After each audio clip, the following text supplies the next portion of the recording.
The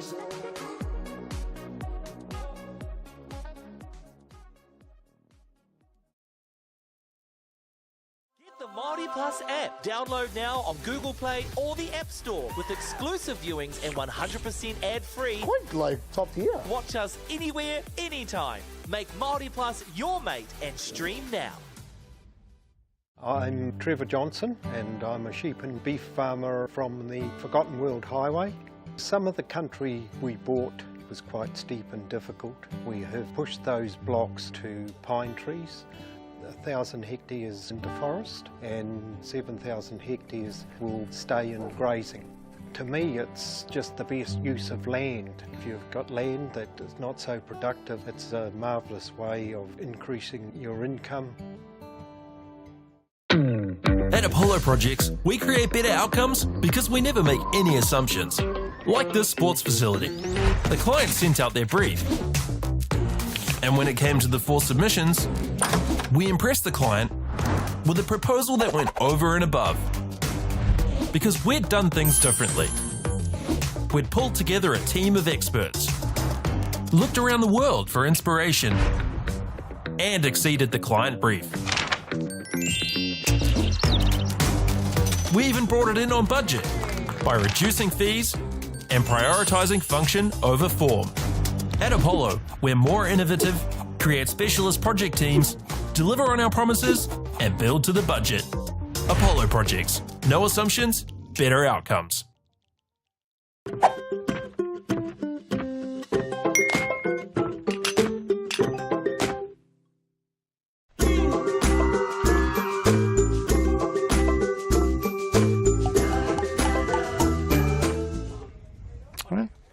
Kia ora. To welcome back to the second session for today, third session overall for the Aorangi Park Timaru venue, holding the New Zealand Secondary Schools Track and Field Championships for 2024. And Keely O'Hagan alongside me here, and we're looking forward to a good afternoon of track and field. Kia ora, yeah we are. We've got a lot of great events going on this afternoon, both on track and in the field. So it's good that they appear to be underway. Yes, and first up on the track will be heats of hurdles. At the moment, junior boys, junior girls, 300 metre hurdles heats. Girls discus underway, and senior boys high jump, which I'm sure will attract your attention. Definitely. I mean, it is my favourite event, if I can say that. I guess the event that you do and spend most of your time with is probably phase. I'm just a little bit biased, aren't I? Well, I think we come into track and field. There's a huge variety of events. I mean, that's your specialty, and you've achieved outstanding results in terms of what you've been able to achieve. And yeah, I think we probably look forward to your insights into the senior boys as they get underway with their event. They've just started as well, so I think the afternoon session has just begun. We have the senior girls discus in the field events. We've got senior girls discus, junior girls shot put, and senior boys high jump currently going. And as Kevin mentioned before, we've got the 300 hurdles of the juniors at the moment.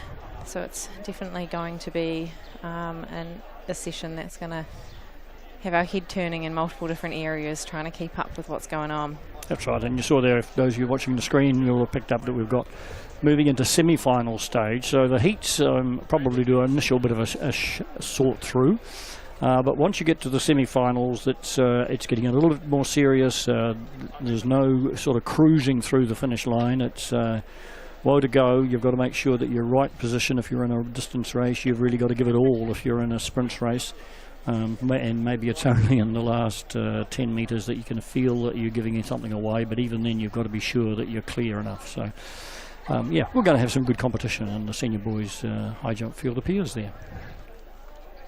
So they've just started, as you could see there was an athlete behind. They've just started at 1 metre 70, and it'll go up in sets of 5 centimetre increments until 190 as far as I can see.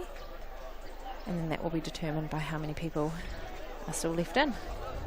Yeah, and weather conditions remain, it's warm, it's not too breezy. In fact, I think possibly it's not as breezy it was at one stage late morning. So looking at the flags outside there, they're not fluttering particularly, are they? So it will be probably a northeasterly, which is the prevailing wind here at Aorangi Park in Timaru, and we just have to wait and see. But it won't have too much impact, I don't think, on the high jump, will it? No, you can see some of the tents that are up there, that there's a little bit of wind at times, and if it's coming from the north, then that's actually probably a little bit of a tailwind, which will be beneficial for these jumpers. So I'm assuming that they won't be too unhappy about these conditions. It's very warm out there. Once you're warmed up as well, it will be extra warm, so it's good for the muscles and good for jumping high. Right, we'll wait and see. Just in terms of the rankings, the very best of our school's high jumpers, clearing comfortably over 2 metres, I presume. Yeah, so we've got two athletes. We've got Samisoni Hewitt, who has jumped. Sorry, I've just lost my screen there. Who's jumped 205.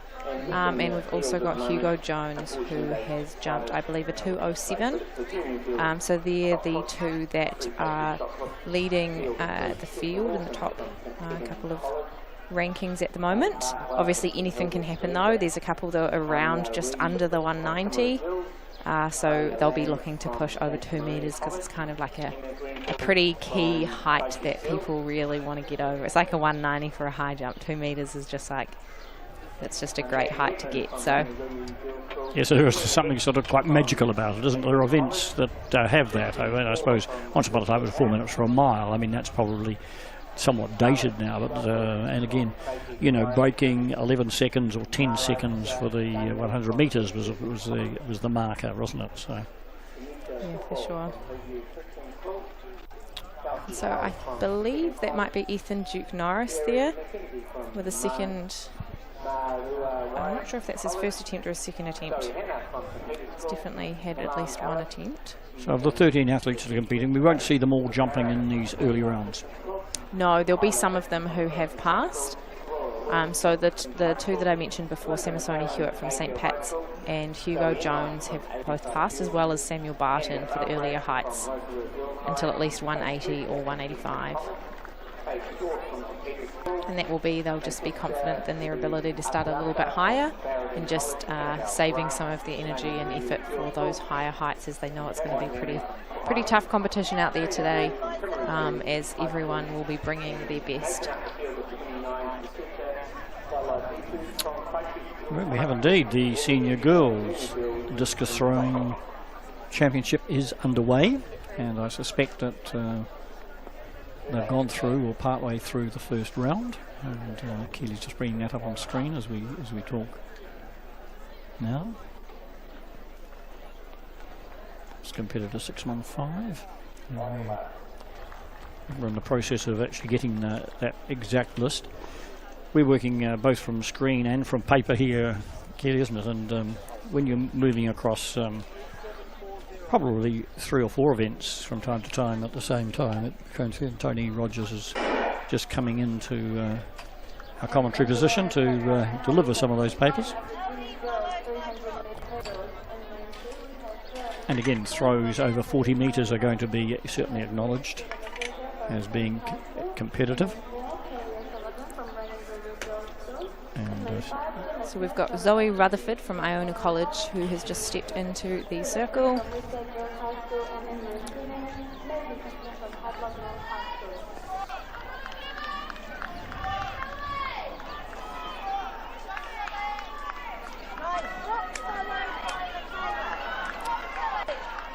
Number 287, who's Brooke Ebden Collins from Hill Morton High School in Christchurch.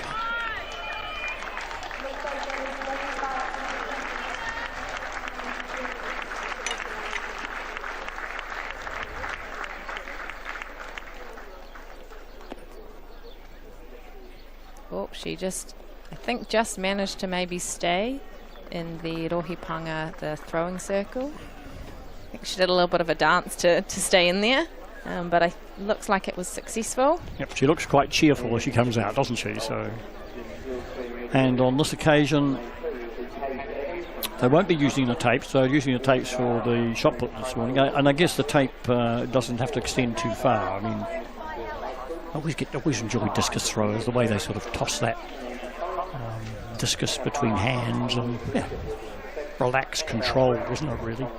It's a very lovely event to watch. It's very theatrical in a way, the way that they turn around in the circle.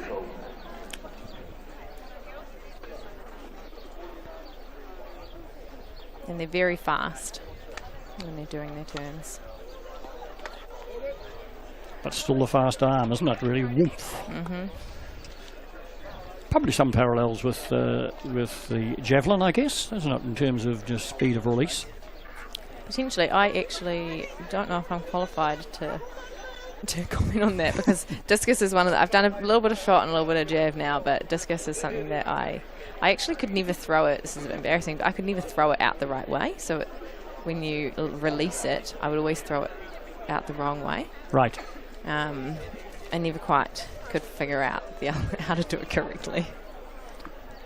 All right, Michaela Sola has stepped out of the circle and has recorded 37.01. The Sola family and their contribution to throwing in the Wellington region is legendary. Definitely, and just all over the country, you know, they put on a pretty awesome throws event around the Capital Classic time, and Shaka just does an incredible job with trying to bring participation to the sport. Alex Duff, who yesterday performed so very well in the javelin, shows that she is a very fine exponent of the discus as well. She picked up the silver medal. She had that. I guess it must be a little bit heartbreaking, you know, leading into the last round and then finding somebody who throws a 4-metre personal best to actually deny you is, I guess it's the nature of competition. So Alex Duff from Columba College in Dunedin.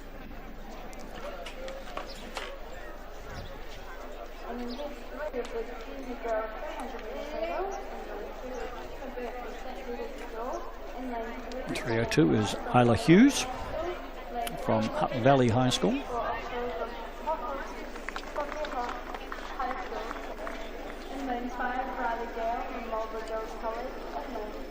Next to get out just under 25 metres.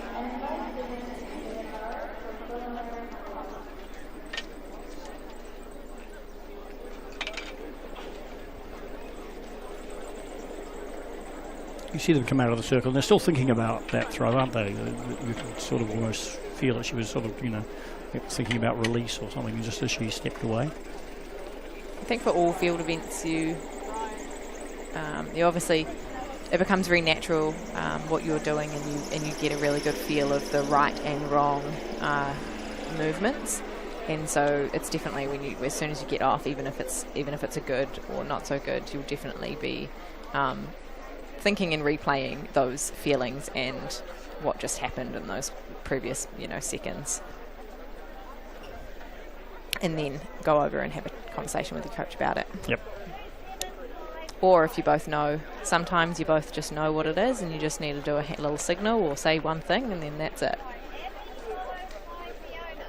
Got Abby McCluskey coming into the circle there. Hang on, Abby, they've just given us away. Sorry. It's from Te Awamutu College. Oh, looks like she's not quite ready to go in yet. I think she was ready. I think the officials were ready. Yeah. Yeah, they've pulled her back out. Must be a hold up maybe with the measuring. And here we are in the senior men's high jump. Now we see a good clearance there in that high jump in terms of shoulders. It was the legs coming down. So what's the adjustment that needs to be made for that athlete in terms of the high jump next time? He was a bit too close, so I Yep. think that he'd need to move back a little bit just to allow him space to get over, to get everything over. But everything else looked pretty good. We're back on track now. So we're again back on the track looking at 300-metre hurdles. Due to get underway at 150 was the senior girls, and unless they're ahead of the clock, this should be junior girls. Sometimes it's quite difficult to tell the difference these days between somebody who's 15 and a half and 16 and a half. I believe it is still part of the junior girls. Heat 3 out of 4 at this stage. Right, we'll be crossing to the senior girls race. Fiona Sayapol of Linfield College.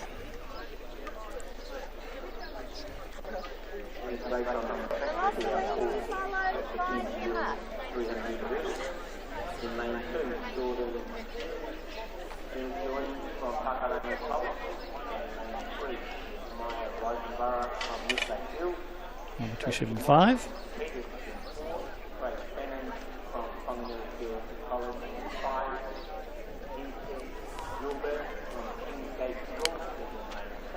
Louisa Line Nose of Hamilton Girls.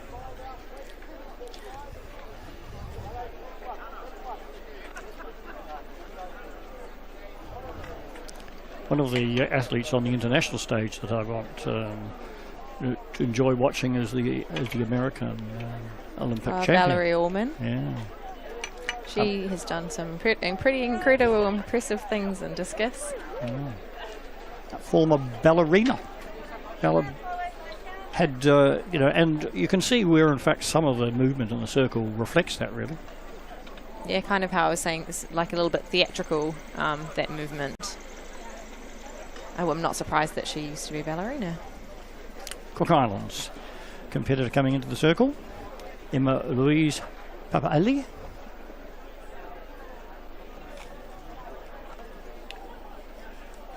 Relying on arm strength on that one, no movement across the circle. And I guess it's in time, with confidence, she'll learn to use the full radius of the discus circle, but just for now she's just relying on the fact that she can toss a discus a good distance.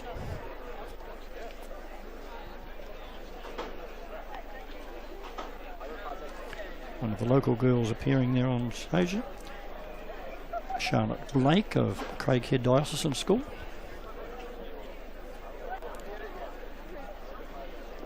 Who's a versatile young sportswoman. Has competed in heptathlon events at underage national events.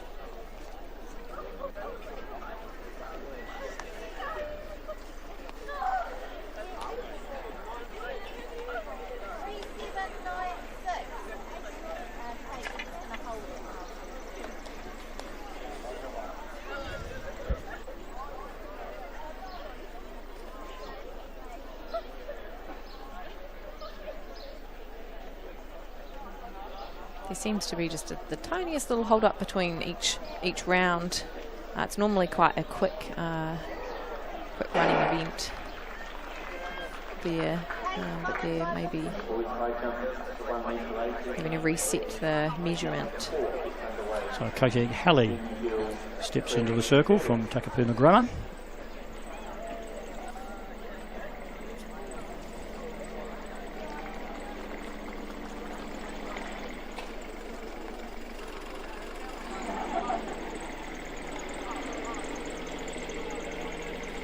Comfortably over 30 metres something.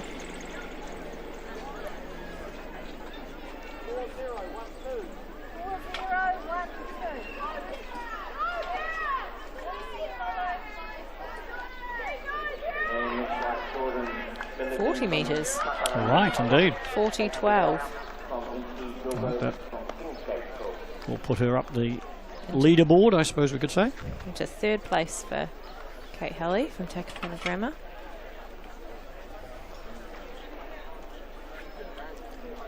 Lucy Eason of Blue Mountain College in Southland. So currently the standings for the senior girls discus, we've got in first place Carmen Moritz from Westlake High School, Westlake Girls, Mele Saline Lose from Hamilton Girls High, and Kate Helly from Takapuna Grammars. Those are our top three at the moment for the senior girls discus.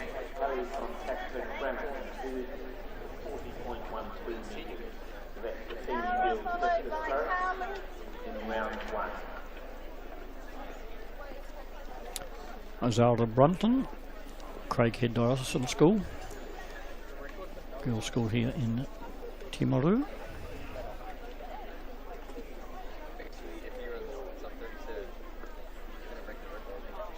Oh, and she's just having to reset. She just slightly caught the front of the circle. It looked like it was released quite nicely.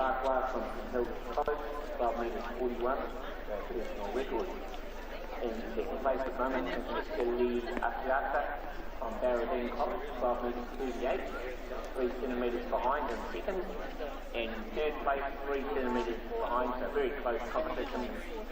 Paige Fletcher from Kingston College, 12 metres 55. Just waiting for Zara's distance to go up.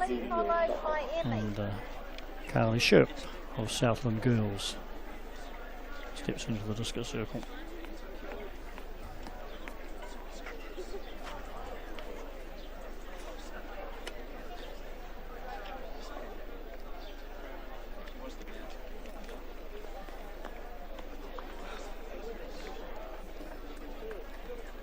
That looks like it could be close to the lead, if not. Yes, you've got a PR Around of just under 42 metres, so this is a good time to get a PR, isn't it? Personal best. That was a white flag has gone up, so that means there is a valid throw, and it was 14.03 for that throw, so that puts her in second place. Yep. It's instantaneous results, isn't it? Yeah. We have one more, Emi Akava from Cook Islands. She is the final thrower in the first round of the girls' Porowafio discus.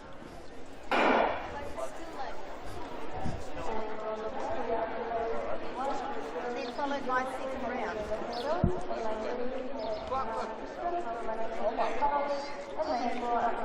And it looks like this is the first round of the senior 300 hurdles. First of two heats, so they're not going to be eliminating too many people in this event, are they? There's only 8 that advance through. So, and we've got 5 on the track at the moment. So probably, I think, the first 3 plus the next 2 fastest would be the way it would work, but sometimes we've got to check that we've got the process right. I believe that was Zara Rattray from Hamilton Girls High School who crossed over first.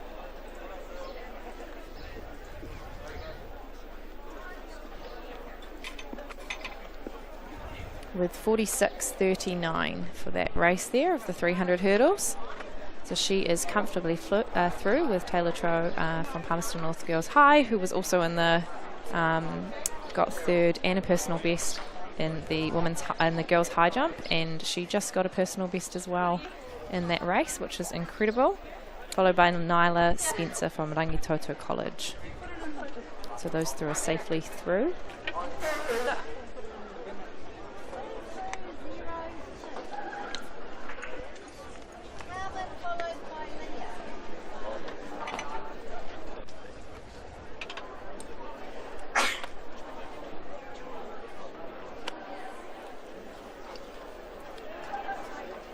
I can give a little pause.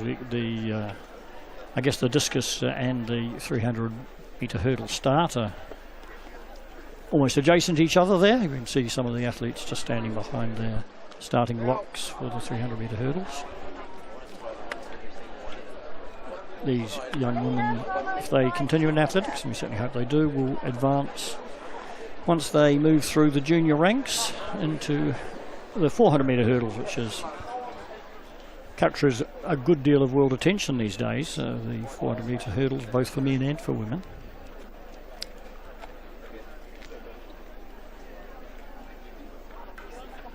Back to the discus. Well, we think we're back to the discus. Sometimes there's a slight delay while they have a race start. It can be a distraction to the athletes.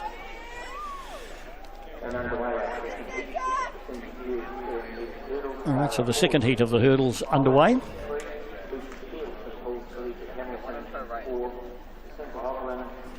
In lane 3, we've got Zara Ford from King's College. Lane 4, Lucy Steele from St Paul's Collegiate Hamilton.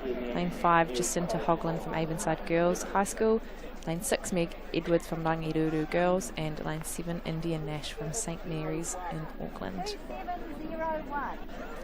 Looks like the lead down on the inside to Zara Ford. Come up, I think 2 more flights to go, is it?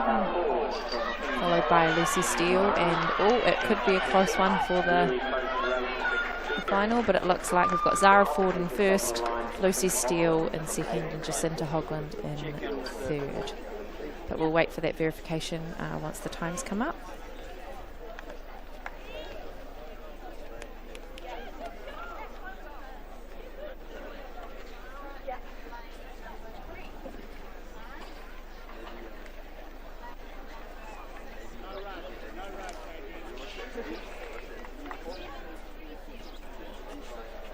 There we are. Zara Ford of King's College, 46.25. Jacinta Hoglan of Avonside Girls in Christchurch, 47.37. And Lucy Steele from St Paul's Collegiate Hamilton, 47.40. And Megan Edwards and India Nash, we'll just have to wait and see which is most likely to progress through. It would probably appear that Meg Edwards might do it with 47.62. And that final 400 metre hurdles for senior girls. Just glancing at the program, the 300 metre hurdles for senior girls. There's a final on Sunday afternoon, 12:40.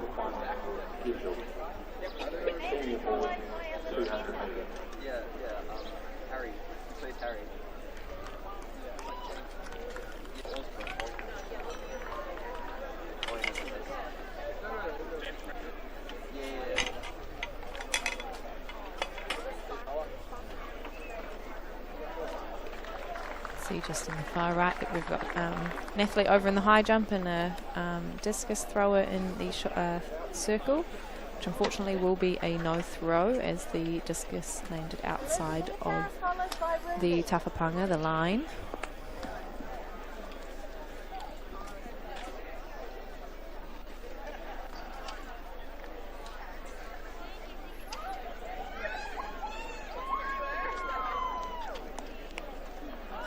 I think they've got the senior boys lining up, so there are also 2 heats of the 300 metre hurdles.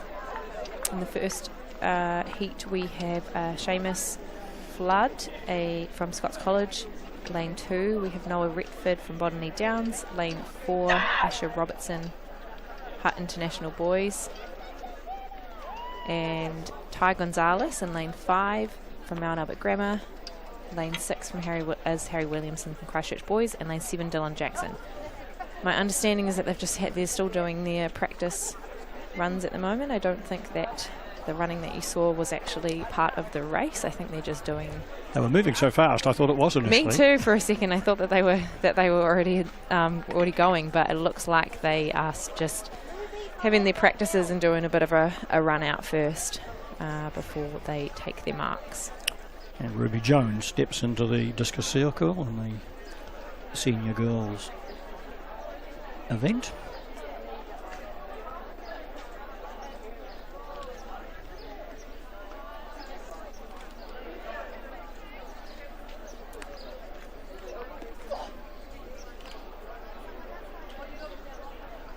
Well, that looks a particularly fine throw again. Where does she sit at the... So Ruby currently is sitting in 10th place. I have a suspicion that was a significantly better throw, but sometimes it's always quite difficult to pick from this angle. But it appeared to be so, but yeah, as you said, it is quite hard sometimes to judge. She did jump up to 6th place, so that was with 40.01, so just over 40 metres. She'll be happy with that. She's got a personal best of 41.67, so it's getting close to that. We have Milanite Javier from St Andrew's College in the Rohepanga at the moment, throwing circle.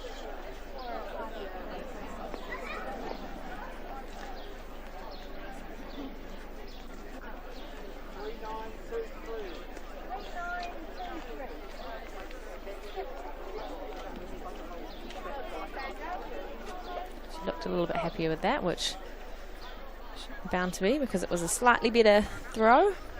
We have Zoe Rutherford going in to the circle at the moment. Lerohe Panga for her second throw of the day.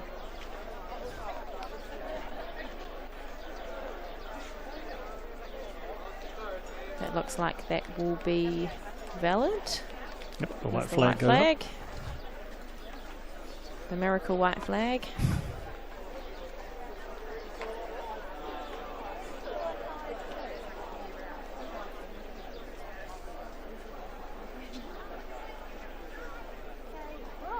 Followed by Michaela.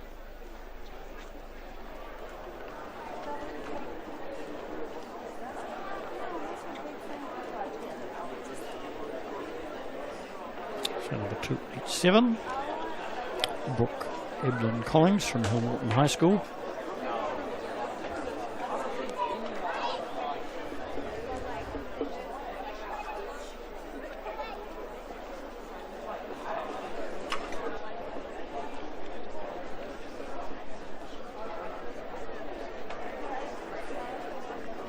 Looking to better 24.15.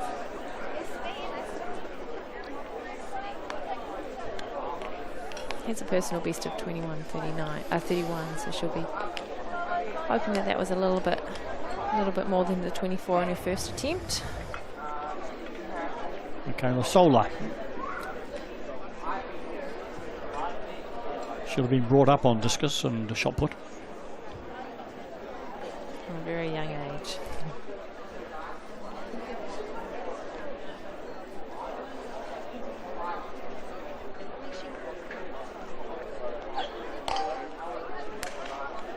And that hit the side of the discus cage. So unfortunately, that is a no throw. She picks it up and checks it's not too damaged. They're pretty hardy. Implements the discus. Maybe a little dint occasionally. Hopefully no issues with how it holds, but it shouldn't be too bad with how sturdy they are. Alex Duff in the discus circle.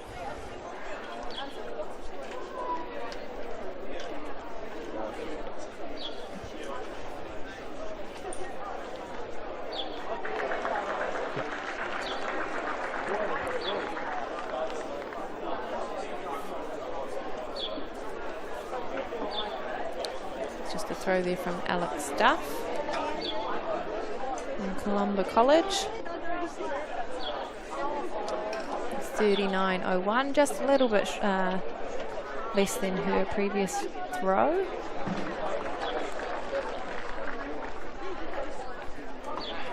And we have Isla Hughes stepping in from Hutt Valley High School. And we have on the track the first of the heats of the boys 300 metre hurdles.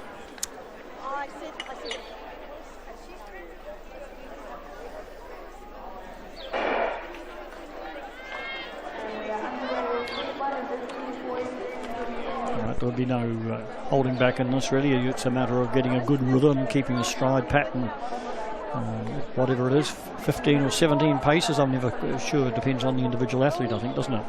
Yes, it does, and everyone will be so different, and with hurdles, there's a lot of timing involved with that rhythm to make sure that you are getting your strides in and not missing that, which obviously in the 300 hurdles you end up getting a bit of lactic as well. That's pretty hard. We've got Seamus Flood coming through with Scots College. He's obviously pulling up a little bit, knowing that he is safe, along with, I think that may have been Harry Williamson from Christchurch Boys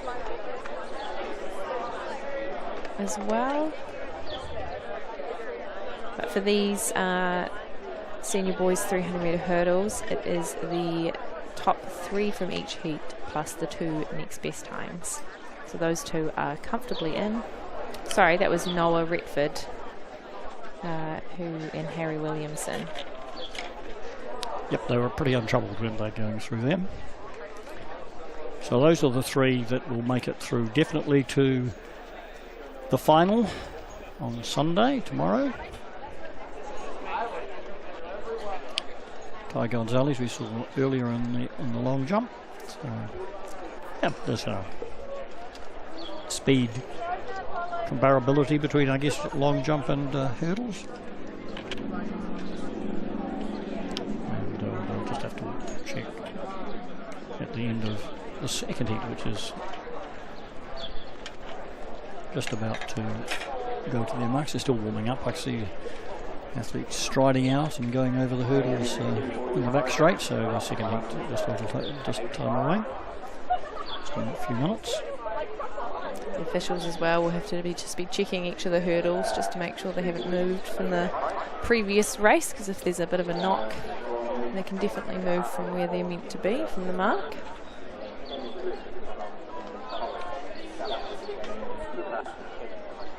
That was Adam Lease that we just could see in the miss there in from Westlake Boys in the high jump. Tupeke.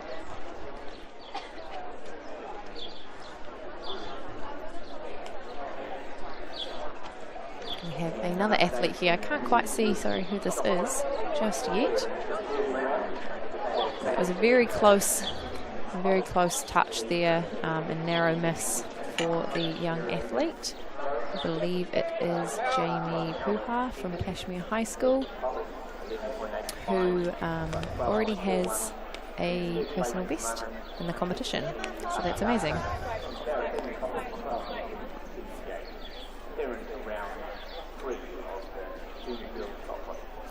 Yes, I think the hurdlers are getting into start position.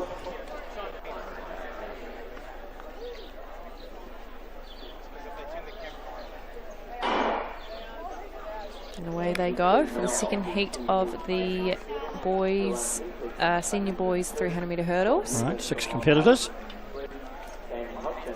And 3 advance through. And you can tell who is leading by who goes over the hurdle first. It's pretty easy in hurdle racing. Generally, for some of the longer hurdles though, it does take getting around some of the bends to see who the clear winner is based on the staggering of the race. And Damien Hodgson of Whanganui High School cruises through at the front of the field. And we'll see those results pop up in a moment or two. It's the second of 2 heats in the senior boys 300 metre hurdles.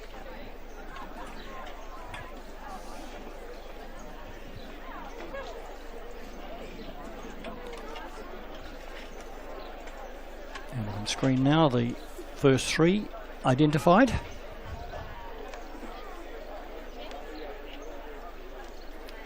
And Llewyn Peasley, provisional qualification for him.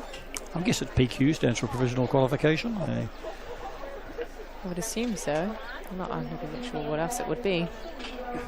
But they might just have to double check with the previous event and make sure that that's one of the second best fastest times. So 8 athletes will contest this final early tomorrow afternoon. Back to the discus. It's relentless. It is. There's so much action going on here at Aorangi Park. Katie Halley from Takapuna Grammar. Discus went high that time, and it went long as well. Definitely want it to go long in Discus. Want it to go as far as you possibly can.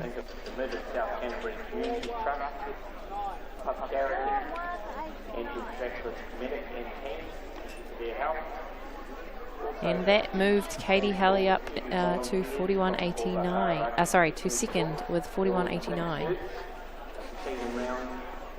Lucy Eason of Blue Mountain College.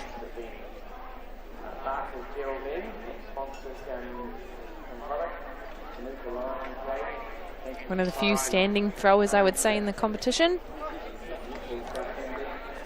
Majority would be doing a turn. Yes, they would.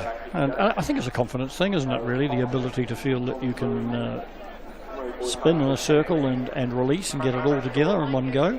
And I would hope that that's something that Lucy Eason develops over the summer, really. That's a good challenge, isn't it? Definitely. And you never know, she might have only just started throwing, so everyone's in their own journey, own stages. Yep, and Zara Brunton here of Craighead Diocesan School throwing.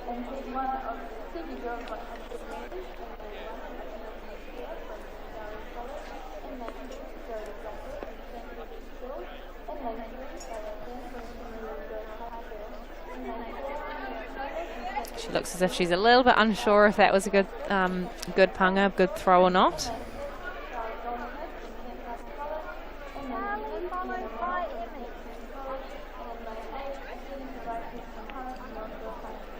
Carly Sherp, Southland Girls. She's in contention for, well, she's lying in third place at the moment. So she's wanting to go into the 40s, 40 metre mark plus. You can tell where the officials are moving to as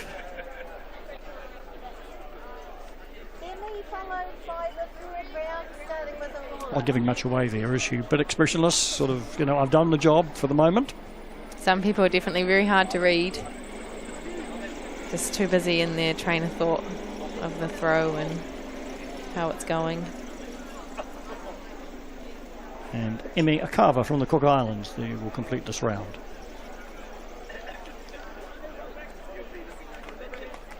Another standing thrower of the competition.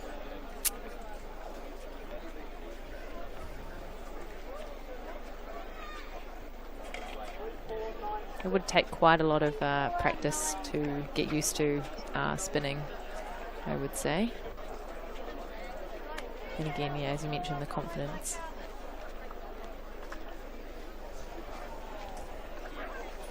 Well, that'll start to interest you, Keely. 1.9. It's getting at the serious end, isn't it? Let's get into the business end of the high jump. We have a few athletes still left. So we have Yaron Gronweg from Te Aho o Te Kura Pounamu. This will be an equal personal best. And Samuel Burton from King's College. And Samasoni Hewitt has done one attempt at 180 but then passed 185. So Samasoni Hewitt from St. Pat's College is from the top of my head, the reigning champion here for the boys tupeke high jump. So he will be hoping to retain his title, and he must have had a bit of confidence in his jumping as he passed at 185, and so is first up for 190. And Samasoni Hewitt of St. Pat's jumped 2.02 to win this title last year. It was a miss for Samasoni on his first attempt at 190. He looked a little bit cramped in his later part of his run-up. Looks like maybe he's checking his spikes out or something, as though something happened with them, but might have just... Sometimes you can just get little bits that are stuck under there, little bits of track that gets stuck. Nothing too major. Yep, he's still doing a little bit of a check and trots over to the coach.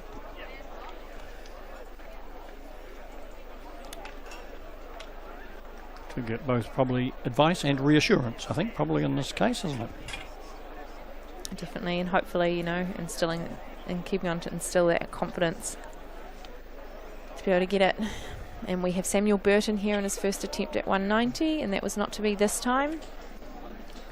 Samuel Burton has a personal best of 197, so he's definitely well within this. This is well within his capabilities. See him just kind of like shifting his arm. He's obviously just replaying that in his head, the jump and what happened, and hoping to make some adjustments to get him over the next bar.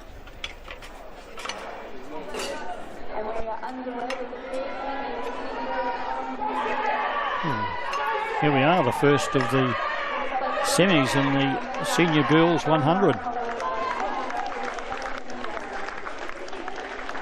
Caught us a little bit by surprise. They ready to go? It did indeed, and I feel like that may be Charlotte Goldsmith who took that one out.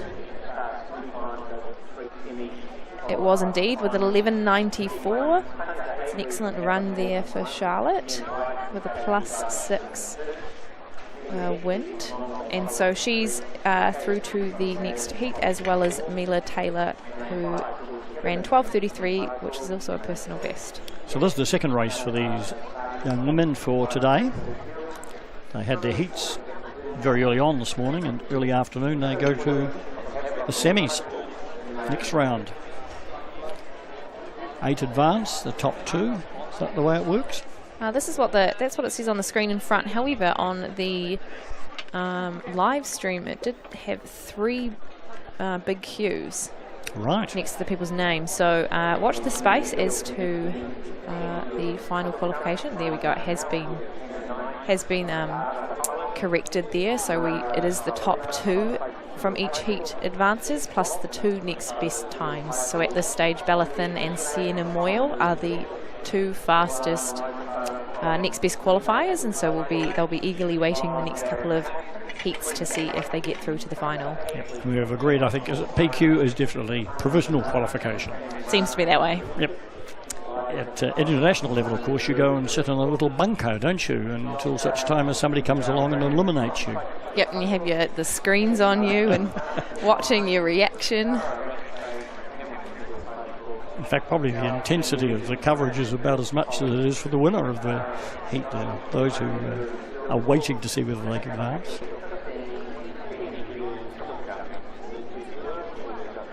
You can see in front there that's just gone past is the senior girls triple jump. Peke Toru is triple jump, so they have just finished lining up. Yep, so they've been due to get underway at 2:20, which is spot on time.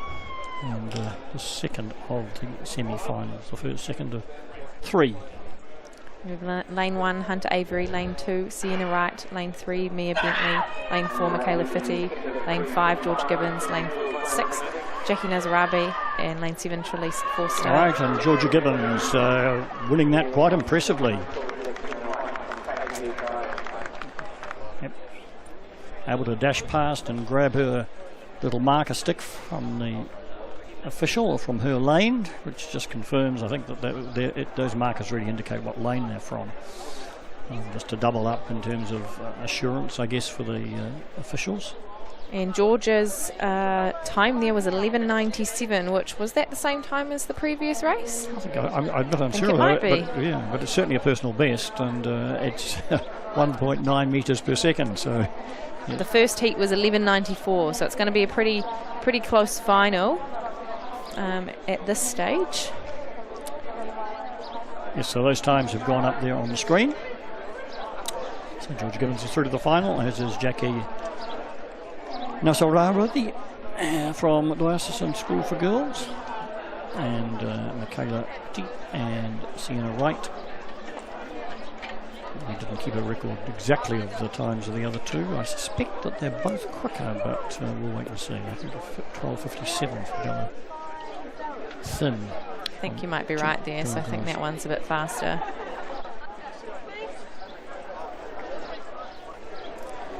A little bit of variation in the wind. I think the first heat, did you recall, 0.06, this one 1.9 metres per second, which indicates a breeze, not a, yeah, it's a significant breeze, but it is significant breeze rather than the wind.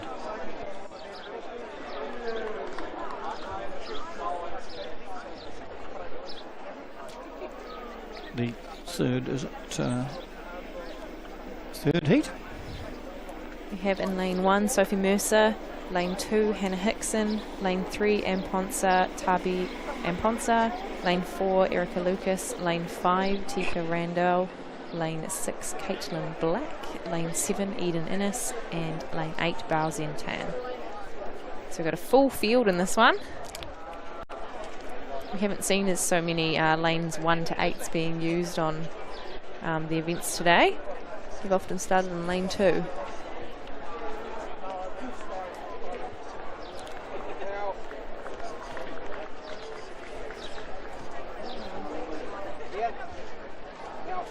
That's right.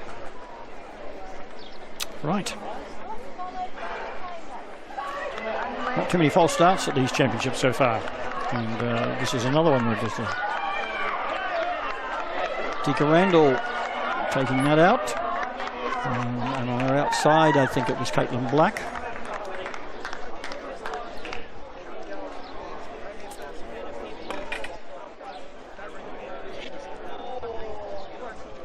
So to make the final of the Senior Girls Sprint Championship, distinct honour, isn't it? Very much so. I mean, it's the fastest in the country for the secondary schools, so it's a pretty awesome achievement to be one of those top 8.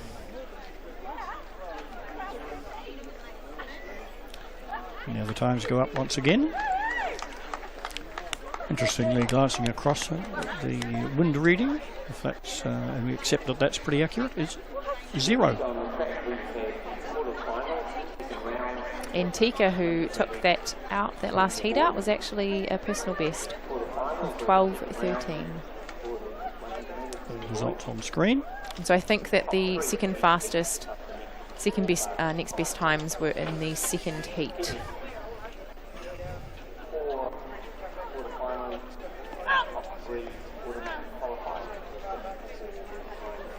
So we're advancing in the senior boys high jump. We're down to 2 competitors only left in the competition. We are, and it appears that Hugo Jones had passed up until 190, so I didn't actually see his name on the list before, so apologies about that, but he passed all the way through and then got 190 on his second attempt alongside Samisoni Hewitt. So the two that left in are Hugo Jones of Scots College and Samisoni Hewitt from St Pat's Silverstream, so both Wellington boys. Will know each other very well, I can imagine, and it goes up to 195. And Samisoni will be up first, so he'll be jumping shortly. If the competition was to stop now, Kelia, in actual fact, Hugo would in fact take the honours? My understanding is it's the number of misses, and so they've both had the same number of misses. Right. So they might have to do a jump break. Right. But we are anticipating that won't happen at this stage. Hopefully not. Hopefully there's still a few more heights left in That's these right. boys. We want 2 metres today, don't we, at least? I'm sure we would, and also they would. Samisoni taking his first attempt here at 195 and very, very comfortable over the bar, so he'll be quite happy about that, having had a miss at 190 first attempt last height. And you can see they are good friends, Hugo and Samisoni. Hugo going up and showing great sportsmanship there and giving Samisoni a high five or something of the like. Yes, it was something of the like. I think it was a hotel. Yep. And we see that in, and you'll know that better than most, really, that in field jump events like this. I mean, the pole vault's probably the classic international, where, in fact, they're just about carrying each other's poles by halfway through the competition. There's this genuine warmth and enthusiasm for every clearance. Just the same thing happened in high jump, or is it a little bit more reflective? Yeah, it does. I think a thing with field events and why you see it so often is you spend so much time out in the field of play with your other competitors, and so they're often your friends and often people that you know and see quite well. So of course you want naturally them to do well as well. So I think seeing it's Hugo Jones taking his first attempt. Ooh. That was a close one. He'll be going back to his coach Mike Ritchie, who was also one of my old coaches, and he will be reassessing that and they'll be thinking on the drawing board of how to improve on that. But he'll have a couple of minutes break before his next jump, which will be great.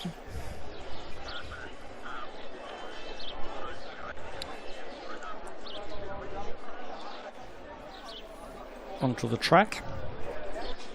Seems as though the low meter, the 100 metres, have quarter finals for the senior boys, so they must have a lot of competitors that have entered because this is their quarters rather than their semis. The girls just had their semis, whereas these guys are going to have an extra round.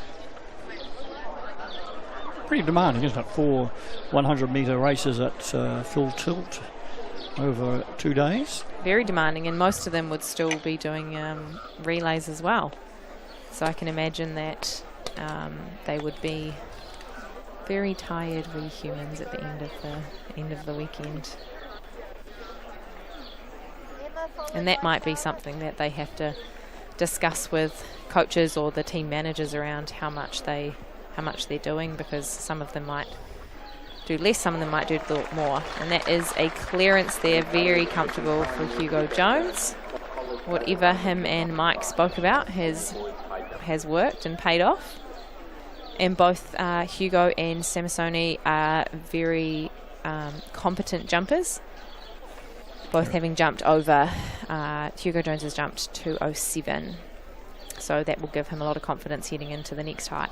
That was very clear, very good clearance too, wasn't it? So there was very little in it between the two just at the stage as you look at the competition. Very much so. And that one, both of Samasoni and Hugo looked effortless.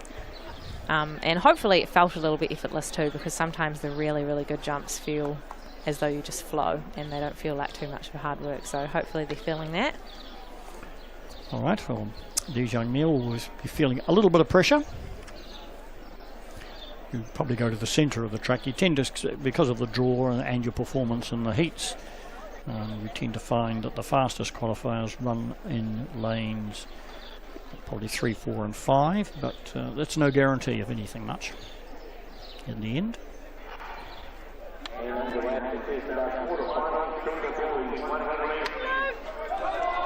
It's pretty tight there between Luke Jarvis of Parapadona College and Leo Youssef from Wellington College. So the top 3 in this heat, well, it's this quarterfinals, I think you rightly called. The top 3 go through, plus the next 4 best times across the 4 heats. And the wind has turned as well. That was a negative 1.8. So it's now a headwind, whereas for the rest of the day it's actually been a tail for these athletes. It's quite hard to pick if we glance out there. There doesn't appear to be all that much movement really. On the far side of the track, we probably see it. Maybe the grandstand provides a little bit of protection. But the anemometer will be situated on the inside of the track.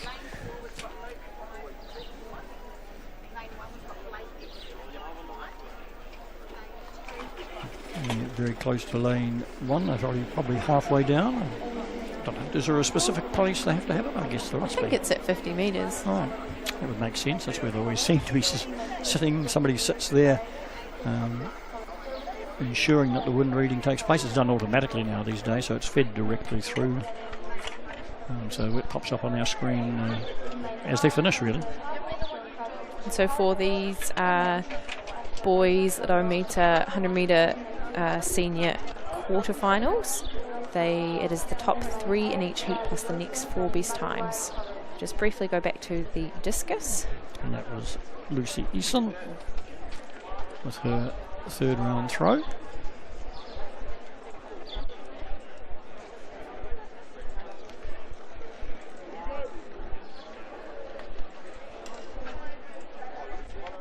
They're coming up to the end of that 3rd round there.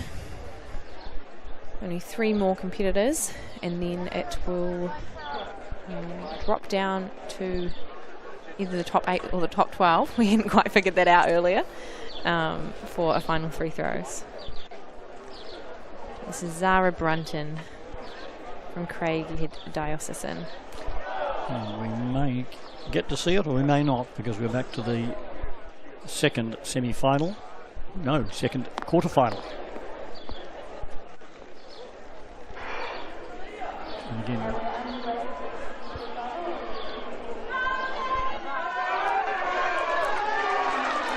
out in lane 4, Daniel Mandugu of Papai Aotea, yep. Looked as if he had the measure of the field at the finish line.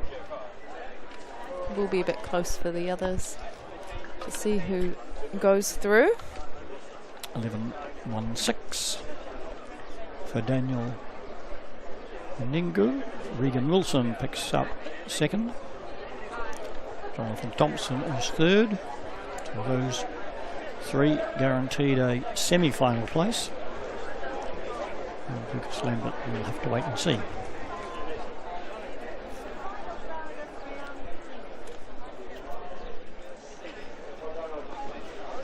Right, so back to the high jump, Kelly, and you've got a wee bit of an update there.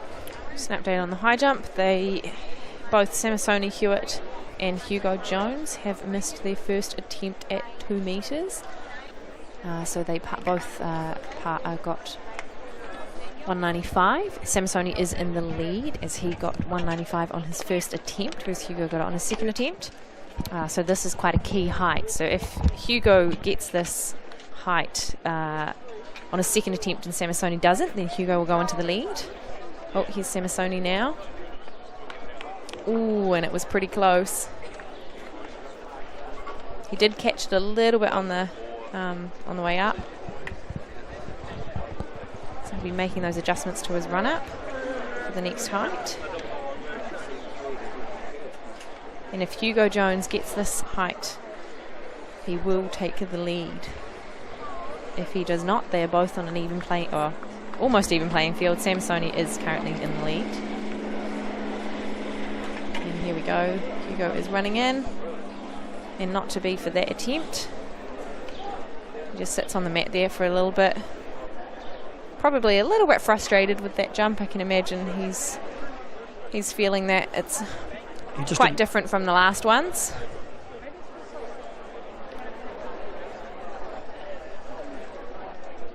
But each jump is a new time to get over the bar, so hopefully he is feeling confident and comfortable for the next attempt.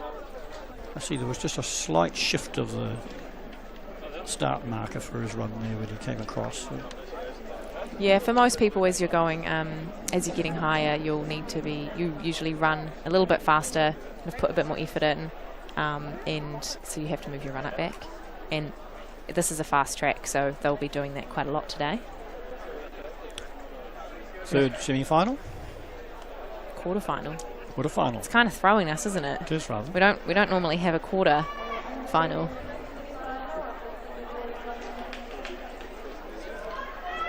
Caden Taylor storming through there. He is probably the raging hot favourite for this event. And we might see when the time goes up exactly why. Caden has a personal best of 10.55. That was a plus 1.2 metre win, so we'll see what the time was in that one there. 10.67, so season's best for Caden. So he'll probably be pretty happy with that, knowing that that was a comfortable lead for him. Followed by Nathan Copeland of Sacred Heart College with 11.14 and a personal best. Lots of personal bests today. Yes, it is, isn't it? Great to see.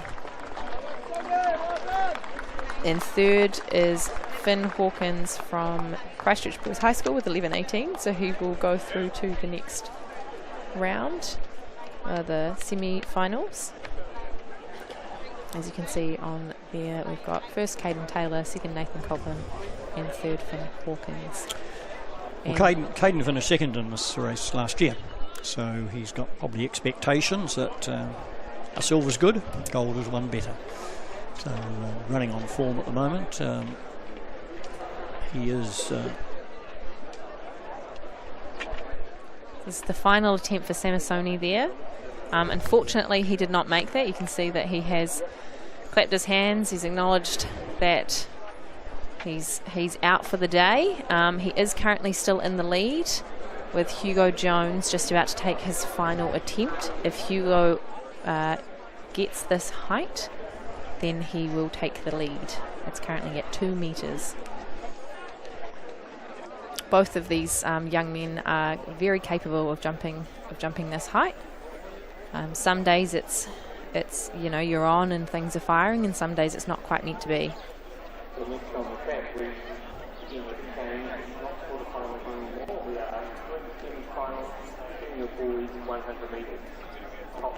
Hugo's just running in now, and he's very, very comfortable.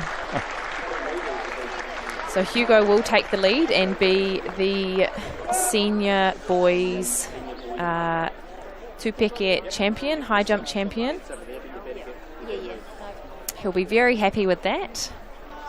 Samasoni will be a little bit disappointed as he won last year, and it's always hard going in as the reigning champ, and obviously you've got the expectations that you want to maintain that, so hopefully he's happy with some of his performances here today. And that was a very good clearance, wasn't it? That was a very lovely clearance from Hugo Jones. He's actually missed the first attempts at each height, but had very good clearances for the others. And so here we are with the fourth heat. Oh, sorry, this is the junior boys quarters, I think. They do not look like junior boys. It is, yeah, my understanding is this is actually the fourth heat, but however the live results in front of me say that it is the junior boys quarters, but I believe that was the fourth heat of the senior boys low meter 100 metres. But I may be mistaken.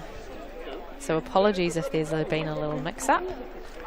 Yes, they look a little bit young, ready to be senior boys, don't they? That's about the only observation I'd make. We'll find out when the results come up on the screen shortly.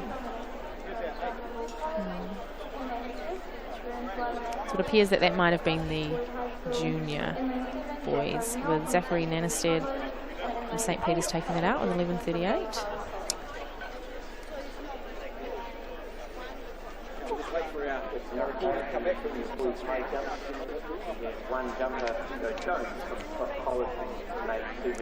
So Hugo Jones has had one attempt at the next height of 204, and it was a fail.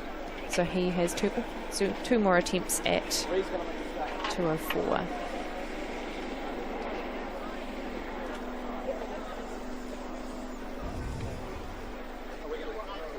Yeah, we're going to get going. Okay, guys. We're going to get going.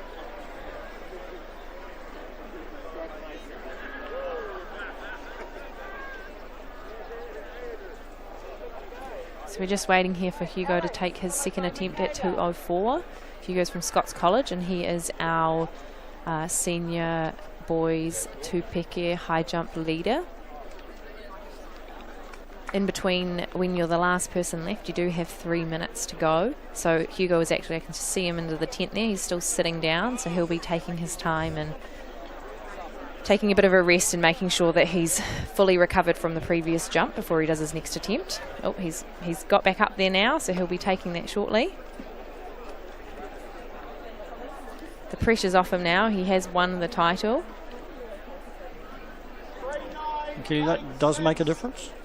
It definitely does. It depends on what you're going in there for. So Hugo got second last year, and so he'll be happy now to have gained the title, his first senior boys title, and it just means that you can kind of just jump a bit more free most of the time.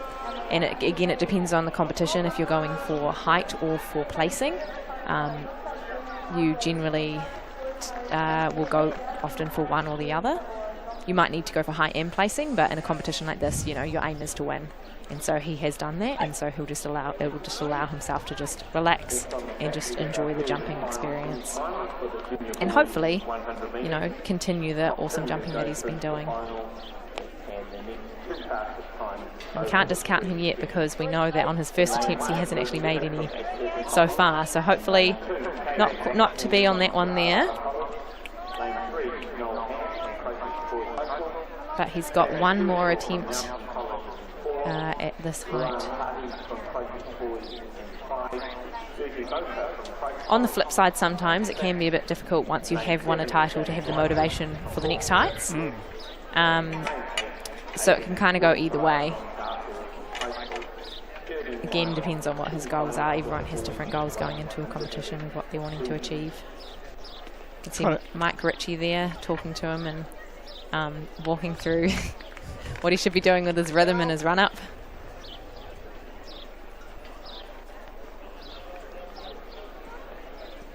And it looks like he's telling him that he needs to have a really consistent rhythm in his final 3 strides. Easy enough to do, isn't it? So easy. So easy. It happens every time. Back to the discus for a moment.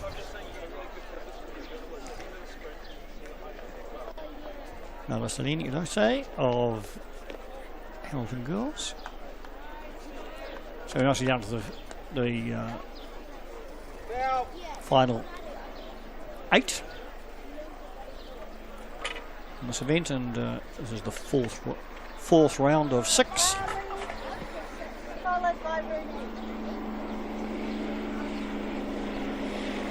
We have Carly Sherp going into the Rohipanga circle for her 4th throw of the 4th round.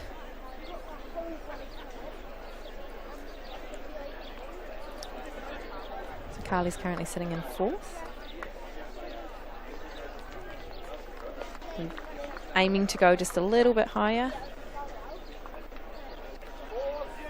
Sorry, Carly is... My results, apologies, my results have gone out of whack.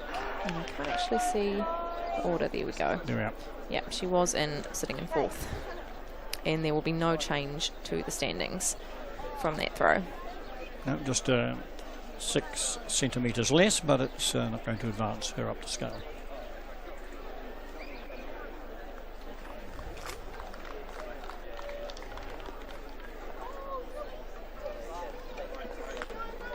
Ruby Jones from Tauranga Girls has already achieved a personal best today of 42.03. And back to the high jump. And Hugo going in for his last attempt there. And he will come away with a 2 metres for today and his first senior title. That's right, quite fascinating really that it's an exact reversal of the result for the senior boys high jump from last year, where Samasoni won and Hugo Jones was 2nd, so Samasoni and Hewitt. Now they reversed their result this time around. They have, and that often happens when you've got 2 competitors or multiple competitors when you're so close to each other. Someone will excel on one day and someone will excel on another day. And it's part of what makes it fun. You just push each other to go higher and higher. And I think high jump competitors always get the honours from me for the handshake to all of the officials. Probably there in the shot put. I guess it's because they're in a nice intimate environment too, but not only the 2 or the 3 medalists, but all of those that were there were going across and shaking the hand of the officials, acknowledging their contribution to enable everything to unfold today. Yeah, definitely, and it's something that I think a lot of athletes do, even if it's not an actual handshake, is a lot of thanks, and it's, the officials definitely are thankful when people do acknowledge their hard work, and a lot of officials are most officials are voluntary. We couldn't do it without them, so a big thank you to all the officials here today helping out and volunteers in any capacity. So Alex Duff from Columba College in Dunedin stepping into the discus circle. She's sort of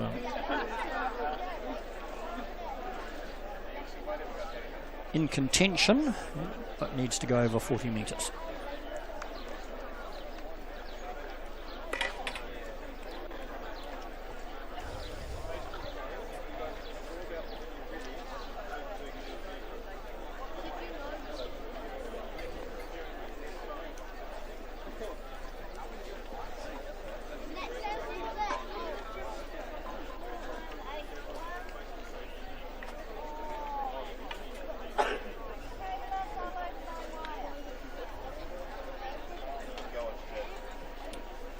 Michaela Sola.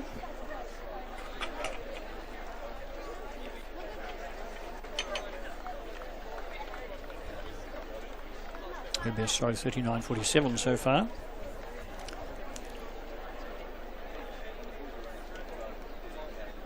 Sees her rock lying in about 5th place, is it? 8th currently. 8th, is it? Oh, okay.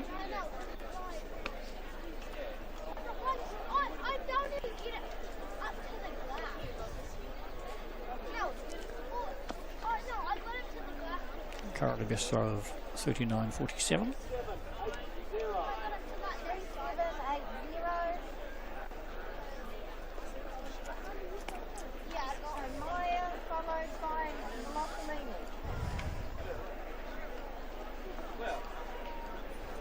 Maya Phillips comes in next.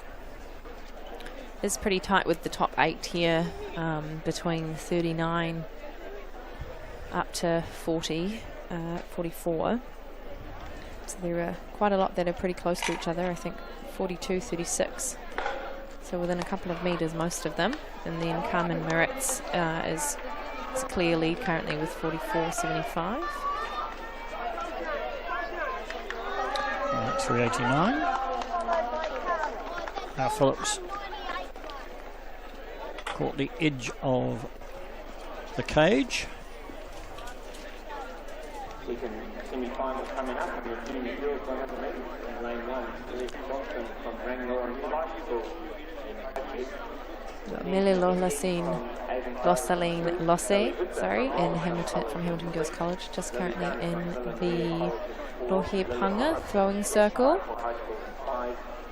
And she has had a few fouls already, and that's another foul to go with it. Sometimes things just don't click super well and we go over where we're wanting to be.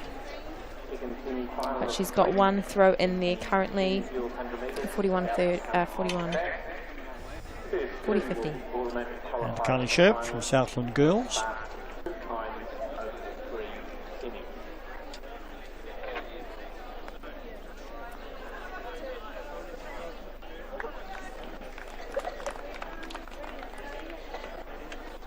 We can see the 40-metre marker. It's always quite hard to tell on the angle exactly where that is, but she's been good consistency around that mark.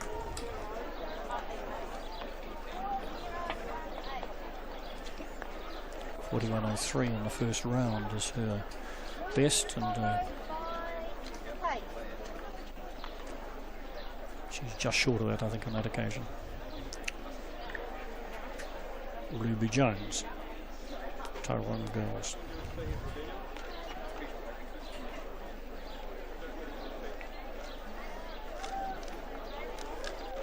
It's only 31 centimetres between second and third, so she'll be definitely trying in this fifth attempt to be bettering her current performance.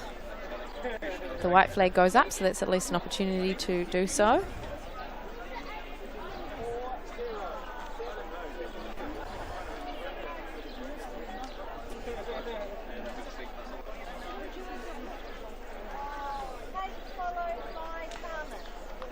And 40.77 there for Ruby Jones, so not quite where she would have liked to be. But But she has already got a personal best today, so I can imagine that she'll be pretty ecstatic with that. Katie Halley, take up Una. Looking with interest.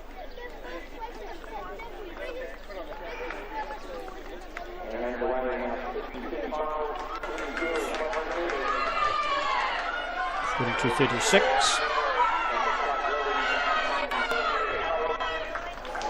Is her best throw to date over the first 4 rounds.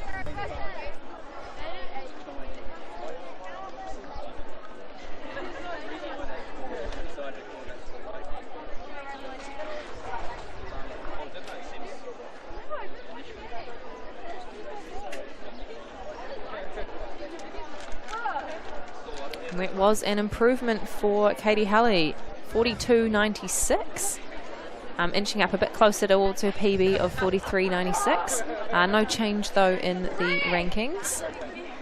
She's still sitting in second place, but this is Carmen Moritz, who is just thrown, who is our current leader from Westlake Girls.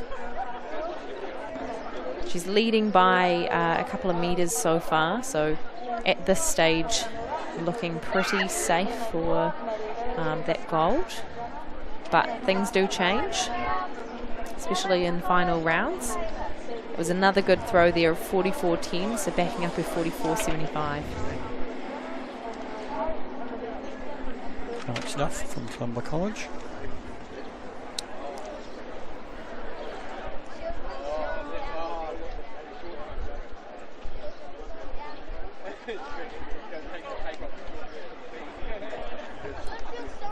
I suspect not getting the elevation this time that she wants, and she probably knew that and stepped out the front. This is the last, so that's the start of the final round for the senior girls Roa Fio Discus.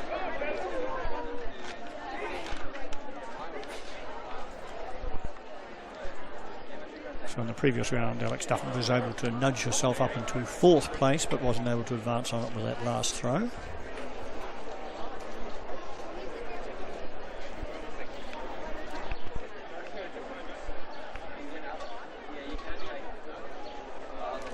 Michaela Sola, Valley High School.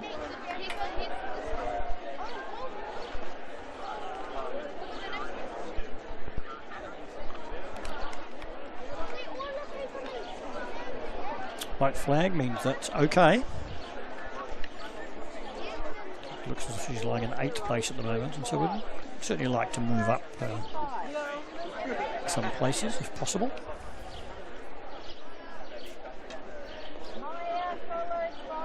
With Maya Phillips from Marion College, currently sitting in 8th place. A couple of fouls in the previous round, so she'll definitely be looking for this one to be a white flag.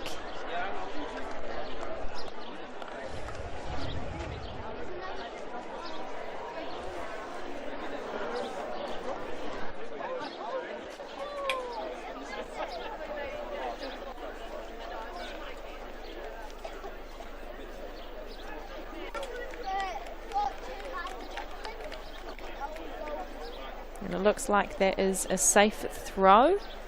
I'm not sure if it was quite where some of her previous ones were, but we'll wait and see for the final measurement. It is quite hard, as Kevin has said before, to tell from a distance where the throw has landed and whether it's a good one or not for them, or the distances.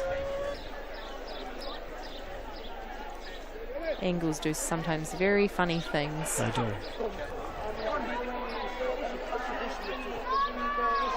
We're hoping for Mele Singh, Selene Losse from Hamilton Girls for a valid throw this time. And that looks a bit more promising. Oh, I couldn't quite see. Unfortunately not.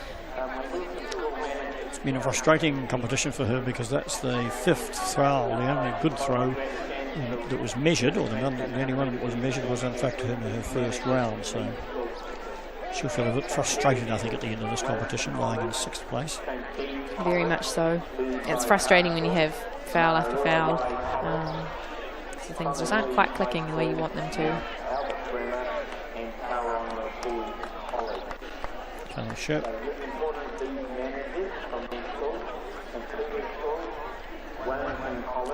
Lying in second place, I think, or was it in fifth place? It sounds like Kelly Ship is further down the list, so she is in fifth place at the moment.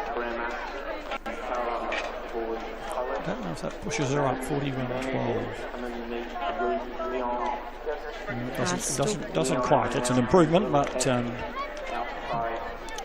Ruby Jones.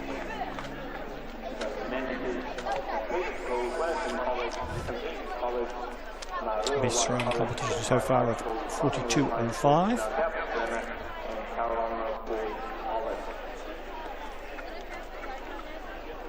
She's looking at her feet as she finished that one. Can't quite see. Oh, there we go. That's a red flag. She looks visibly frustrated. And she'll have to eagerly... well, she's got third actually in that one there. I thought that she had one other person to follow on from her, just who could take the medal, but not quite. She touched her foot, which would indicate that she must have just put it over the edge of the ring. And Katie Halley for her final throw, whether she can nudge Carmen Moritz out of the first place. She's currently sitting in second place. The throw's good. It's legal.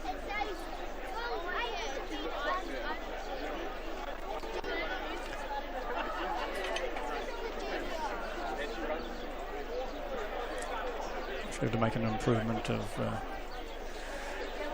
nearly 2 metres to...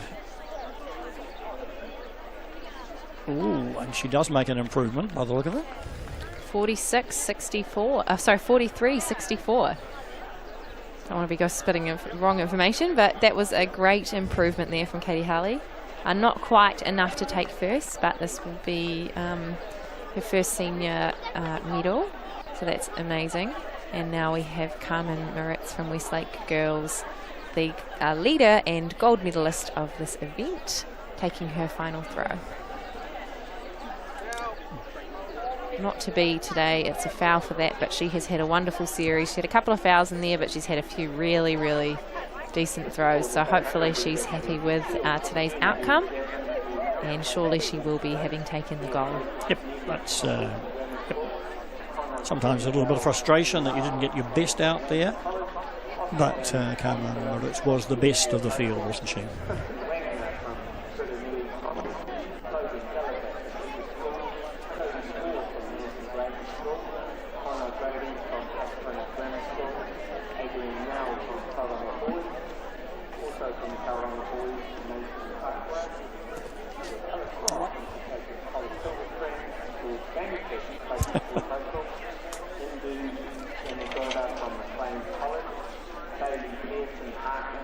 So the results of the senior girls discus throw, that's places 9 to 16, down to 17 to 23. Carmen Moritz of Westlake Girls, the winner, with 44.75. Katie Halley from Takapuna Grammar in second with 43.64, and Ruby Jones was third with a best throw of 42.05.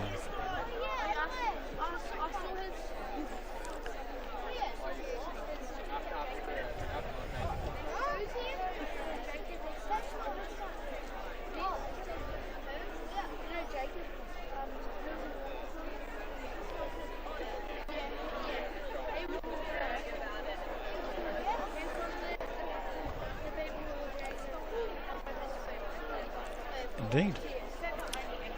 So it's a very quick move by Keely O'Hagan, who's been sitting alongside me here in the commentary position. She's now down chatting to the senior boys medalists, because I think she's the one who's going to be doing the presentation. Very appropriate for our lead New Zealand women's high jumper.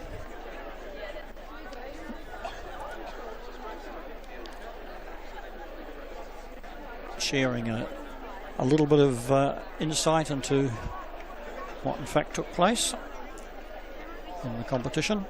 It saw the gold and silver medalist of 2023 jump off again in 2024 and reverse the roles. So Hugo Jones this year is the gold medalist and Samasoni Hewitt the silver medalist.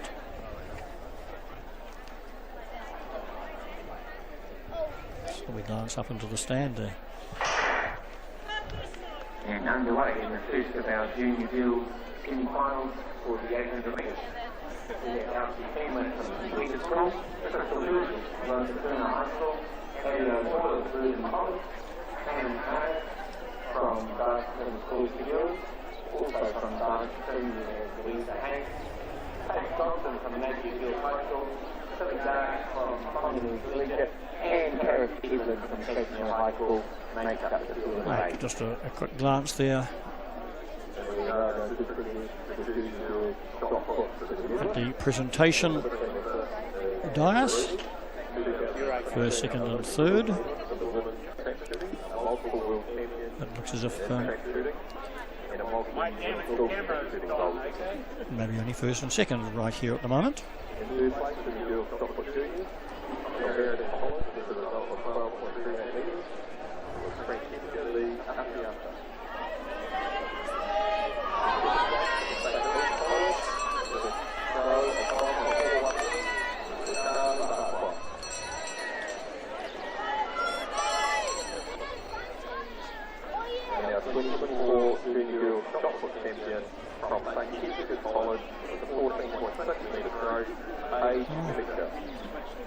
Senior girls triple jumpers going through their paces. I think they're just going through. Oh no, it's competition underway. And in the semi-finals, it looks like Hannah Mahana from Darlington. No holding back in terms of action here at Aorangi Park in Timaru.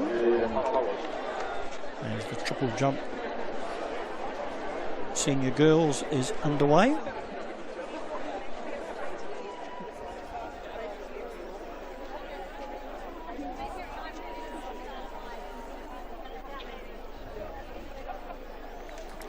Julie McKinley just jumping. In the semi-finals, Hannah Mahana here from Kate Dobson from Navy Field and Eddie O'Toole from Bruton College will be our top three. On the runway in this number 267.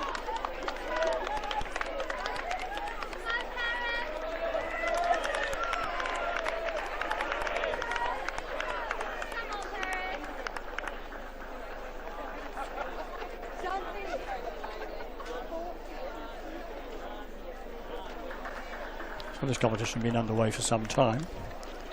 We're sitting around the third round, in fact. It may in fact be getting the fourth round of the senior girls triple jump championship. Originally there were 14 athletes competing.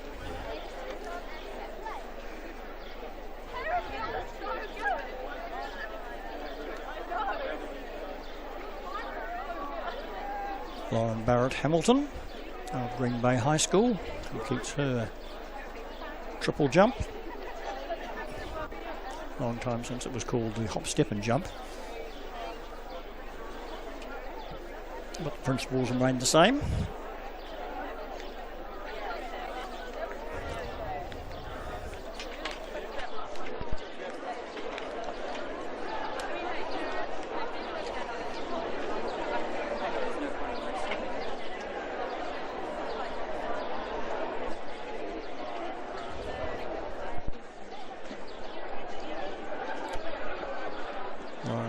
Hamilton's first round jump the best, although there's been a very good consistency there, as you can see on the board. There's only 14 centimetres difference between those three jumps that she's recorded.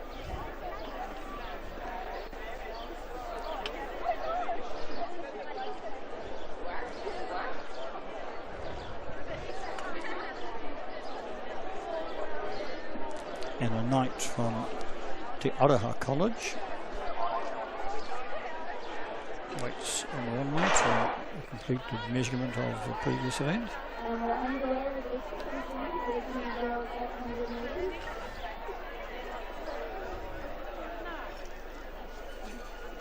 And that's right, and we have Zoe Miller from Menzies College, Henry Taiki Common from Cashmere High School, And on right, the clock, as you can see, flashing and running down. She's not wasting any time. Into the pit.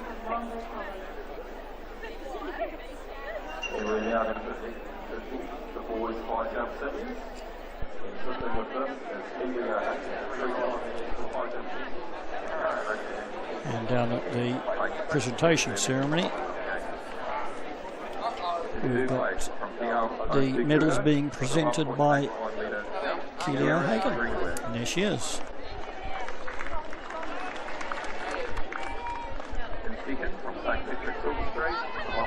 Samasoni in second, the silver medalist. Sony.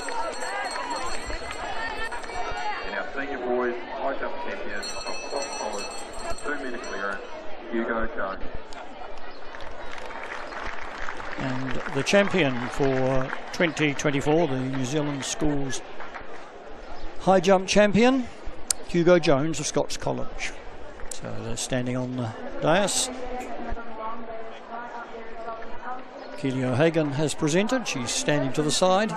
She's, I'm sure, had some words of encouragement to the 3 young men that we see standing together, embracing on the top of the middle dais.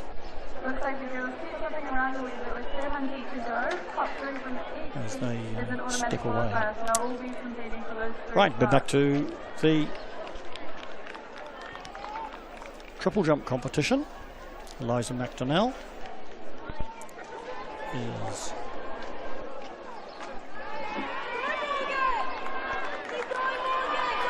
stepping through the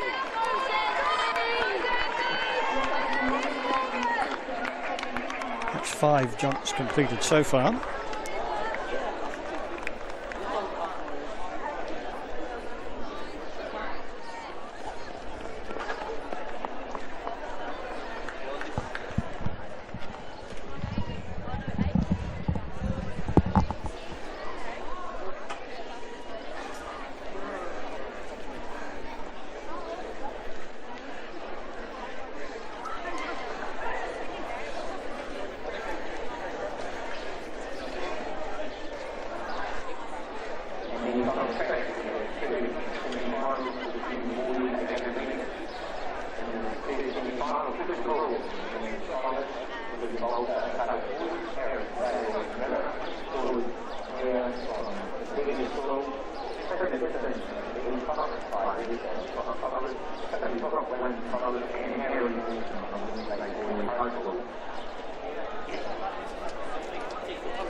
Lisa Lockman, who we saw earlier in competition in the high jump, transferring her skills to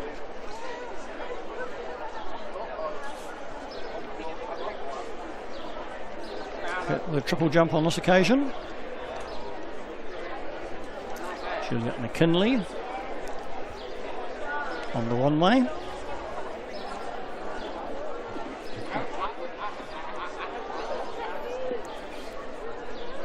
Juliet will just wait for her performance.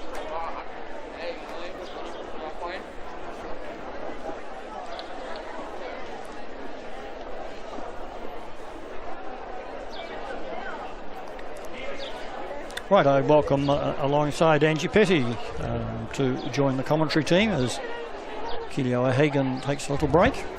Yeah, hello. Thank you for having me here today. I'm excited to be here and I'm really looking forward to these 800s coming on shortly. Not that I'm biased, of course, but we've just had some junior ones in the background and got the senior 800s coming right up. I think you're allowed to be biased, Angie. Yeah, and I'm also excited that possibly that record could be broken tomorrow in the senior girls. And sorry, we'll just head over to this triple jump. Yes, we're, I believe, in the final round of this event.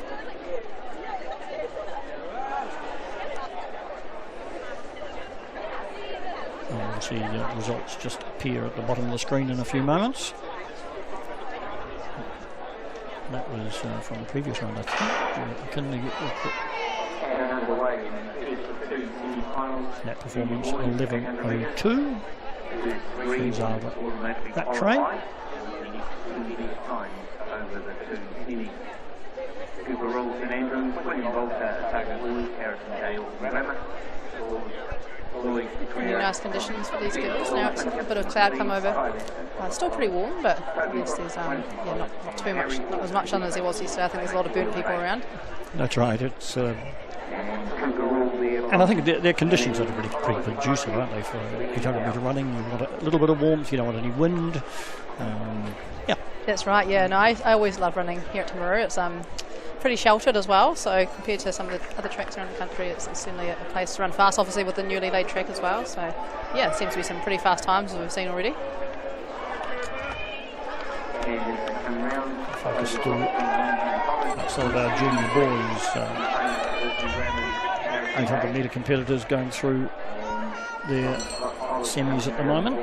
So it's a busy program for some of these young athletes. You know, particularly if you're a junior athlete, 3 rounds of 800 metre running is it's got its demands, isn't it? That's right, yeah, and I think it often comes down to who's got the fitness to recover between rounds, and you might find that you get your more endurance-y 8 runners that can come back for that final, and but otherwise, yeah, I guess that's all part of the training, isn't it, to be able to prepare yourself for 3 rounds, and yeah, pretty tough when you're young, but these guys seem to be doing well. So we just see those junior boys, that first semi coming around now. Looks like there's a bit of a breakaway. Can't quite really get the first like it is. No, but it's a pretty handsome lead, isn't it? That's right. He's obviously wanting to have a really good hit out, make sure he's certainly in that, well and truly in that top 3. That's right. Probably 25 metres, going to close to 30. So it's pretty cruisy, really. Oh, that was a very close finish there as well, and it looks like it may have come down to one of the Christchurch boys, and I couldn't quite see the other boy. We'll get those results up shortly.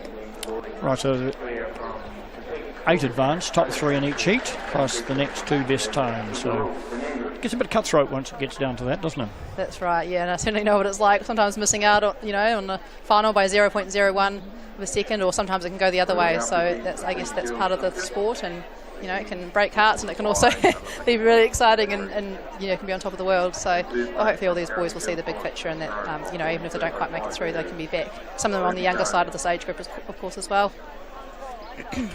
So we're into the final round of the senior girls triple jump. Eliza McDonnell of Aorangi College. Coming down the runway now.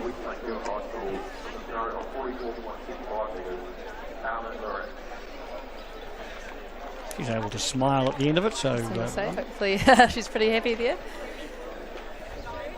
Oh yes, and you can see that 800 result did come down to the wire.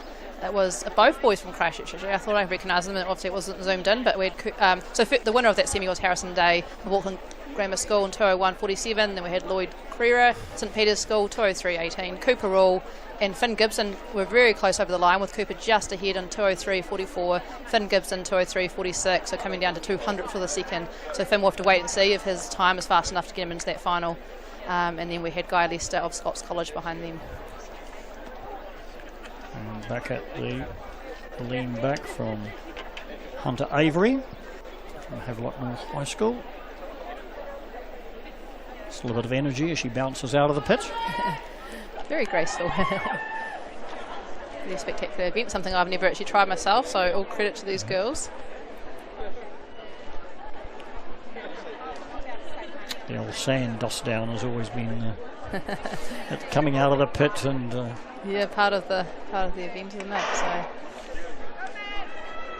and that second 800 is just headed off. And we are underway with the So in this field we've got Luke England of Rolleston College, Kingston Ryan Rotorua Boys High School, Max McGregor of Marae College, Finn Bell, Whakatapu High School, Oliver Foley from Francis Douglas Memorial College, Sam Roof of Tauranga Boys College, who we of course saw run the incredibly fast record this morning, the 1500, Sean Freisler of Whanganui High School, and Rory Davies of Auckland Grammar School. So we can see is that Sam Roof at the front there after that spectacular 1500 and 3:49 this morning, breaking the record in a heat. And obviously I expect he's going for the record in the 8 tomorrow, so maybe that's why he went 15 today, so he can do one each day. Nice to have a choice, isn't it, really? But certainly he's a young athlete at the moment who's at the top of his game, isn't he? That's right. You can see Max McGregor just sitting beside him there with the headband on, and these four seem to be going for a wee bit of a breakaway. Sam Roof not letting anyone take over. No, keeping in mind the first three automatically through, and then the next two best times. So the fourth place getter will certainly want to be up with these, whoever that might be. Doesn't want to give away any territory to the lead group. That's right. You can see these three boys breaking away a wee bit there. So that fourth place boy will be really trying to work hard to see if he can get himself a time spot. But at the moment, it certainly looks like these three, Max McGregor at the front with 200 metres to go, going through in 1:33, so that's just at about 2:05 pace. But obviously there could be a bit of a speed up, so they could end up running quicker than that. I mean, with Sam's current form, he could probably close obviously can close very, very fast. And Sam looking pretty in control there. Yep, they're spreading out across the track. They know they've got their positions for the final all sealed. Just have look over their shoulder. Just have I'm sure they're almost having a bit of a conversation. Yeah, they are. Yeah, look, we've got this, mate. Yeah, we've got this sorted, guys. Yeah. Good run, boys. And that means that Finn Gibson from Semi 1 will be into that final as well, which was lovely to see when he was only 100th from a second off that, a few hundredths of a second off that third spot in that first semi. So he'll be through from the first heat as the next fastest time spot, and then I think it will also be the first heat maybe as well. We'll have to check that for that second spot. Right, triple jump must be edging towards its conclusion. Alright, so in fact we've got the last two jumps. Sarah Rattray's 11:11 and would appear on the screen to indicate third place.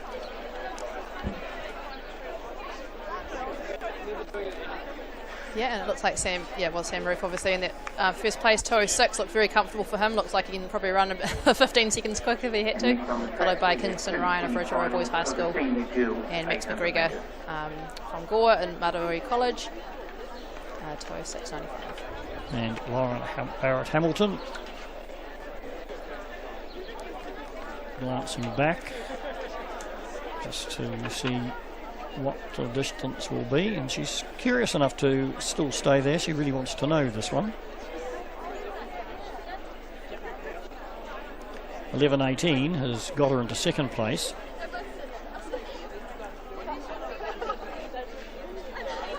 11:27, an improvement. And that's what you'd really want in the last round of a championship event. You put your best jump in right at the end. Yeah, good on her. Great way to finish her round. Right, and a little bit of a conversation going on here with the fellow competitors. Yeah, that's what it's all about. And 618, Annalyn Rudd of Samuel Marsden would have this championship sewn up, but she's been jumping very consistently. 11:45 her best, 11:41 her second best. And she's curious again. She's obviously quite happy with that jump. Yeah, good to see so many spectators alongside the triple there as well. And here goes the first semi for the senior women 800 metres. Very stacked field we've got here. We've got Talia Pallo from Middleton Grange School in lane 1, Izzy here, Wellington Girls College lane 2, Holly Fawcett at Queen's College lane 3, Samantha Lascelles at Margaret's College lane 4, Paige Skinnell, St Heart Girls College lane 5, Alaska Ontario, sorry if I said that wrong, Nayland College lane 6, Eva Houghton from Barradine College lane 7, and Sarah Hallier from Onehunga High School in lane 8. Obviously they've all broken lanes now, and trying to see who that is at the front. Antonia from Nayland College. Number 441 is Nayland College, Aliska, Ontario. We've got Samantha Sales in second place and Sarah Hellier sitting out there on the outside in third place at the moment. And I think that is Holly Fawcett just in behind that in third place. And just as I say that, Sarah Hellier looks like she's gone to the lead, going through in 67 seconds. So not that quick for some of these girls, but still, still looking like she's really going for it now. As they look like they're making a bit of a breakaway. Sarah Hellier has been in fantastic form recently, having run a 2:07 in Auckland, and her and her twin sister 2:07, 2:08, fantastic runners. Samantha Lascelles also looking very strong there in second place, even having time to look back behind her shoulder. So Sam's coming more in. More than once. Yeah. Yeah, they just really want to know that they've got this signed and sealed, don't they? The first three going through. Yes, that's right. And I guess it's also, you want to make sure you're in, but you also do probably want to save a bit of energy for the next day. So it's kind of getting that balance in. As Holly Fawcett there in third place, Samantha have to make sure she doesn't ease off too much. That's right. No certainty there because their chasing bunches third and fourth are doing well. That's right. So as I say, that's Sarah Hellier coming down the line. Samantha Lascelles in second, Holly Fawcett in third. But looking like it's going to be a close finish between third and fourth. So these girls having to put another little sprint in there. And very strong running at the front by all those girls in 2:14, 2:15. Yep. So that may well be enough, I think, for our fourth place getter to make it through, but we'll have to wait and see.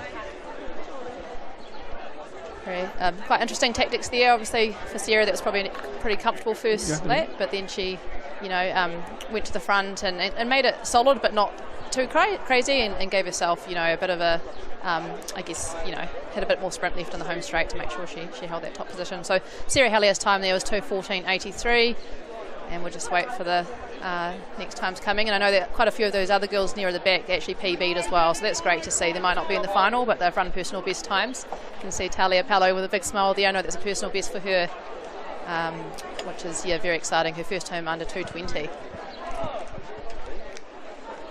All these girls will be relieved to have the semi out of the way for those that have made the final, and as I say, that fourth spot we'll have to wait and see with the first three in each heat and the next two best times.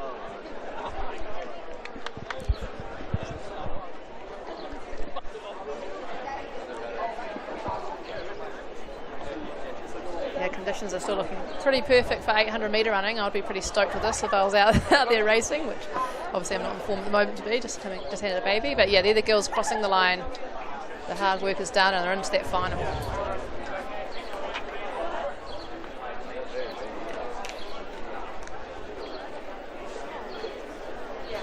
So we're just about to have semi-final number 2 for the Senior Girls 800. In lane 1 we have Maya Potadera from Tauranga Girls College. Lane 2, Alyssa Buchan from Rangaruru Girls College.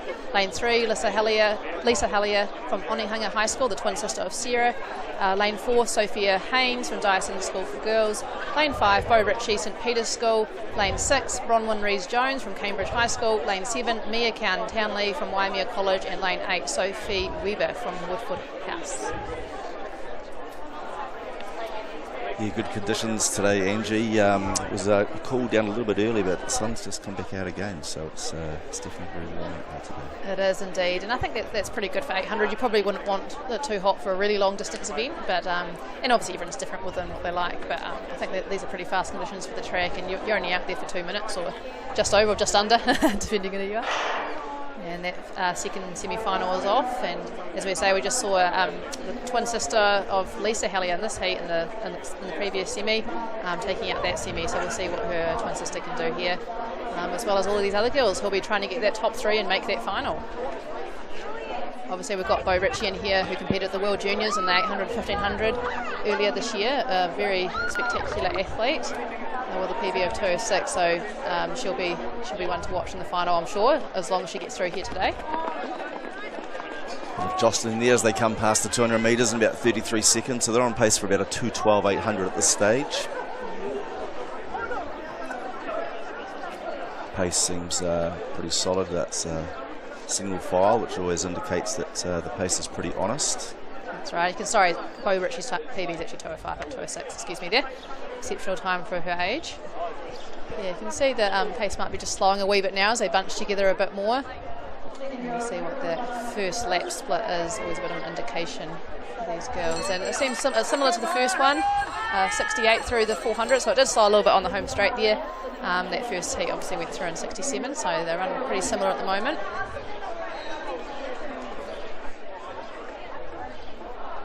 And obviously there's 5 girls at the front, only 3 of them can qualify, so they'll be working hard to make sure they get those spots. Obviously there's those extra 2 on time as well, as we see Bo Ritchie, number 777, and Lisa Hellier going to the front, looking really strong. Interesting to see different techniques, of course, but they're all looking pretty smooth with 200 metres to go. This is where the lactic acid often hits though, and I know from experience it's pretty painful, but some of these girls might be a bit more comfortable if they're holding back a bit for the final. Yeah, 3 800s over the 3 days for these athletes, so conditioning will be important, and their ability to recover between the heat, the semi-final and the final. As we see the leaders into the home straight, looking around, making sure that they're in that top 3, but there will be 2 quickest and 2 fastest qualifiers as well. Yes, as you say, those girls are pretty good, but a bit of a fight for that 3rd spot. And some of these girls have also done the 1500, had the 1500 heats earlier as well, so I know Bo Ritchie and I think the twins are in that too, so they probably have got tired legs, but they're still within themselves as well to qualify through there. So unofficially 2:16 in the second semi-final of the senior girls 800 metres. Come on, Justin! As you can see, the boys getting ready. There's going to be a very big semi-final next, but hats off to those girls. So yeah, it was Lisa Hellier in 2:16.90 from Onehunga High School, so both the twins taking out a semi-final each. We'll have happy parents.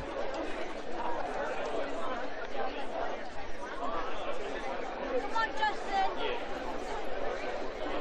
As you can see, some of them breathing heavily there.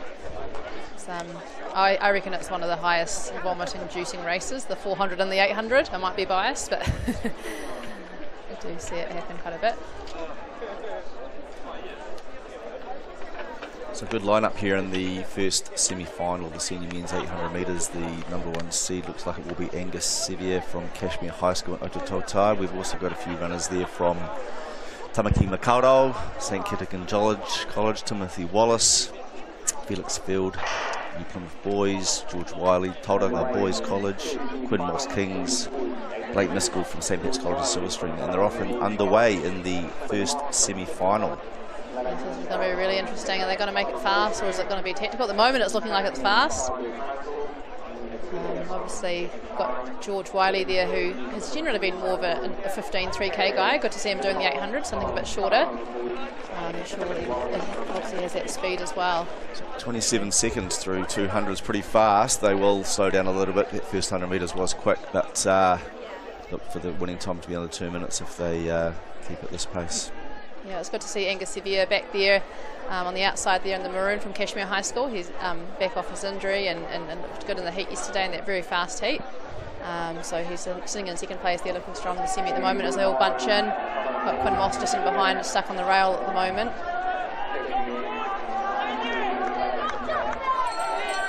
Oh, and it looks like that a bit of a kick there from George, not wanting to leave it down to the last 200. Probably coming more from the endurance side, so he's certainly taken off there.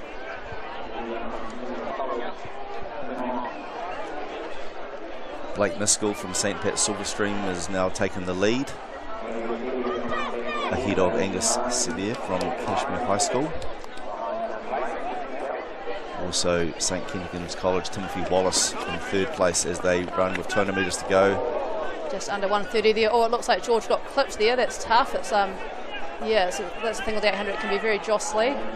Also we see all these boys coming around, 120 to go.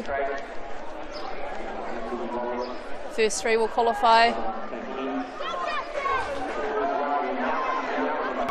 Oh, it's going to be close for that 3rd spot. So George Wiley clearly in second, leading over the line. Second place will be Angus Sevier, and in 3rd place from St Pat's Silverstream will be Blake Miskell, trained out of Upper Hutt in Wellington. Well, it was a very exciting race. I felt like a lot happened in that last lap. I can't almost keep up. with George going to the front there with 400 to go, and then I think obviously a bit of jostling as well, and got a bit stuck, and then that home straight was, some boys coming back, some fading a bit, but that's what can happen in the 800. So George Wiley with that coming back for that one was incredible after being clipped in 1:57.78. Angus Sevilla second.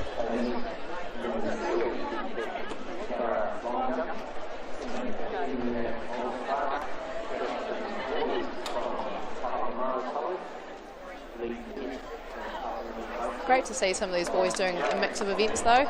As I say, I think we've seen George a lot more in the longer events, the 1500, 3K. Obviously very good at cross country, got second at the New Zealand Secondary Schools Cross Country Champs in Christchurch this winter. And that incredible race where those two boys with Caleb Wigner broke away. So he's got the endurance, but he's obviously got a lot of speed as well. So great to see him mixing it up and doing an 800. Second semi-final under starters' orders. They're underway now. Okay. It's a false start. Renzo Ferguson has scratched from Westlake Boys in lane 1, so going through the start list in lane 2, Noah Lawson from Waimea College, Jack Lummis from Tauranga Boys College, Waikato. Lane 4, Joe Martin, Wellington College, Hamish Murray, Aquinas College, Jacob Ritter, Kashmir High School, Tototai, Colin McLean, Westlake Boys High School, Tamaki Makaro, and Fletcher Van Hooven at Matamata College at Waikato. First 3 and the next 2 quickest qualifiers on the line now. First heat was one of 1:57. I think probably the 4th and 5th would have been around that 2-minute mark. So keep an eye out for the clock, the 4th and 5th position, to see if they qualify for the final. It'll be interesting to see what happens. And both of these semis are pretty stacked, but I think this one's got a lot of fast PBs on the board. With those low 150s, those 152s, Joe Martin and Hamish Murray. I've seen that they've run pretty fast recently as well in the weeks leading into this.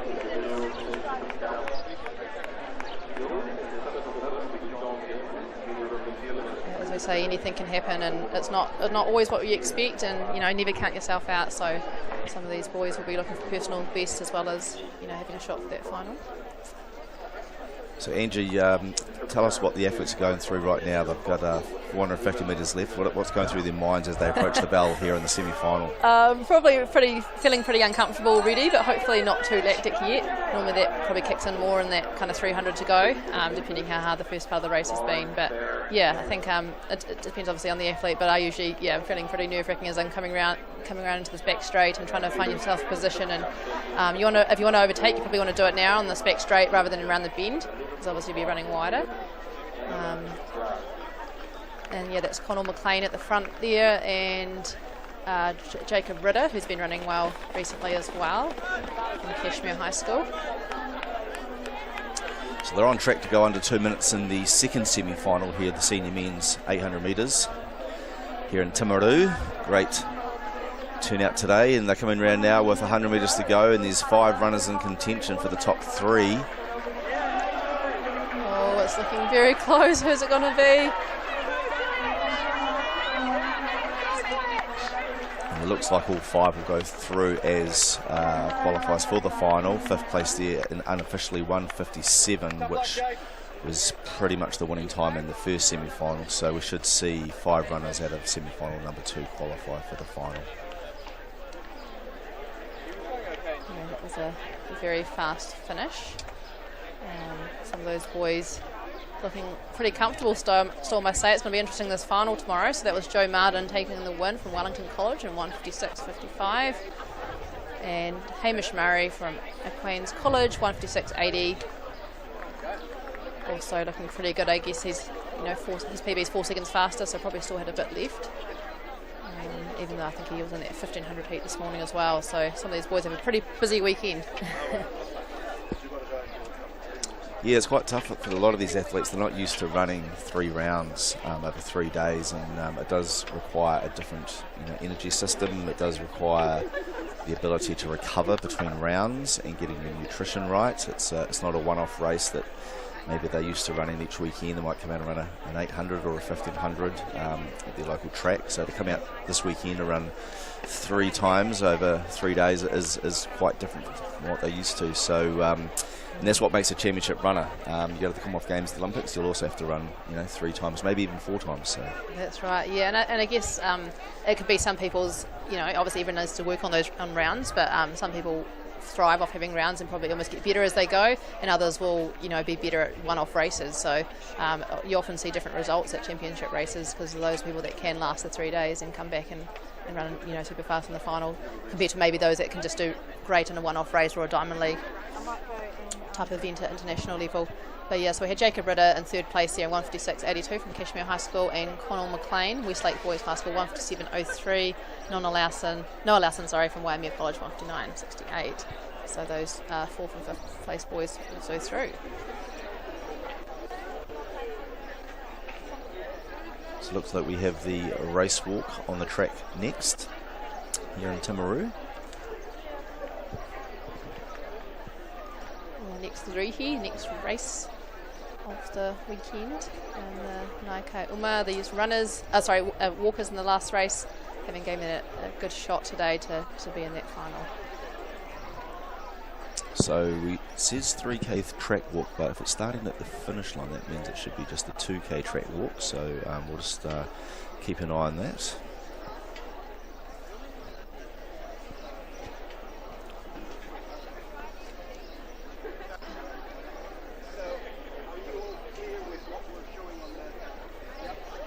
Yeah, so it looks like it might be the 2k and 3k track walks together.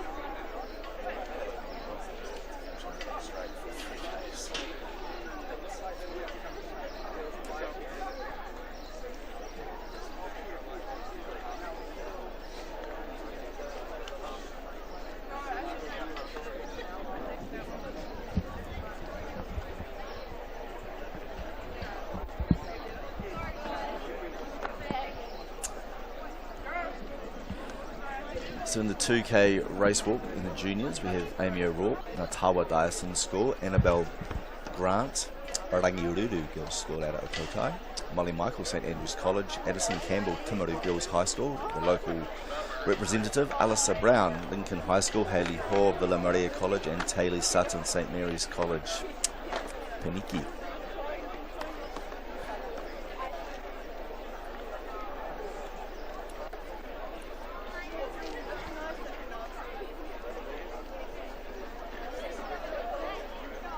And there we go. There's the seniors starting at the 3,000 metre mark down the back straight. So they'll come round and have 7 laps once they come through to the finish line. That's Sinead O'Sullivan from Sacred Heart Girls College and Yandri Furi from Epsom Girls Grammar School.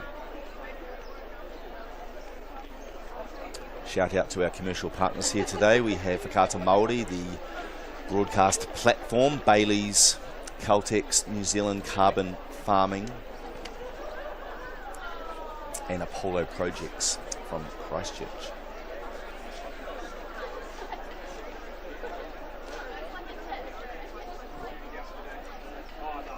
It's great to have a large following the broadcast all around New Zealand. I've been receiving lots of messages, people really enjoying watching their relatives, family and friends compete who couldn't make it to Timaru.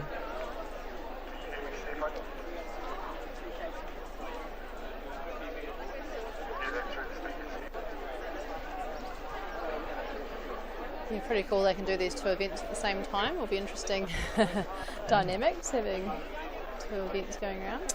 Yeah, very very unique. I can't recall a championship where there's been 2 races within one, starting from 2 different places. So this will keep the timing people on their toes, because I would expect the junior girls to cover 2,000 metres much quicker than the senior girls walking the 3,000 metres. So yes, it will be interesting.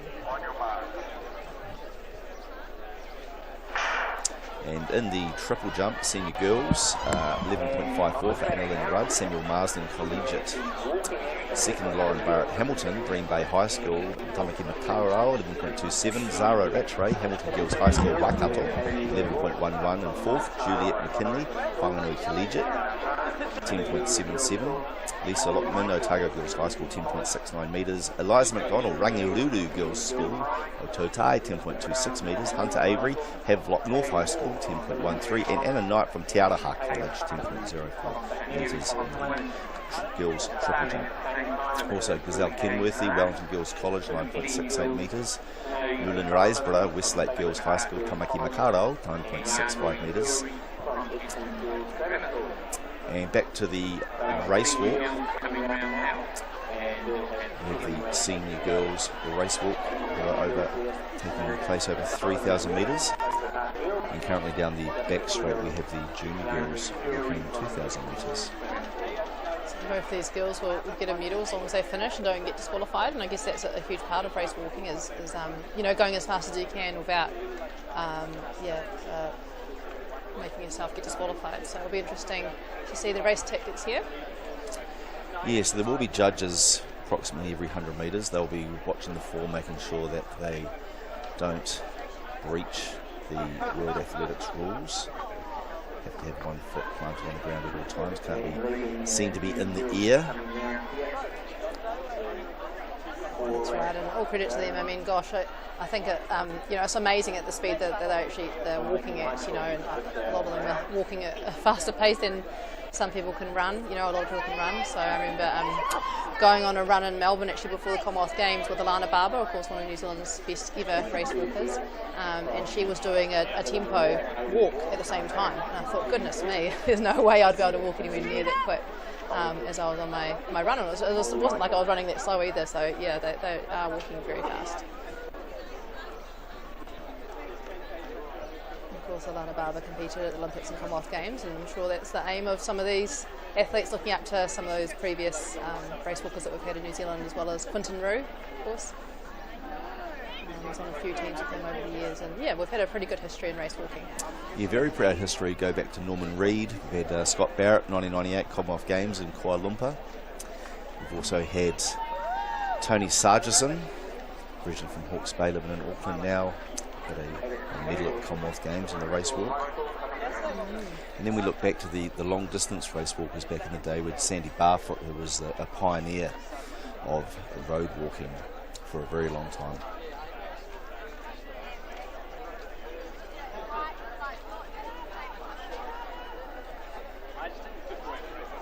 So on the screen here we have the senior girls 3,000 metre race walk.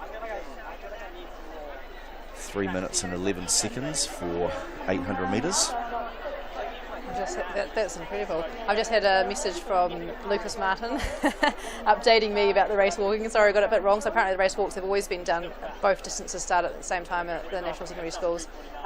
Was just open grade up until 2022. Before that, both the boys did 3K and the girls did 2K. So obviously there's been a few changes over the years, and the senior girls now doing longer. But thank you for that, Lucas. He's obviously the guru of distance walking. I can manage the middle distance events pretty well, but I must admit not so knowledgeable in the race walking. But I do think they are incredibly talented athletes. Athlete from Timaru, local, number 872, and that number on the screen, can't quite see the name there. Addison Campbell. Oh yes, Addison Campbell.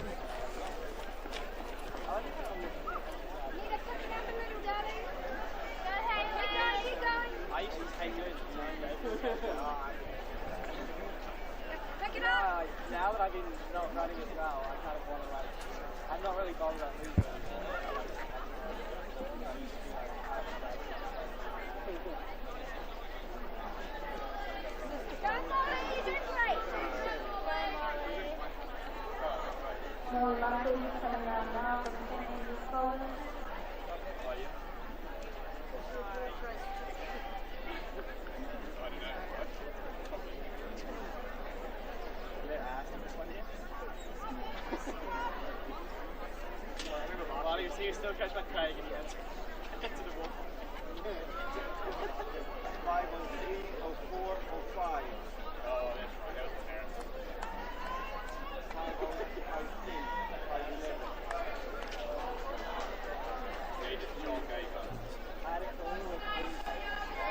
So Sinead O'Sullivan, Sacred Heart Girls, continues to lead ahead of Yandri Foray from Epsom Girls Grammar Tamaki Makaro. So both athletes side by side. Sinead O'Sullivan has the faster PB out of these two girls on the screen now in the senior girls 3K race walk. Her PB is 15:47 and Yandri Fari's PB is 16:42. So Yandri will be pretty excited to be hanging on to this pace and keeping up with her. So we'll see what they finish up with. And it could also be that some of these girls may have not done the 3K as much. They may have come up from obviously racing the 2K race walk. So the extra K makes it quite a different event. And they may have not run many or had many times have a PB on the board, I guess, as well. Sorry, walked.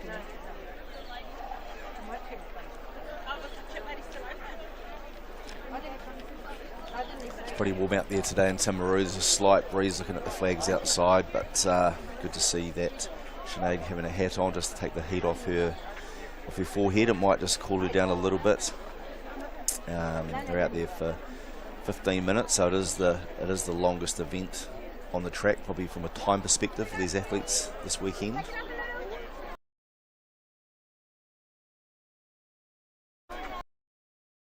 The distance of the Olympic race walking events from the 20k to a half marathon and 50k to a marathon distance. So that's going to be quite interesting to see, and whether it changes, I guess, rankings and athletes' abilities around the world. I presume, the 20k is not too different, but the marathon obviously being 8k shorter than the 50k will make it a bit of a different event. And maybe some of these track walkers will look to those longer events in the future.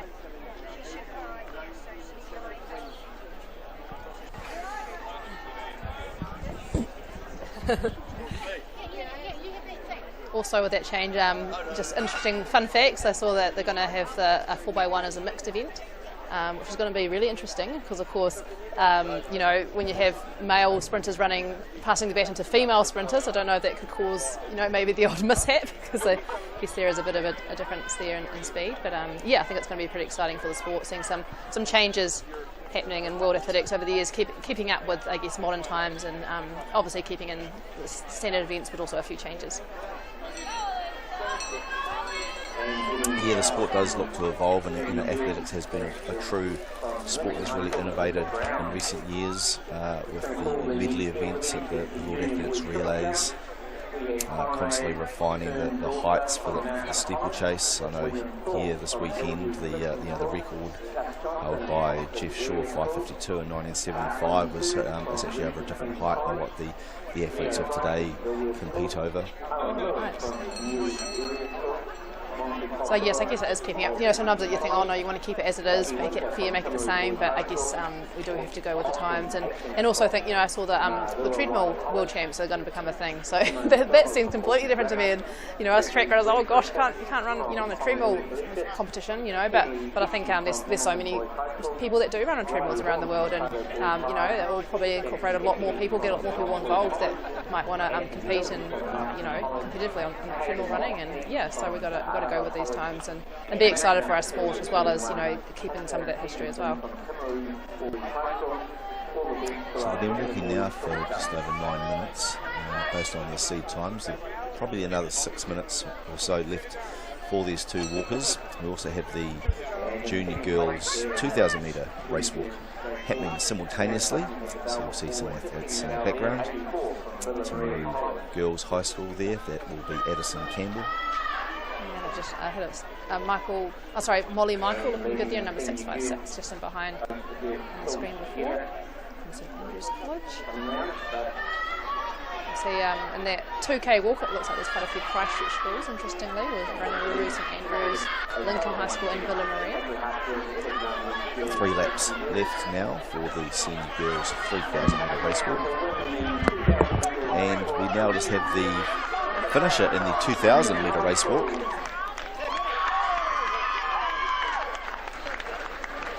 And it looks like the winner was Alisa Brown from Lincoln High School, taking out the 2,000 metre junior girls race walk. So fantastic effort by her.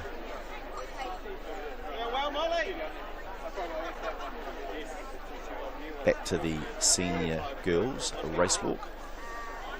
Sinead Sutherland continues to lead from Sacred Heart Girls.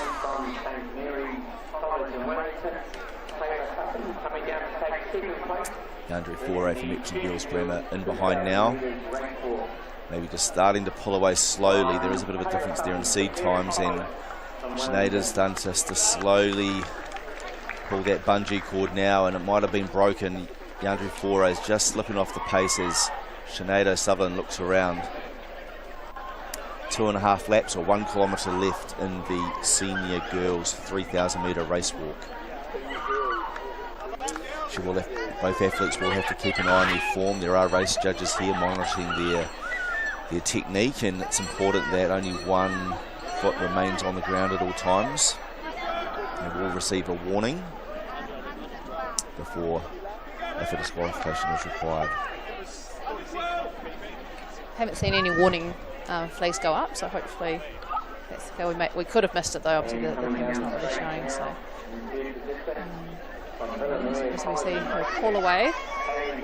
Sinead O'Sullivan digging deep, must be feeling the pain now, I'm sure.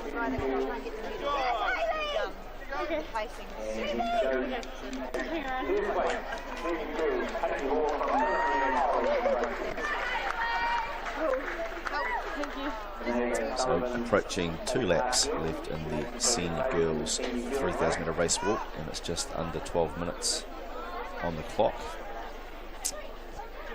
Currently walking approximately 2 minutes per lap, so around finishing time expected around 16 minutes in the senior girls 3,000 metre race walk. Just a shout out again to Whakata Māori Television.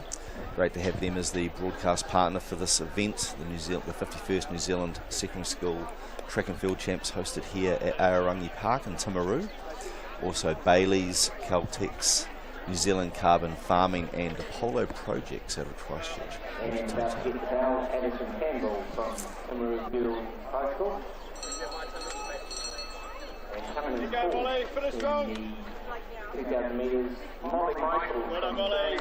Down the back straight now, Sinead Sutherland coming up to 600 metres left in the 3,000 metre senior girls race walk.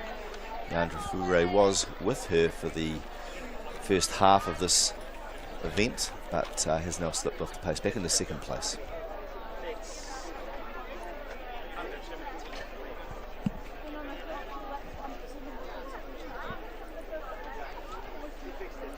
So looking at the results of the 2,000 metre junior girl race walk, first place Lincoln High School, 9 minutes 59.99. And that is, looks like it might be a best performance there from her, so fantastic. Taylor Sutton in second, St Mary's College, Paniki, 10 minutes and 42 seconds. Third in the bronze position from Villa Maria College, Ototai, Hayley Hoare, 11 minutes 47. Fourth place Molly Michael, St Andrews College, in 12 minutes 51 seconds. That is incredible by Alyssa. It looks like it's a championship record as well. To break that 10-minute barrier, I imagine, is a huge thing. And yeah, good on her for walking a personal best and breaking the record. She had that record previously held from last year. She'd walked 10 minutes 13, so it's a 14-second improvement on her own record. That's incredible. And in the senior girls 3,000 metre race walk, it's 1 lap to go. Sinead Sutherland, Sacred Heart, is well clear from the second place athlete from Epsom Girls, Yandri Foray. The record in this event held by Alana Matthews from Rosehill College in Papakura, Tamaki Makarau, 17 minutes and 18 seconds. So we may also see this record under threat as well. Incredible. And with the record in the 2,000 metre race walk for the junior girls there, I see that Alyssa Brown is only 14 years, 11 months, so she will have another year in this age group next year. Obviously she got it as a 13-year-old, that record last year, and yeah, broke it again this year, and she'll still have another year as a junior, so that's incredible. I see that she is coached by Rosie Robinson out of Christchurch there, so from Selwyn Athletic Club. Incredible athlete there, Alyssa, and congratulations to you, breaking 10 minutes for the first time and breaking your own record. So 200 metres left now for Sinead O'Sullivan, Sacred Heart Girls College. Time is 15 minutes 25 on the clock, and the record held by Alana Matthews at 17 minutes 18 seconds is very much under threat. I think even potentially both athletes today might go under the old record. On screen now we have Yandri Flora Epsom Girls with a personal best of 16 minutes 29 seconds. Good. Incredible for New Zealand walking that all these records are being broken. Obviously these coaches, Rosie Robinson and all the other coaches around the country, are doing a great job to be to leading these girls and boys obviously in the other events as well, breaking records and improving the sport. And Sinead O'Sullivan now approaching the finish line, only 50 metres left to go. She passes the Bailey's banner, and on the clock 16 minutes and 20 seconds, so she's going to be almost 1 minute under the existing record. So congratulations, a new record here in Timaru for Sinead O'Sullivan, Sacred Heart Girls College. That is incredible. Massive congratulations to her. And in second place, coming with 100 metres to go now, Yandri Foro from Epsom Girls Grammar. She also may go under the existing record of 17 minutes 18 seconds. So we'll just look at the clock and see if she can also do this while she maintains her race walking form. And she will also go under the existing record. So fantastic to see both athletes in the 3,000 metre race walk senior girls go under Alana Matthews' record that was set in 2022. And Sinead O'Sullivan competing for Stratford Runners and Walkers Club is 16 and a half. So very, very promising future ahead there. And both those girls should be very proud of themselves.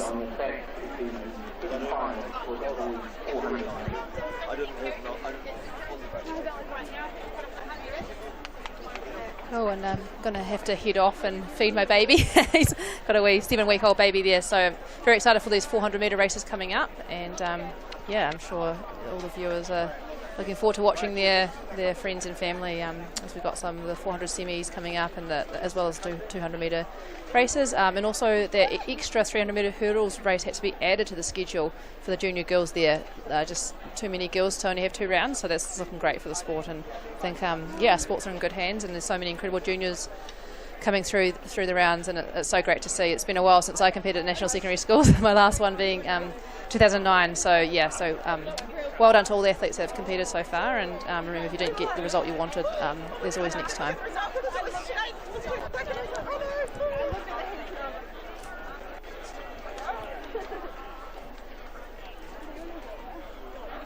So in the semi-finals of the senior boys 400 metres, we have some very promising athletes. In Heat 1, Henry Smith, St Peter's School. Lane 2, from Auckland Grammar, will be Joshua Smith. Lane 3, William Rolfe, St Peter's College. In lane 4, Conor McLean, we saw him in the 800 metres. We'll be interested to see if he backs up in the 400 metres as well. Lane 5 will be Kahurangi Cotterell from King's College, Tamaki Makaurau. Lane 6, Henry Sevier, Christchurch Boys High School. In lane 7, Max Lewis, St Pat's College Silverstream out of Upper Hutt. And in lane 8, Thomas Gowan from Whanganui High School. It will be the top 3 in each heat with the next 2 best fastest times. Kahurangi Cotterell is probably the standout performer in the first heat, personal best 47.77, and he will start favourite.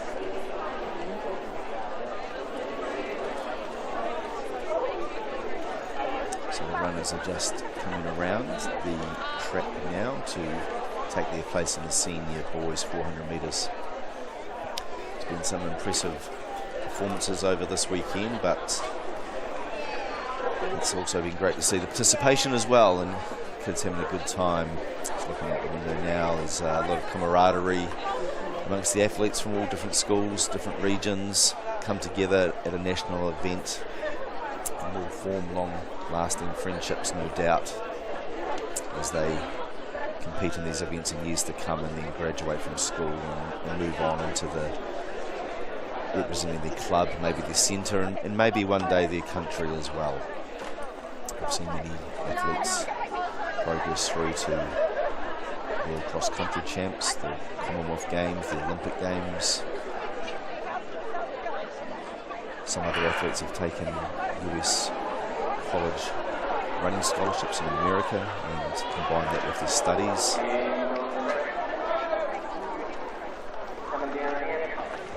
We've seen a 100-metre race come over the screen. That might have been a re-race from the previous race, a replay, I think.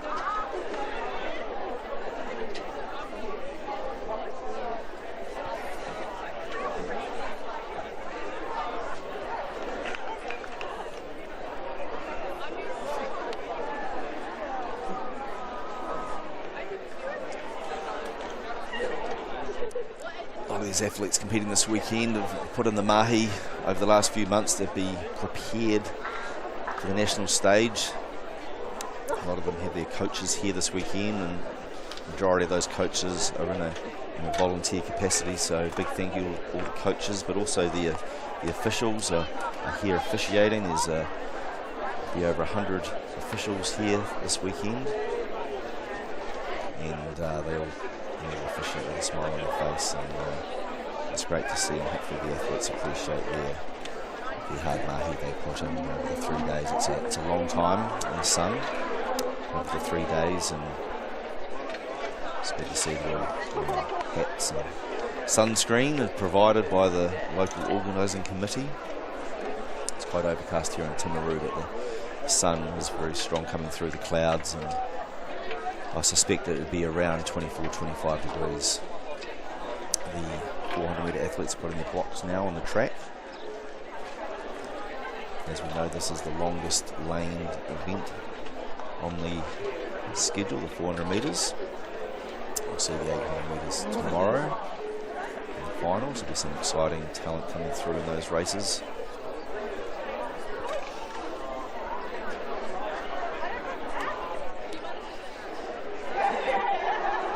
Quality of the running has been very impressive over the last 3 days. And looking at the start list now, most of these athletes have personal bests in the vicinity of the low 50-second time, so that's very impressive. It looks like we will have Colin McLean running for the West Lake boys in the main four. You can see him there warming up on the track now, so it'll be interesting to see how he's backed up in the 800 metres semi-final.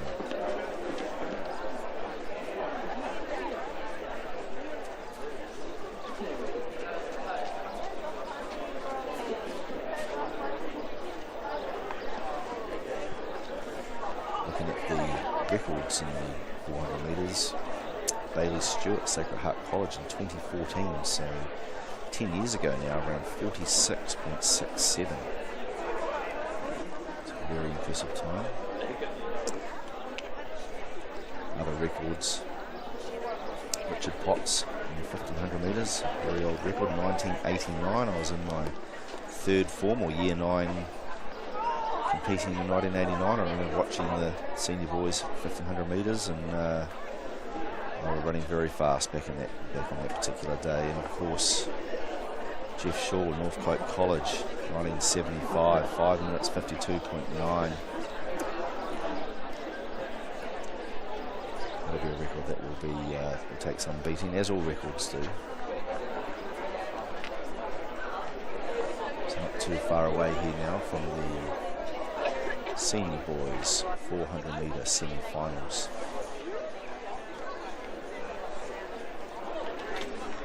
It's been good seeing some top former athletes walking around the track.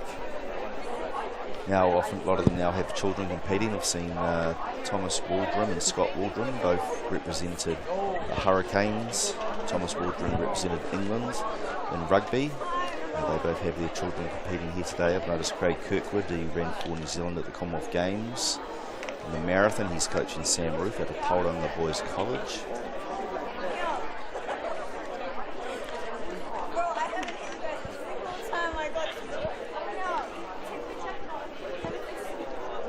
So today will be the top 3 qualified plus the next 2 best times. So in a laned event, they'll be going pretty hard for at least the first 300 metres, I would say, until if they can see there's 3 well clear, they might ease up, but it's gonna take a lot of depletion of their energy levels to qualify. It's 400 metres, it's a tough field. There's not much separating the seed times between 3 versus 6.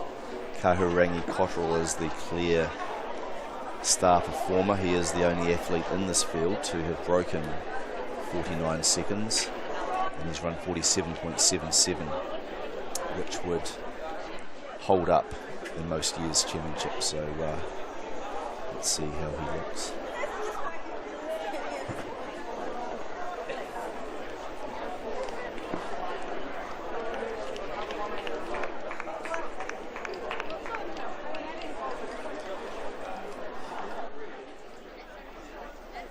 A lot of these athletes will also be running in the 4x4 relay as well. Westlake boys, a very strong school.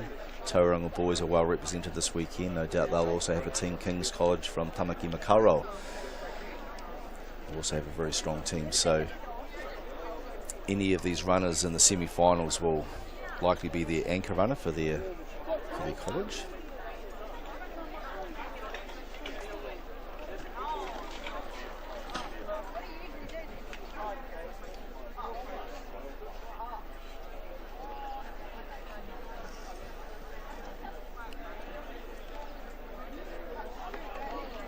Great bringing you this broadcast on Whakaata Māori.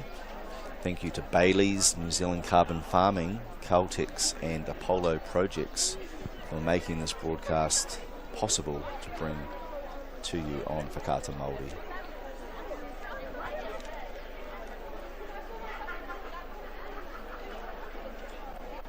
And not too far away now, athletes will be receiving their instructions from the starter.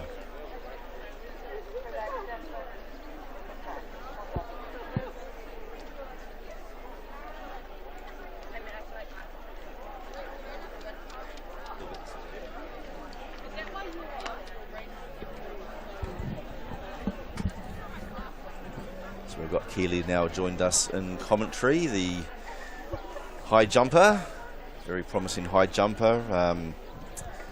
Tell us more about your high jumping recently, Keely. You are back in training? Yeah, so I've been back in for a few months now. I had about 4 months off any high jumping in general post trying to qualify for Paris, which unfortunately was unsuccessful. And so I took a little bit of time off, and I actually was telling Kevin earlier that I've jumped into some multi-event training for a couple of months, which was really fun. I really wanted to do a heptathlon, but it didn't quite align with the schedule, and the Nationals for heptathlon is just before a gold meet next year for high jump, so I don't think I'll be able to get that done. But yeah, it's been good. I've gone back into full high jump training mode now, so it's just been wanting to enjoy it, have a bit of fun. Oh, very good. And remind us what your personal best is, Keely. If you were over 1 metre 85? 189. Oh, 189. Yeah. Approach A looser 190. I know. Approach that 1 metre 9. There's been some top female high jumpers over the year, and they're underway now in the senior boys 400 metres. Expect Aorangi Cotterell out of King's College in lane 5 to stamp his class in, and sure enough, he's moved forward and already caught up the stagger. Connell McLean, Westlake boys, in the white singlet, just had a short turnaround from the 800 metre semi-finals, also pushing through in those middle lanes. Very competitive field as they come through with 200 metres to go. It's Connell McLean and Aorangi Cotterell in lanes 4 and 5 are well clear of the chasing runners. It's the top 3 qualify automatically with the next 2 fastest runners. Looking very comfortable, Aorangi Cotterell. Tamaki Makaurau, King's College, unofficially 48 seconds. Connell McLean second. I think third may have been William Roll from lane 3, St. Peter's College, but we'll wait to see the results come up on screen.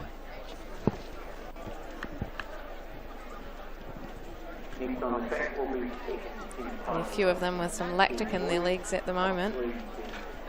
Running a Fado meter, 400 metres is a pretty challenging race, doing flat out sprint. Definitely something I wouldn't be doing that often.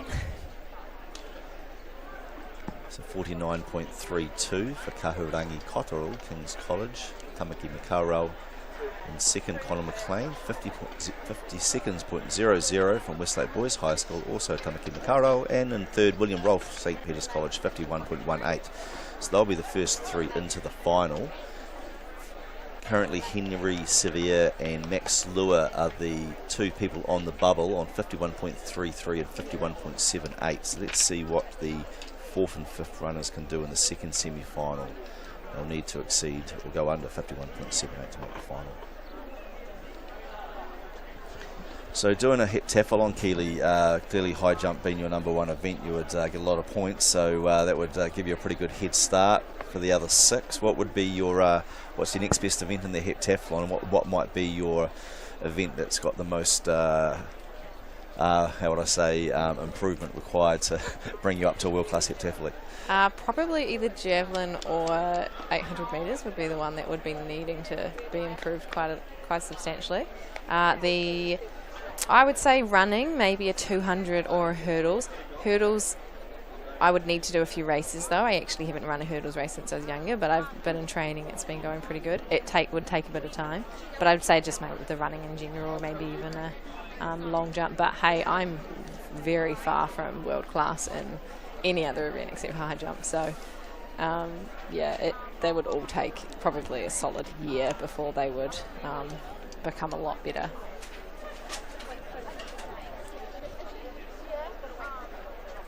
So in the lanes now for the second semi-final of the senior boys 400 metres. Lane 1, Ollie Singleton, Christchurch Boys High School, Ototai.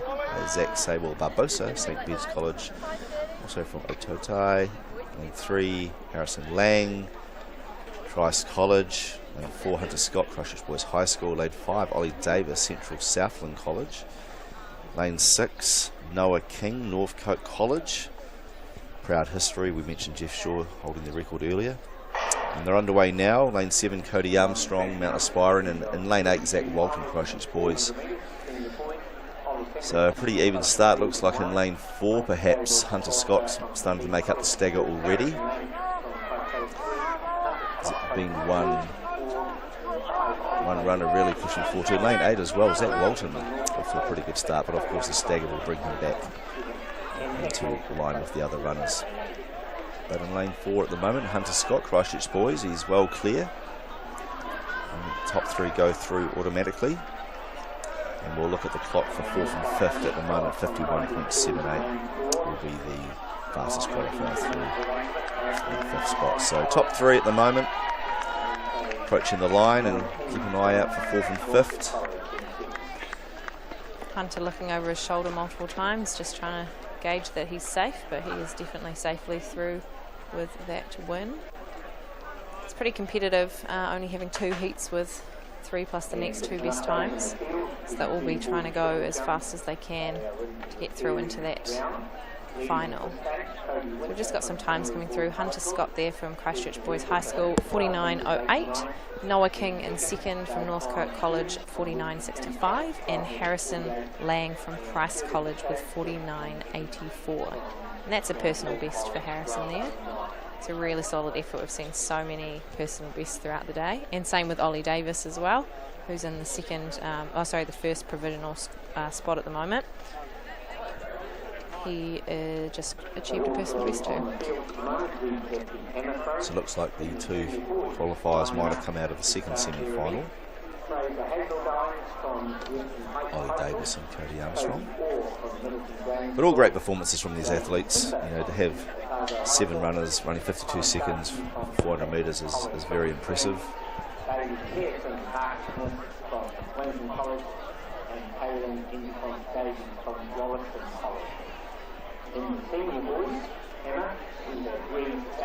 Can't ask for much more in terms of the weather here today. There was a few spits though before when I was sitting out there, so hopefully there's no downpour. And I think tomorrow there's meant to be a teeny bit of rain throughout the day, but you know, when you've got good weather, relatively minimal wind for the most of the day, except for probably these 400. Boys are probably feeling it a little bit because I think the wind's picked up in certain spots. You know, that amounts to really good races and field events and lots of personal bests. from this morning, please come to the middle desk.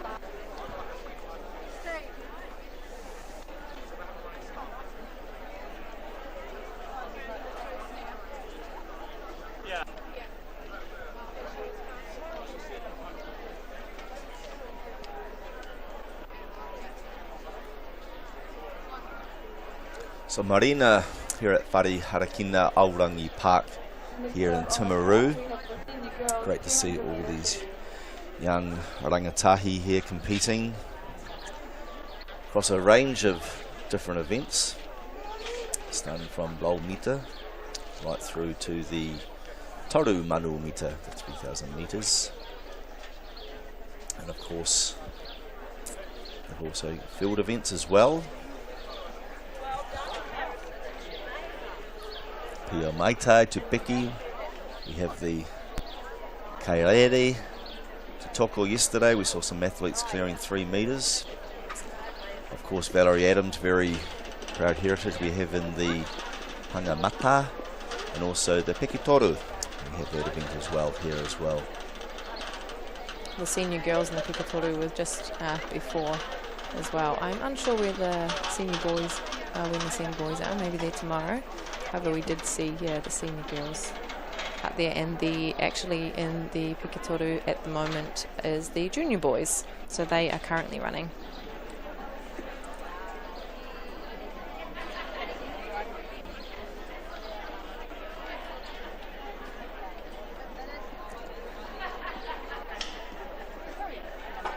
So just looking at the qualifiers for the 400 metres. So the 2 qualifiers did come out of that second semi-final. Hunter Scott will be the quickest qualifier, 49.08.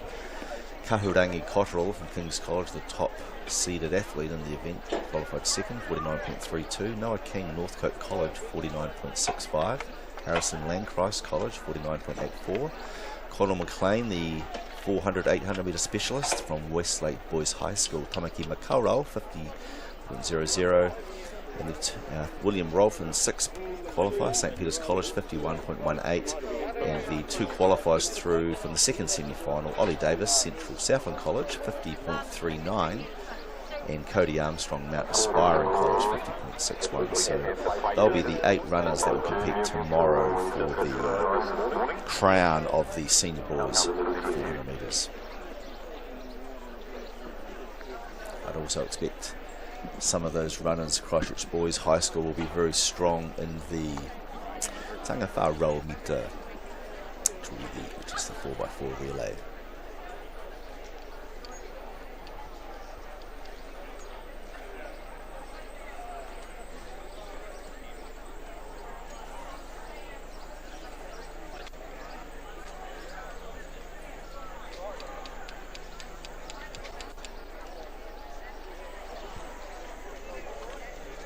Looks like they are just about to start the Pure Matai, the hammer event for the junior boys. Actually, it's a combined competition of the junior boys and senior boys, it appears.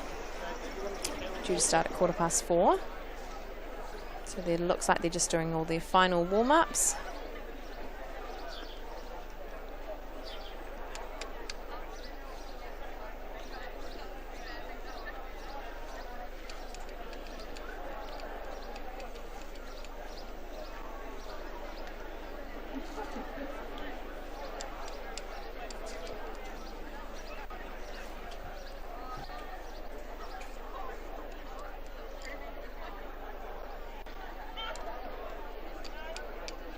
At Apollo Projects, we create better outcomes because we never make any assumptions.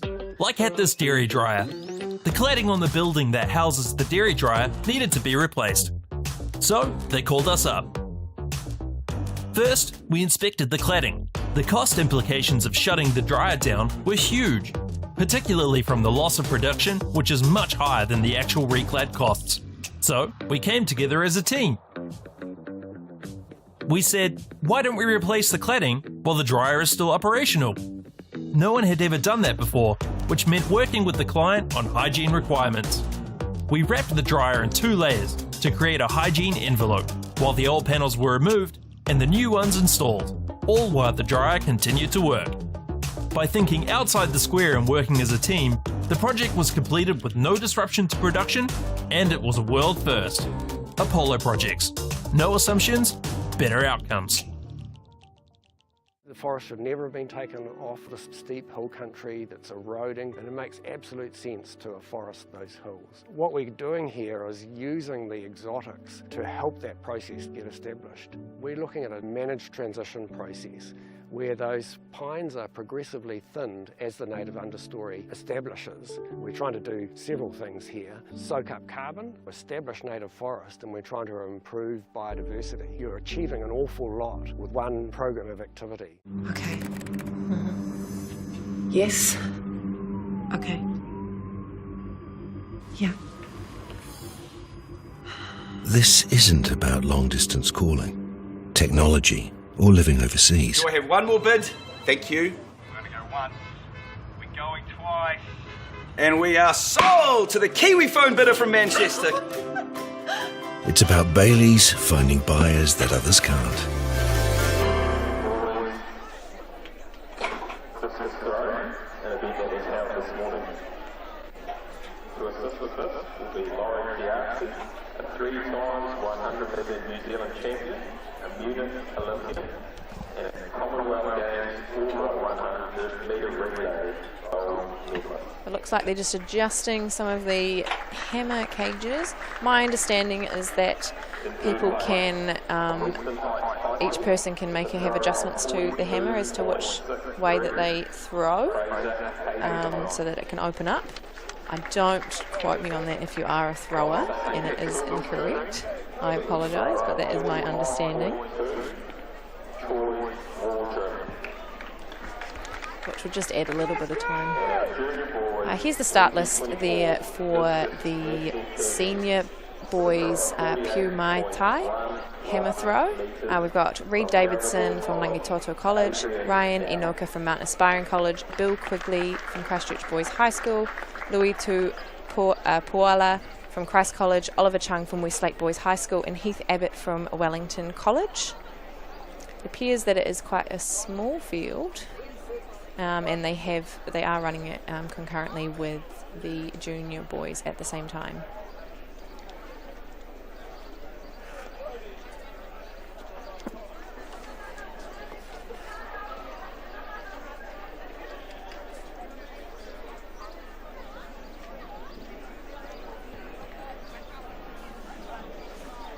And I'm just waiting to get all the list of people's names so that I can tell you who's throwing at each time. So that is Brodie Cooper from East Otago High School, so he is in the junior boys.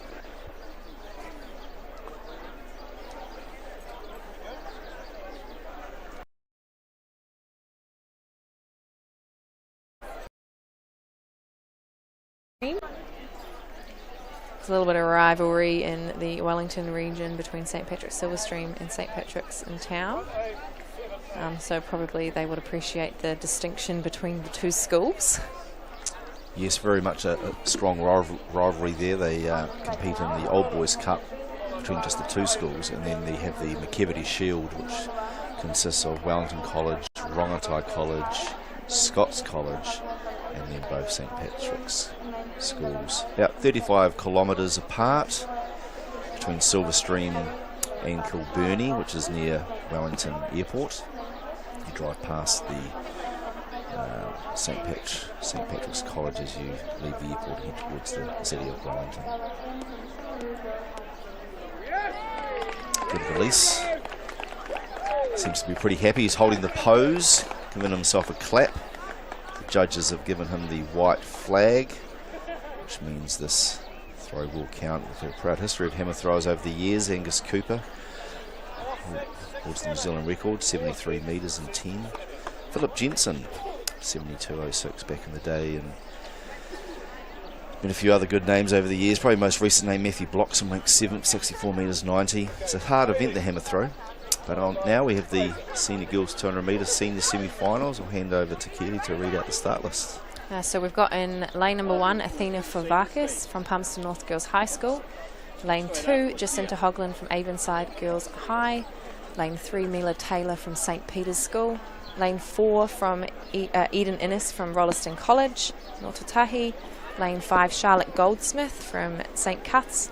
Lane 6, Tabi Amponsa from Havelock North High School. Erica Lucas in Lane 7 from Waimati High School. And Bella Thin from Timaru Girls High School. So Bella hasn't had to go very far, just had to go down the road.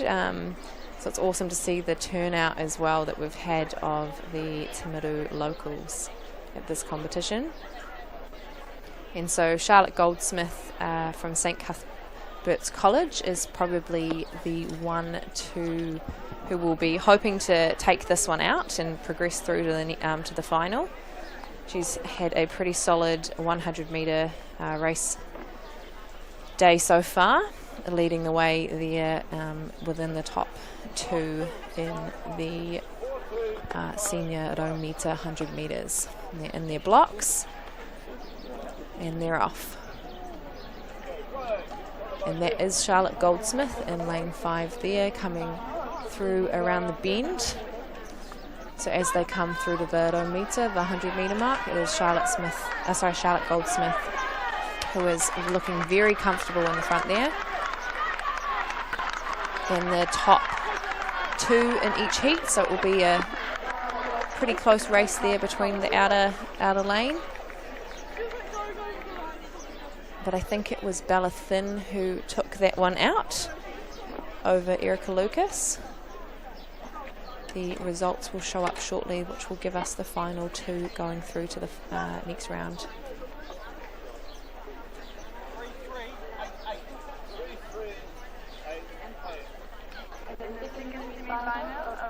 So the runner in lane 5, it looks Charlotte Goldsmith, very impressive.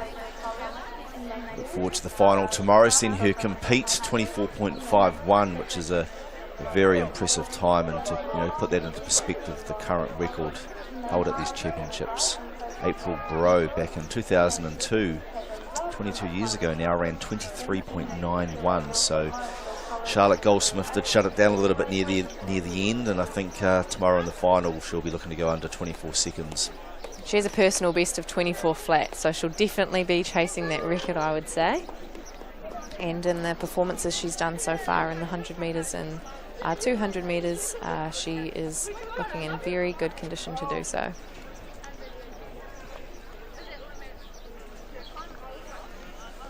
So at this stage we've got Erica Lucas and Jacinta Hogland, who are in the provisionary qualification spots. Louis, followed by Oliver.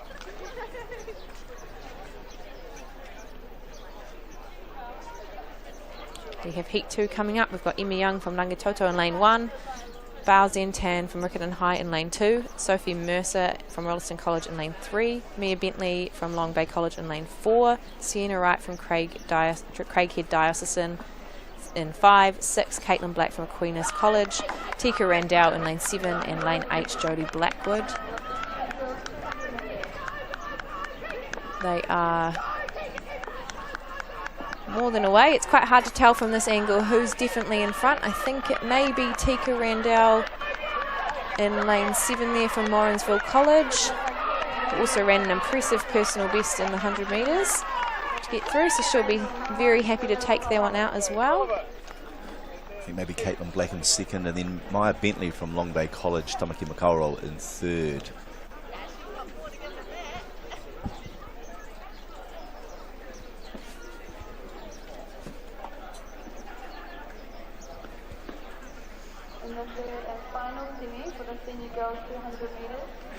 So yes, was Caitlin Black in 2nd, and Maya Bentley in 3rd from Long Bay College, 25.95.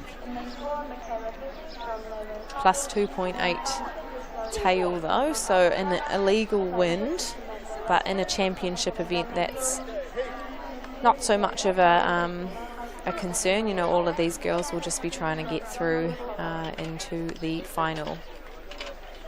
And then anything goes in a final.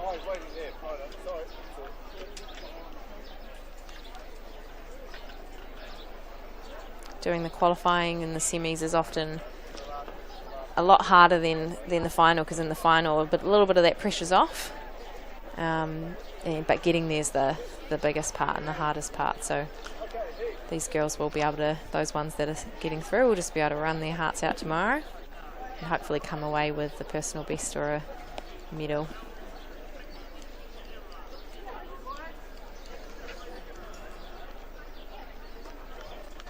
So we've got heat 3 of the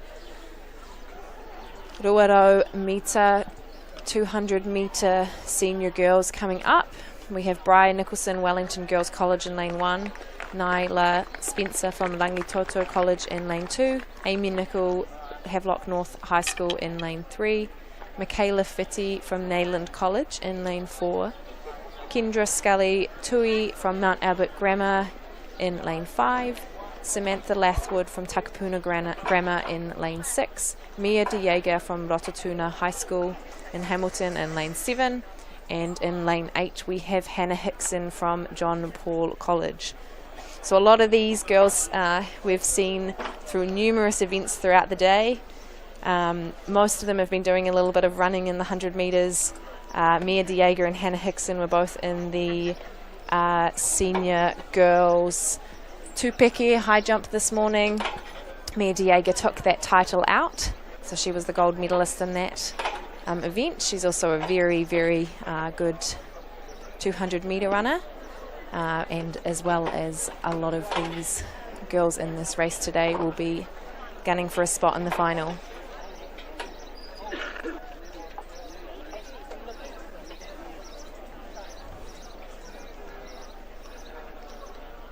It really is a massive achievement to make the final in these events. It's a tough competition, and they're underway now in the 200 metres. It's a clean start. Looks like lane 5 has made a great start. Kendra Scully Tui, Mount Albert Grammar, Tamaki Makauro. She's got a very fast seed time, but also out wide. Mia De Jager, Rotuna High School, Waikato. Both athletes well clear. Both looking very comfortable there. And so that was Mia De Jager from Rotatuna High School taking that out, with Kendra Scully Tui from Mount Albert Grammar coming through in second.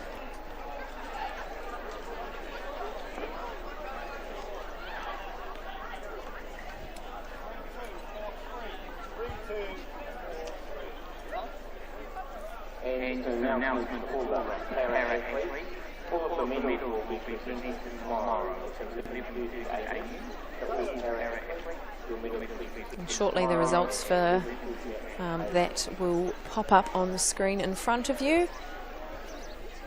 There we go. We have Mia De Jager 24.16 taking that out, with Kendra Scully Tui 24.56. So those two will have an automatic qualifier.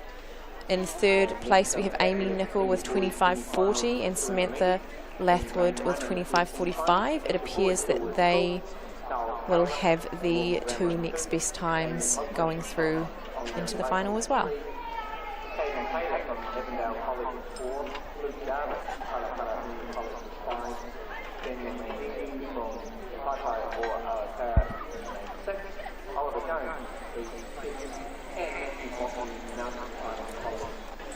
Great to have this broadcast brought to you by Whakata Māori. Thank you to our commercial partners, Bailey's, Caltex, Apollo Projects and New Zealand Carbon Farming.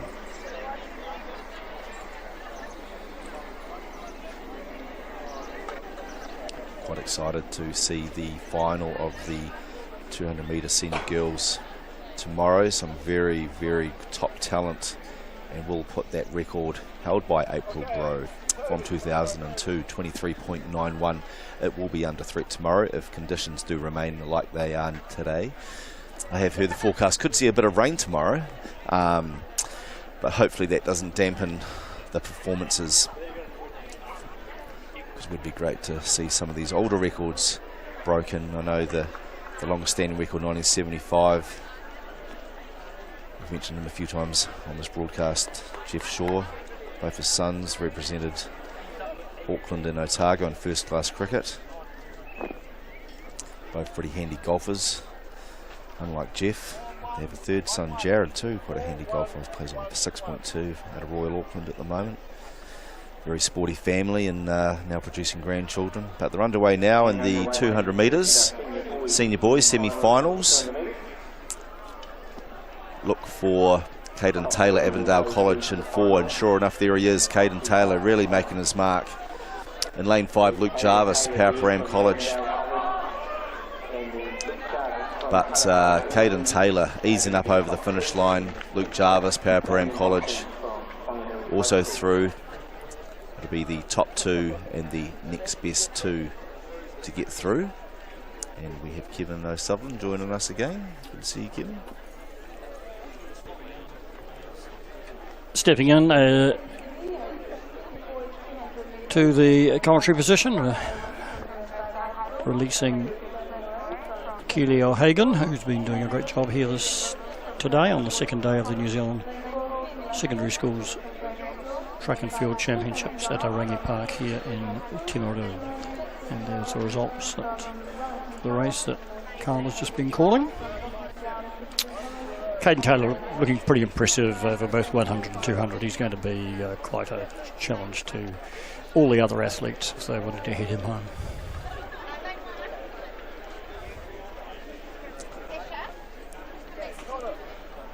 Charles Howlett, name we recognise in 6th place, Auckland Grammar School, Tamaki Makaurau, a famous name in New Zealand sport. Obviously Doug Howlett was a 100-metre runner for Auckland Grammar back in the mid to late 1990s. Went on to represent the All Blacks in rugby. Still the top try scorer for New Zealand All Blacks? I'm not sure. I don't. Probably would be, I think. Wouldn't be too far off if not. Second semi-final lining up now. We have lane 1, Dylan Williams, Burnside High School, Totai. Flynn Murray, St. Peter's School. Regan Wilson, Tauranga Boys College out of Waikato. Bay of Plenty. In lane 4, Ben Langford, Middleton Grange School. Lane 5, Finlay McDonald, Kerikeri High School. From the far north, Oroli Mayo, Wellington College, Paniki. Lane 7, Adam Platts, Botany Down Secondary College in Tamaki Makaurau. And in lane 8, Cruz Mara from St. Peter's School.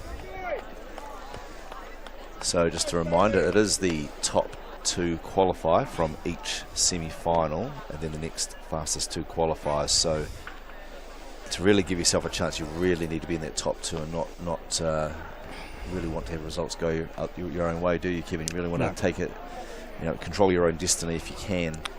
That's the ideal, isn't it? And it's pretty cutthroat when it gets down to this level. Top 2, and then you just wait, tender hooks over for the next 2 fastest.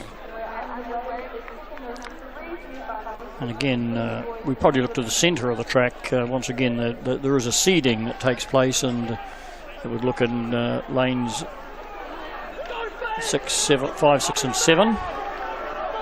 And number 337, Finlay McDonald taking the nod on his inside. It might have been Ben Ragford or Regan Wilson. We'll just have to wait and check. And Rio Mayo of Wellington College also in the mix. So in a moment or two the results will come up on the screen. And there we see in the final stages of this race, changing fortunes. Who gets the second place? It goes down on the inside to Ben Langford, I think it is. There we go. Finlay McDonald and Ben Langford. Straight through to the final. That's a really good feeling, I would think. Carl, isn't it? You've made your final of the New Zealand Schools 200 metres Senior Boys Championship. Yeah, no, it's tough. The top 8 in New Zealand. It's a massive achievement. We do have one more semi-final left to come. And Keely and I are in discussion about the WPG. We got provisional qualifications. I guess is what it stands for. But it's not finalised really until the last race in the series is run, and this is about to be the case. That's right, and at the moment that time is 22.6. It's currently holding the 8th and final spot. And in the 3rd semi-final, lane 1 will be Blake Dalton, Tidy College. In 2, Finn Hawkins, Christchurch Boys High School. In lane 3, Asher Robertson, Hutt International Boys School, based out of Upper Hutt. Lane 4, Geraldine High School. About 30 kilometres away from here. Nice little town. I played golf there this morning, Kevin. I shot a 90. I was reasonably happy with that with my reasonably high handicap. Lane 5, Ollie Davis, Central Southland College. Lane 6, Asher Rogo. Might be a relative of Henry Rogo, Northcote College. Tamaki Makara. Lane 7, Sasha Tahi, Christchurch Boys High School. And Lane 8, Zacharias Ziogas, St Patrick's College in Silverstream. And they're under the starters' orders. Clean start. No one showing through just yet. Maybe lane 7, Sasha Tahi from Christchurch Boys. He's caught up on the stag on Zacharias Zogas from St. Patrick's Silverstream. So maybe lane 7 at the moment, but look for the runners in the middle lanes. And it's the young Geraldine athlete, Ethan Hull, who's holding it, and he's going to qualify, even if he doesn't quite get the win, because on his outside it looked like Ollie Davis may have come through. We'll just have to wait and see on that. And that's a big breakthrough for a local athlete here at the New Zealand Schools Championships. We'll just wait for that result, and you can see the finishing straight here. Just Central Otago's Ollie Davis, and the results will just pop up in a moment or two. Ollie Davis, Central Otago College, 22.45, and Ethan Hull, Geraldine High School, 22.51. Asher Rogo doesn't look as if he's going to quite go through, finishing third in that heat. So it's going to be from the previous 2 heats, but it's very close. Very close. So these young lads will take the shoes off. That's their race done for today. And the 200 metre boys final back on in the final session tomorrow.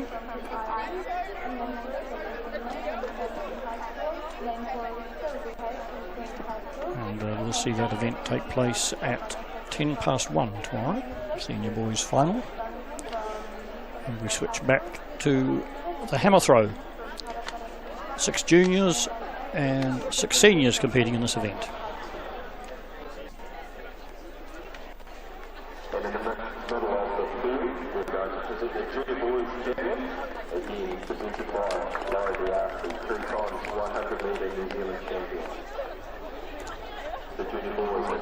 We caught up at the moment, Carl, with are they actually all 12 competing at the same time?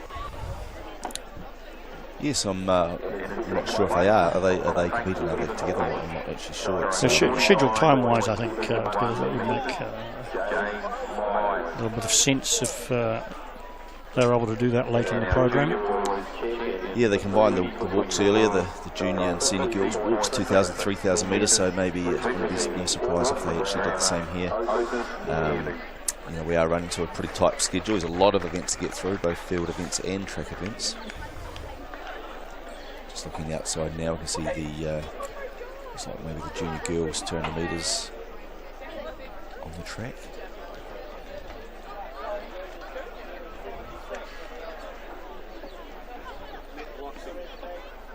Okay, round 3 for the juniors. Fraser first, followed by Taylor. Heath Abbott on screen. Arlington College. Oh no, maybe not Arlington College. I thought you got there. Number 954.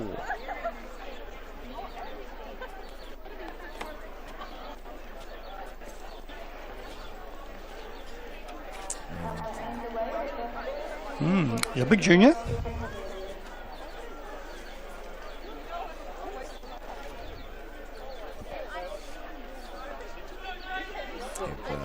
Background, we have the heat one, the junior girls 200 metres. Looks like Kenzie Bowden comfortably winning. Rangi Totoko, Tamaki Makara. 3 semis, so it'll be the top 2 next fastest 2 for the junior girls 200 metres semi-finals.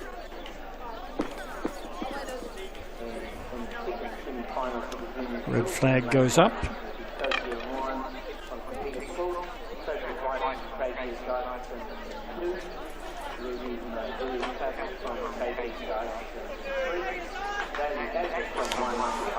And always the frustration for hammer throwers, the hammer gets stuck in the cage. Try to shake it down. More often than not it does come down, but there's sometimes a little bit of a challenge. So scaling and arranging for that to... But they look as if they're fine on this occasion.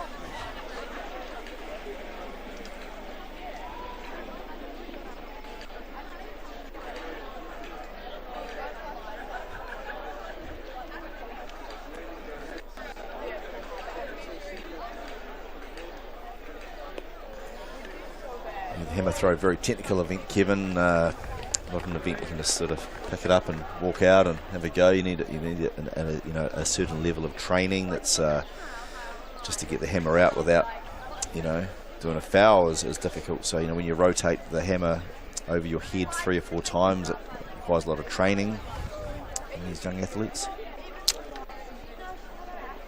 Yes, and it's certainly the junior boys who are stepping out into the circle each time at the moment. Another 2-4-4.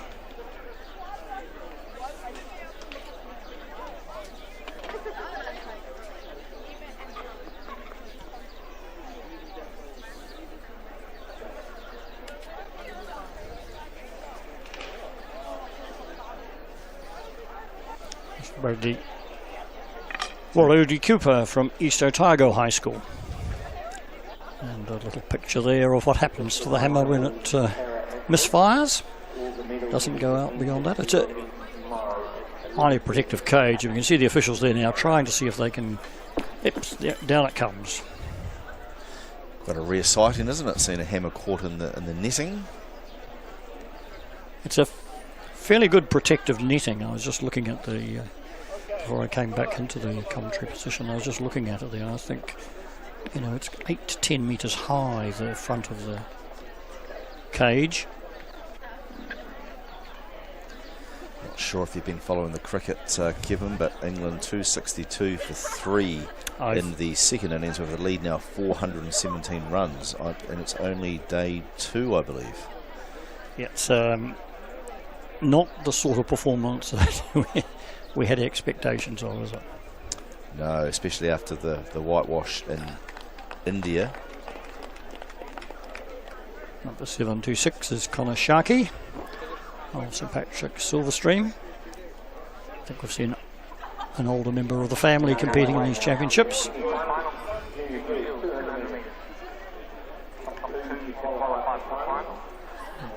Going to pick up the hammer from the Wellington College athlete. It's Bailey Pearson Harkness. Mid 30-metre throw at his best, and I'm sure he's wanting to replicate that if he can.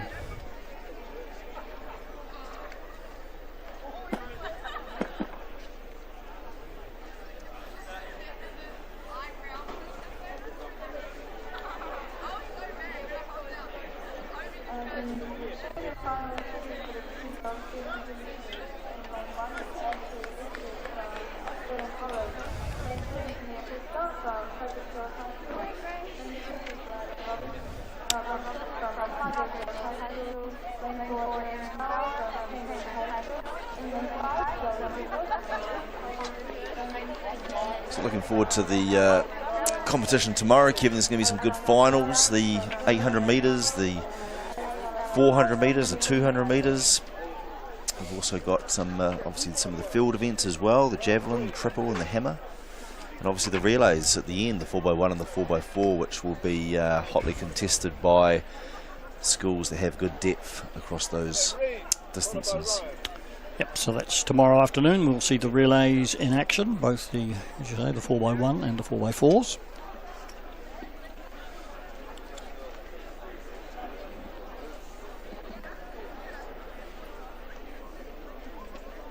First event tomorrow will be the 100 metres at 9 o'clock, and then the hammer throw. Rangitoto College. Looks like a foul. He walks out the front. It's Reed Davidson. And They have a very good training facility there next door at AUT Millennium, so they can. It's a very, very nice hammer throw setup they have there. The track's just been completed. That opened about 10 days ago. They'll be hosting the Night of Fives coming up in a couple of weeks. Number 430 is Ryan Anoka from Mount Aspiring College.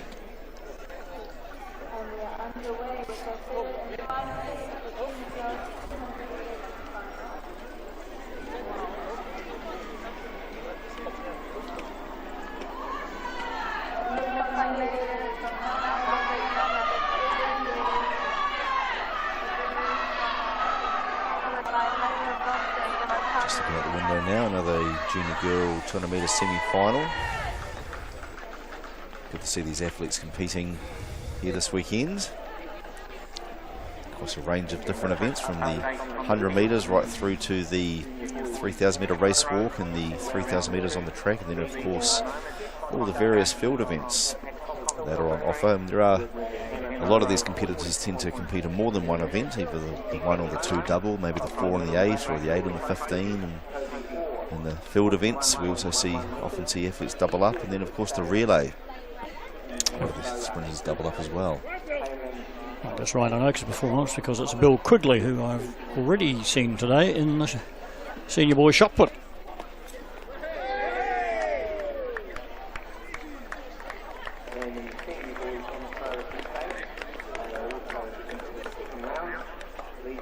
He's got a very good throw already recorded of 50.16 metres. He's in medal contention at the moment. Early days, admittedly. It's only round 2. He's able to give a wry smile as he awaits that result to come up.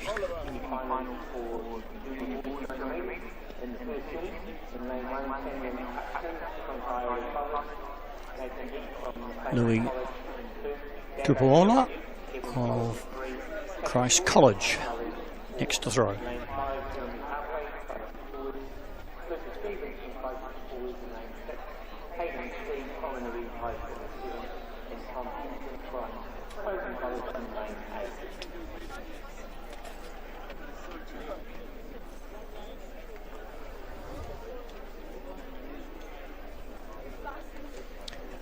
A few little dark clouds in the horizon in that shot that we just saw when we were watching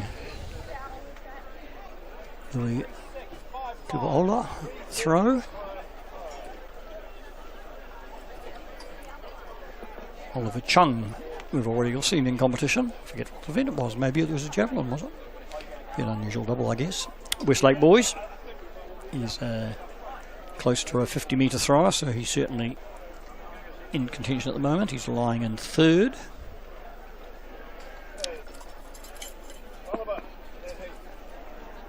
Because this is 2 competitions of only 6 athletes in each, I presume they all get 6 throws.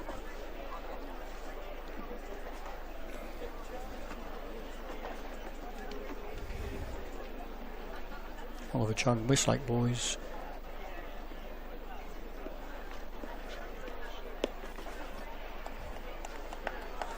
Spinning impressively into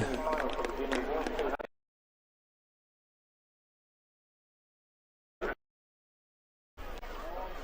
think we probably have to take it that red one counts.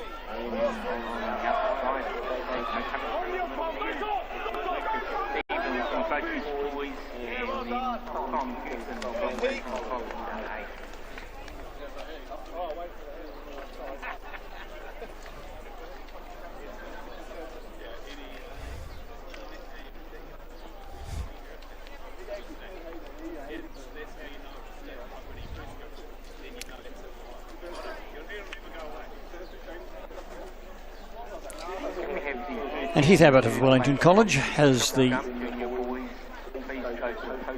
hammer delivered to him.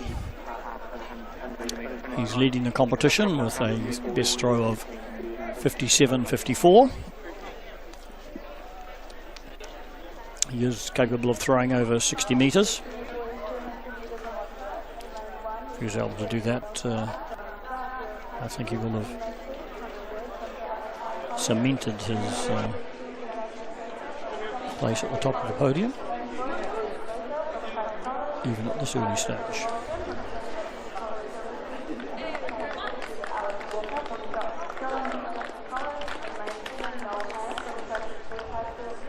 White flag.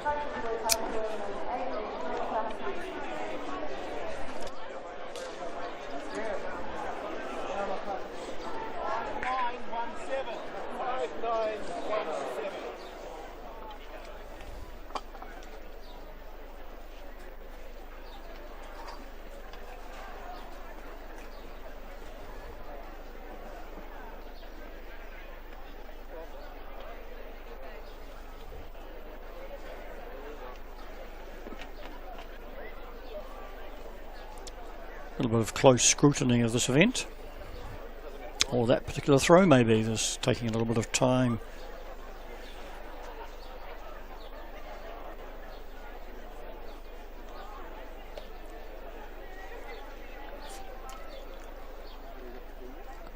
We go through and check that. The schools record is held by Matthew Bloxham of Aorangi College. Set back in 2013 at 76.68 metres.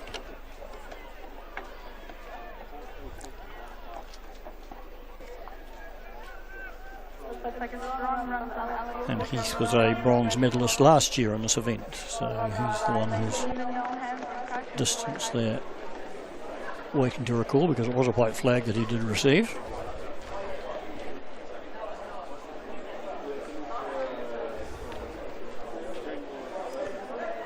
Well, it was a very fine throw because he's gone very close to the 60 metre mark, 59.17. Last year when he finished in third place in this event, he threw 55.90, so he's certainly clearly better performer this year, as we might anticipate, than he was in 2023. But I think probably the calculations going on was just to have a look at the order of throwing for the final three throws for both the senior boys and the junior boys hammer competition.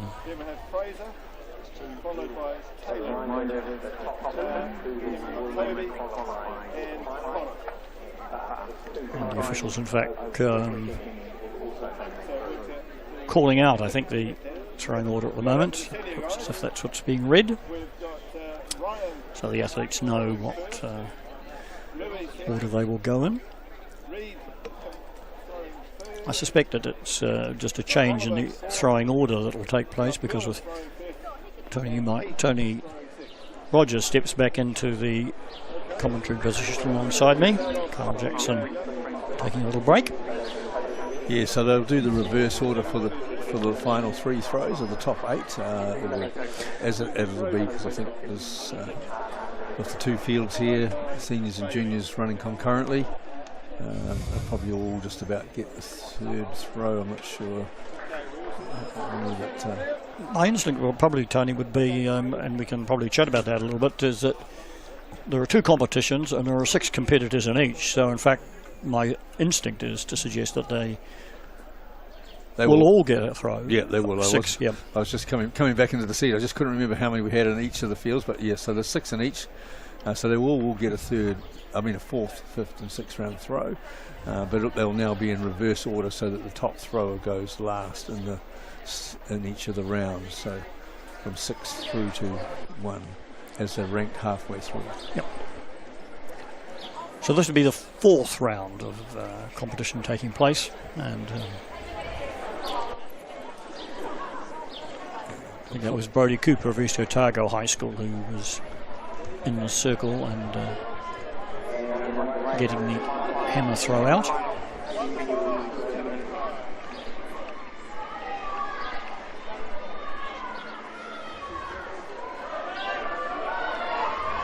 Well, it's quite good to see. I mean, people might wonder why we're running the two comps together, but as there's a little bit of safety aspect that we have to do when we're considering the hammer throw when there's a lot going on during the day, and so that's why we've managed to put them together towards the end of the day. And they're not big fields, it's only 12 in total, and there's no action happening on the back straight at the moment, which is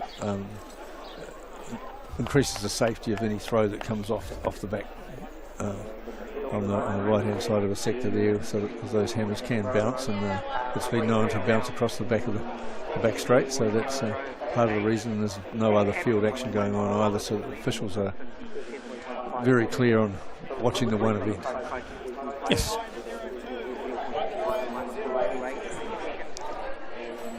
And that this event probably along with the javelin, simply because of both the distance thrown and I guess the danger element that involves. I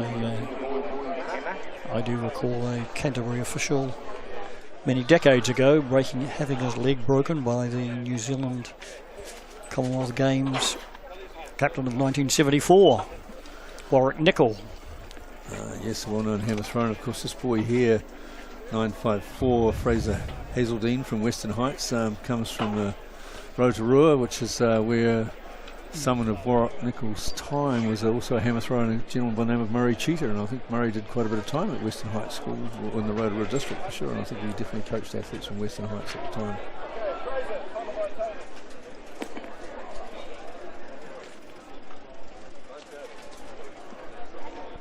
It's looking very casual young Fraser, isn't he, as he walks into the circle and gets himself set.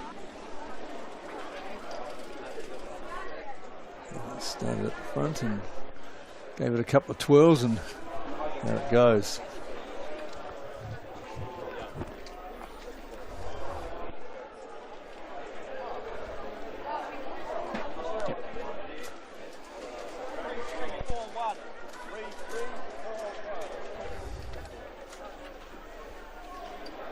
So a good lead at the moment still with Connor Sharkey from St Pat's Silverstream from his first round throw.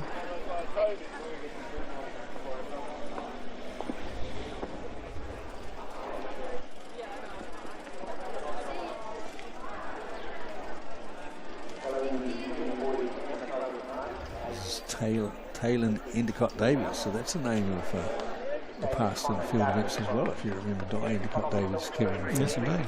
So,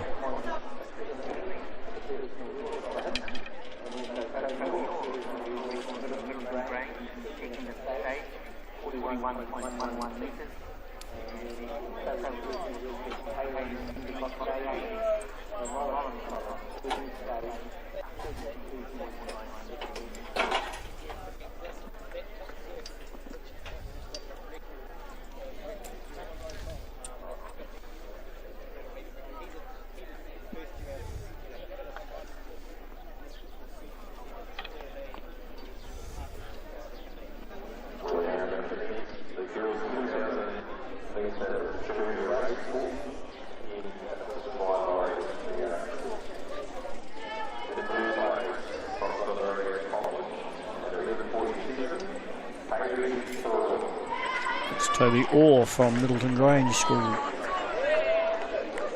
So because we're going through all of the junior throws for this round, which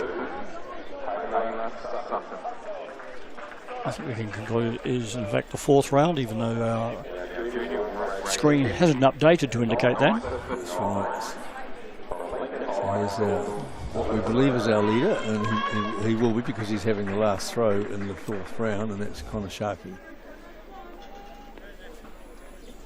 Wiping his feet, getting the soles nice and smooth for the rotation.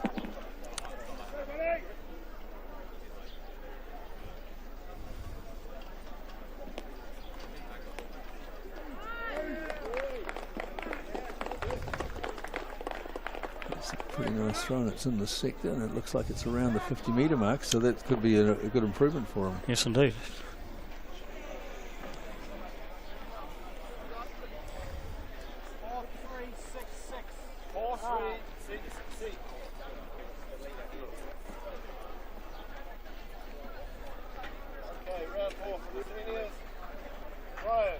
So now this is into the first of the senior boys throwers for round 4, and this is obviously Ryan Inoka from Mount Aspiring College. So we assume that he's lying in 6th place according to our schedule. We can have a check on that. His best so far is 34.63, so got it away reasonably cleanly. And it's going to be around that 30-odd metre mark again. So.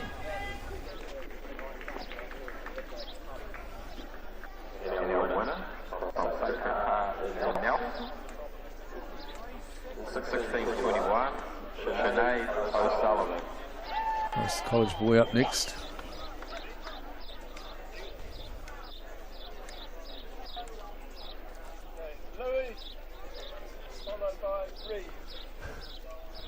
So it looks like the senior girls track walk medalists just been on the dais there, so congratulations to those girls.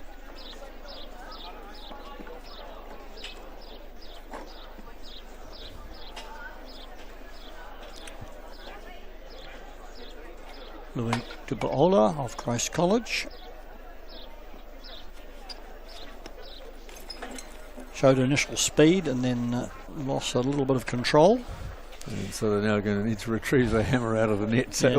always a fun activity. All right, he can reach it this time, so that he might be able to. Although, in fact, the challenge is always really that the wire has got itself trapped. You put your hand on the ball, but you've really got to release the wire and the handle. That of course, got to be careful is that it's going to drop down on the inside. So that's the official on the outside trying to give it a shake. But it's not looking like it's going to move with any ease.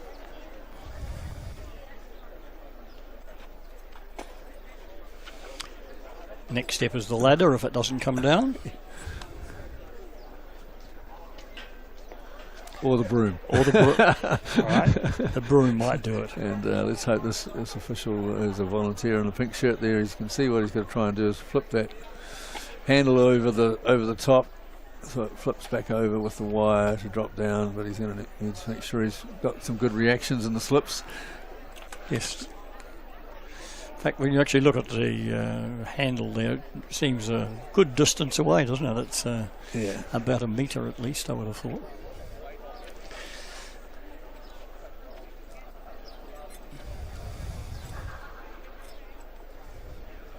So we've got a bit of a delay while that happens, but say that Ryan Inoka's previous throw was his best throw of 36.76.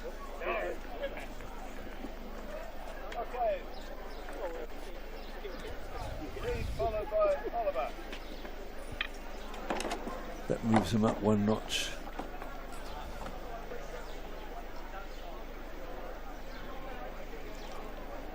So the competition continues, and in the circle now is Reed Davidson from Rangitoto College.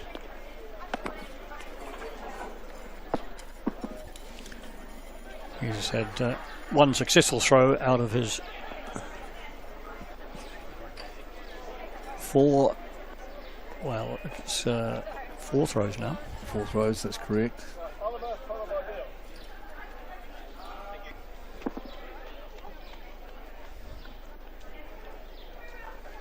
Of course, Reed did exceptionally well this morning, winning the senior boys shot in an excellent performance of 18.49 metres. We've got our Westlake boys fleet, which is Oliver Chong. Good speed, foot speed there as you see, went through the motions. Steps out of the back. Out pretty fast. That looks like it's just inside the sector at around 50 metres, so that'll be a good performance for Oliver. His best up to there is 46.53, so he should be pleased with that. Number 964. 4819. There's all my favourite numbers on his bib.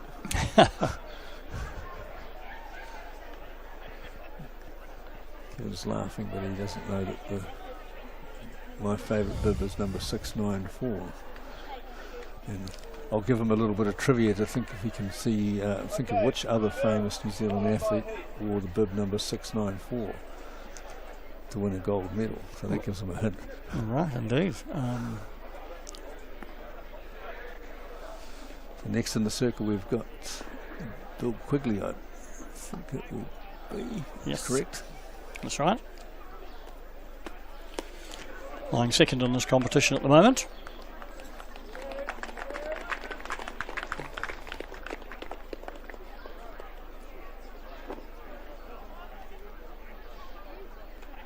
Chum's performance in the previous round was 48-19, so not enough to push ahead of Quigley, but Leaven was still in third, but improvement on his previous throw, so could be a close battle at the moment for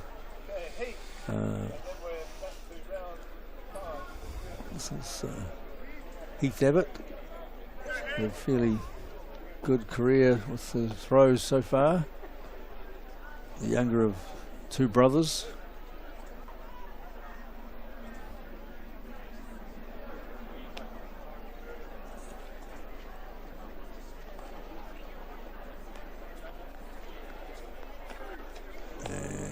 Pretty accomplished throwing there. Nice. That's going to get quite out towards his best of the comp so far of 59, so we'll see what that one comes up at.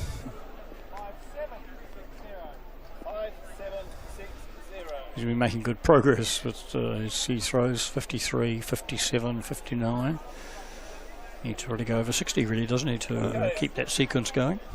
Yeah, and I think he has a personal best of just over the 60 mark. We'll come back to that.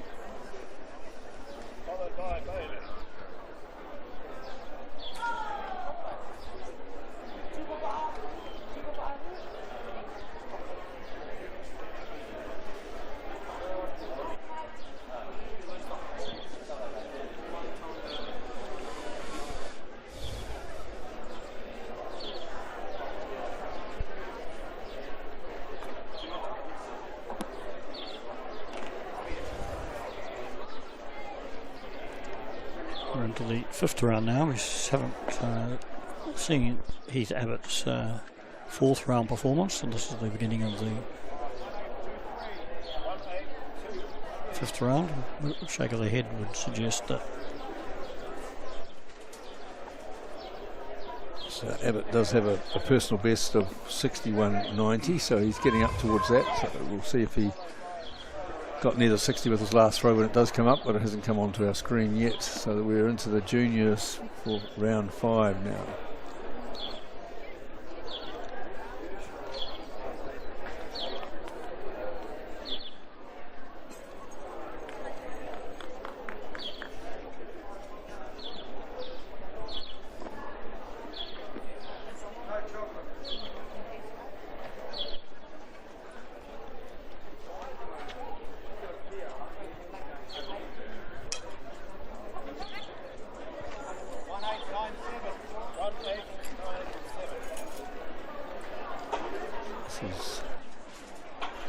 Fraser Hazeldine, Western Heights, having his fifth throw of the competition.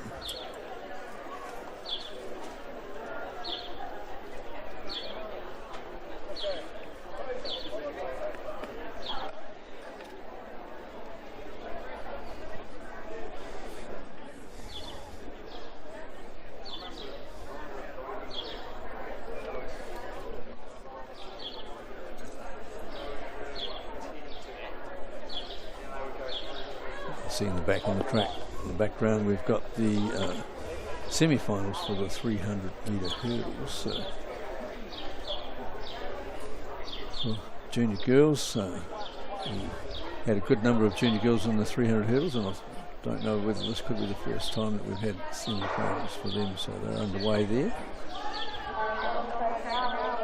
I think it's really encouraging to see that number of young women who are keen to stretch out over the long hurdles, they call it. 300 metres doesn't seem that long, but it's certainly longer obviously than the 100 metre hurdles that they do. Well, it's sprint hurdles. Taxing on the body. It's a lead up for them as they progress into the senior grades, under 20 grades of 400 hurdles. Coming off the bend in lane 4, looks like it's Jamie Fowler, Hamilton Girls. but it's going to be a close go. The outside of her is Strathallan College, and the inside it's like Hannah Bryan from the North Collegiate. So they're the top three, and we'll see how it goes in the second heat. It'll be 3+2 next best by time to make that final. So we had to schedule that extra event in on the end of today's program because of the numbers.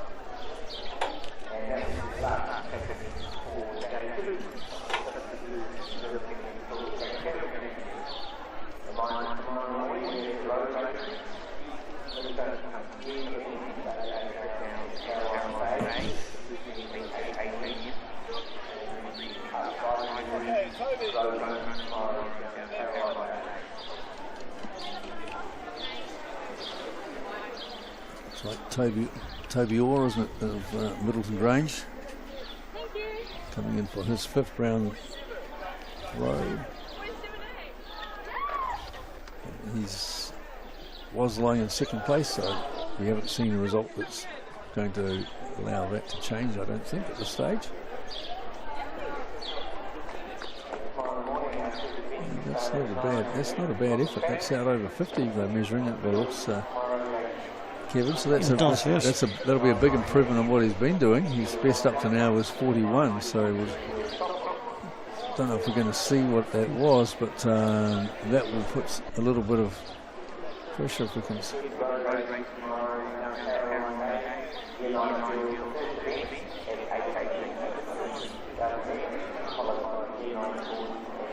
Rotate that far enough around for us, a 42.76, so we were looking on an angle at that, but that's still an improvement for him. Yep. And so the competition leader moving into the circle now. Connor Sharkey, St. Pat's Silver Street. So well set. No. Lost that one. Yep, he was having a good go for that one, wasn't he? He was.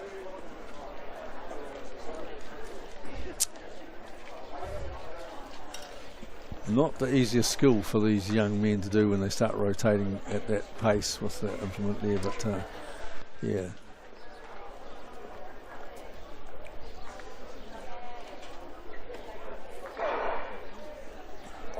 Excellent second heat. You can hear the gun go in the background.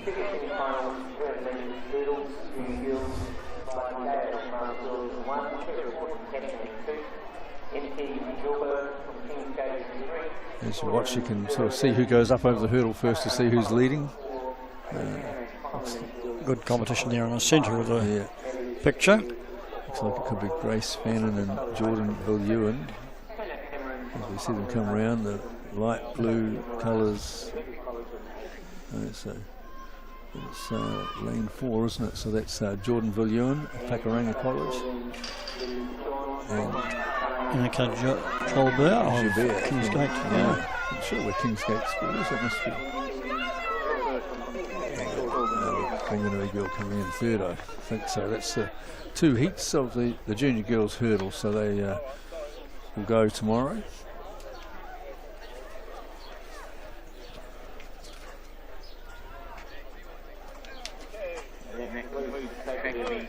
So that's our track wound up for the day, so our focus to finish today now will be with these hammer throwers who are going to go close to finishing as we planned. This is our senior thrower in round 5. Sorry, it's round 5. Price.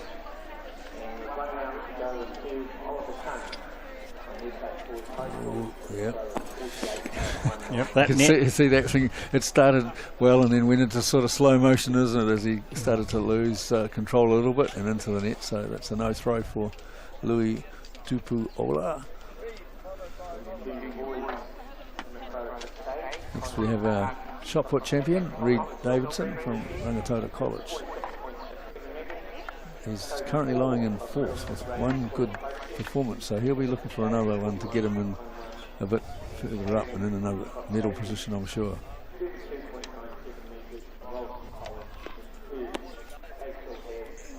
Got it away all right, but did it go in the circle? He wasn't. Oh, sorry, the sector. Taylor, is that you? It's a red. No, I thought it might have been heading out. So he needs one more good throw in the last round to see if he can clinch himself a medal, lying currently in 4th out of the field of 6 in the senior boys hammer throw. He's beginning a little bit frustrated, I suspect, that first round throw was a solid 42.51, but he'd been wanting to build on that and it just hasn't happened for him. Yeah, looks like he's capable of around the mid-40s, 46 or so. So some good speed by young Oliver Chung there. Possibly coached in the same group as Reed Davidson up there on the North Shore.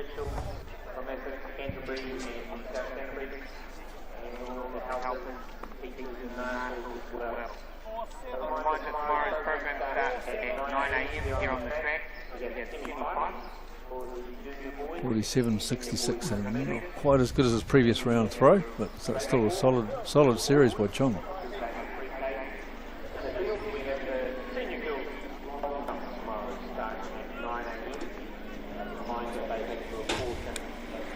Well, the weather's held up this afternoon, Tony, very well, hasn't it?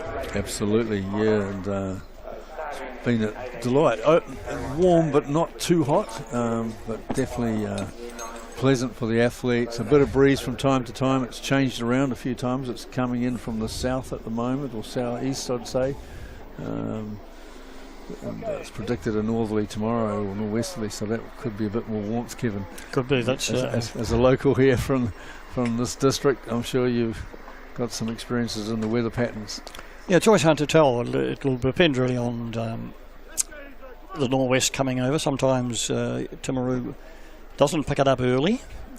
What in fact is happening in the high country doesn't necessarily get down to the coast with a sense of immediacy, but the forecast is for pretty strong northwesterly winds around.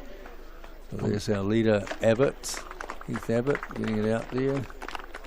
Again, it's looking like it's out towards the 60-metre sector, so it'll be see if he's improved on his current best, which is 59.17.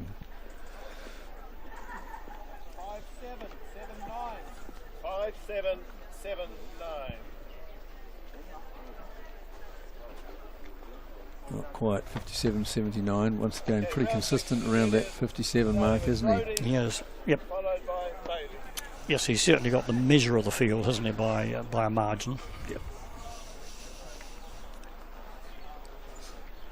Not maybe the urgency that he needs to crack his 60-metre mark, with the competitors sort of being well held at bay. But it's the final round to come through now.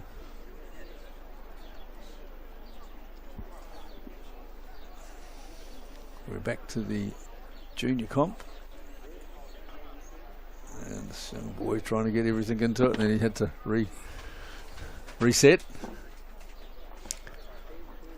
Well, he'll have learnt a lot from coming to this competition. He's got some technique to work on, but he's obviously a keen young man who's keen to, well, that's not going to just overbalancing, but that's again part of the learning experience and the opportunity to compete at this level at New Zealand schools. So young lad out of East Otago High School.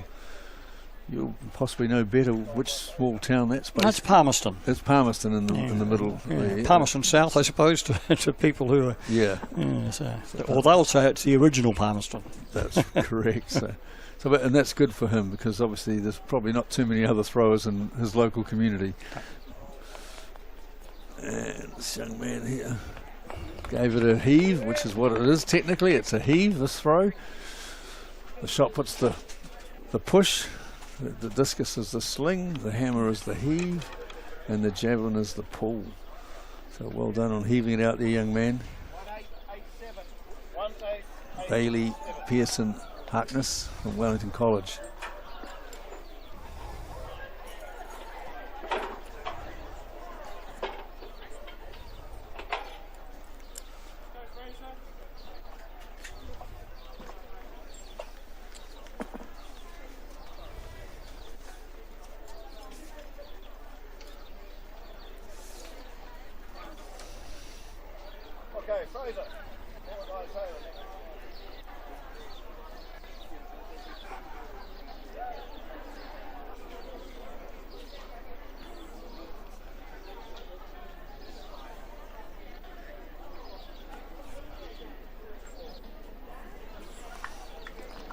So you can see the banks pretty well deserted, except for the proud supporters of these young throwers, as the teams head back to their motels, and team managers and coaches get them well nourished and ready for another day's strong competition tomorrow, which kicks off with the road race at 8 o'clock down at Caroline Bay for the road race championships. But the track underway again at 9, track and field here. But yeah, so we're into the last stages of the Papatakaro events, which is the men's hammer.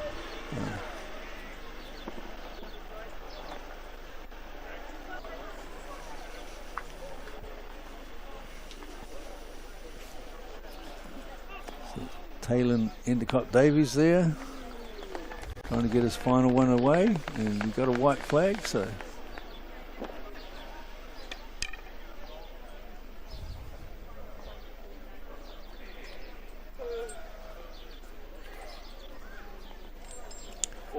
You can see the people trekking out of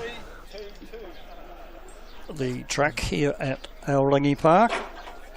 And as you suggest, the priority now will be to see that these athletes are well fed, watered and settled as they prepare for the final day of competition.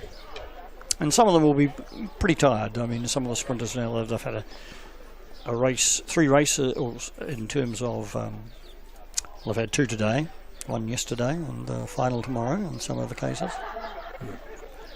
Yes, and of course some of the schools will have their relays tomorrow, which will add a bit of pressure towards the end of the day, but the excitement for the schools that can manage to field relay teams. So now we're into the final. Oh, this is young Toby, I think from memory, yep, Toby Orr from Middleton Grange. He's the second to last thrower, isn't he, in this junior competition? And he's got it away pretty nicely.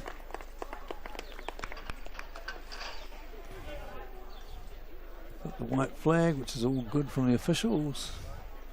Just having a look at the number as he comes out, number 410. 4219. Shaking hands with the expected winner, I think, unless I don't think things are changing from that throw. That's Connor Sharkey from Patrick Silverstream. So he'll have his final throw without any real pressure.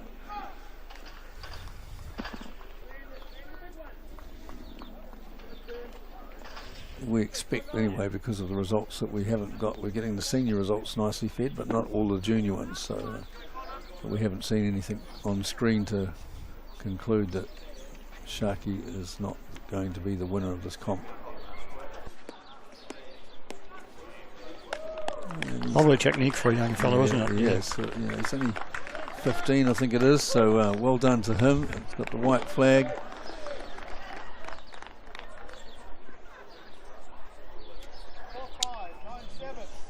So he can, yes, that's that's a celebratory response, isn't it? He's pretty happy, and I know his dad will be happy as well. So that'll keep him happy as he goes back to Wellington for another year. He's got a couple more years, obviously, to come here. Now we step into the next level, which is the senior boys. The final event, the final round of the Kaipuu Mai Tai. The hammer throw for senior boys. That's Ryan Anoka in the circle.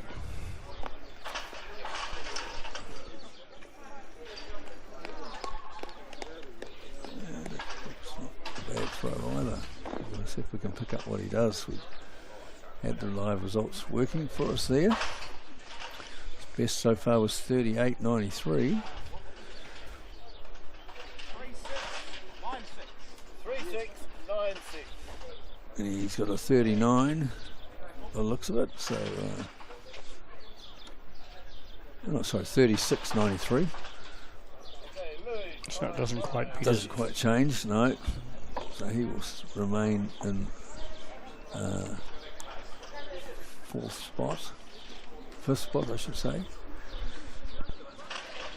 Now we've got Louis Tupuola from Christ, who was in 5th, but he dropped down to 6th with Anoka's previous performance. Oh, No, he just lost the balance, and whenever the release was going to happen, it wasn't going to go as he would have wanted it to. It shows how difficult it is to get that out there, isn't he? So well done to young Louis for his efforts there. And into the circle steps the current 4th place athlete, our gold medalist in the senior boys shot this morning, Reed Davidson from Rangitoto College. He's going to want to get this one really right, isn't he? He certainly is. He's got the ability to get one right, I'm sure, and that's not too bad. It's away reasonably cleanly. It's dropped right out there in the middle of the sector. Right, he has to get over 48 metres to move into medal contention. So we'll see if we get the scoreboard there.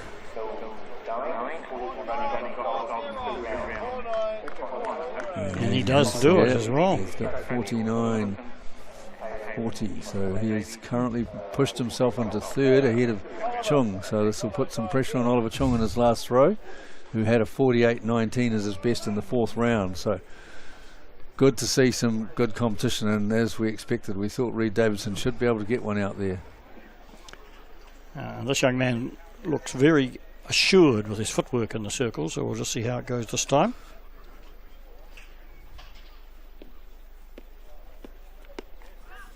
Gets nice shape, doesn't he? That's a pretty good effort as well. So everyone's giving him a bit of a clap on the bank.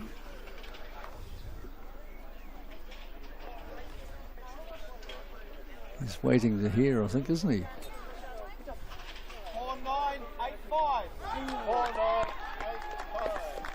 49.85. Pulls it out, 49.85. So he claims back the bronze medal at this point in time. So isn't that a good bit of a way to finish the day, Kevin? Yeah, it is.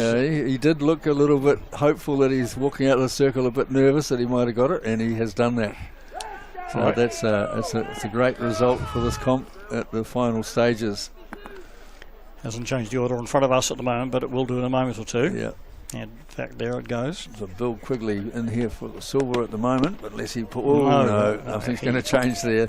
So there's no pressure now on our current leader, of course, Heath Abbott, as he steps up for his final throw of this competition, and he'll take out the senior boys shot at the track, and he has been congratulated by Bill Quigley as he goes into the circle. So Heath's the younger brother of Max, who's come through the school system as a discus thrower mainly, and but done particularly well with his hand throw. So a couple of young Wellington boys are going to go home very happy hammer throwers, Heath Abbott and Connor Sharkey. So well supported by the Solar Power Throwing Academy coaching system that we have up in Lower Hutt. So. And that looked a pretty good throw at the end of the comp, didn't it? It did. Very good throw. It's quite hard to read at this distance, but the best throw so far he's had is 59.17. It's going to go close to that 60 metre mark, which would be nice, but he's shaking his head a bit. Maybe he knows it's not quite there. No, it wasn't quite. No. So 50, there we have it. 55. That's the conclusion of our competition for today. Day 2, session 3 of the 51st Track and Field Championships here at Aorangi Park in Timaru.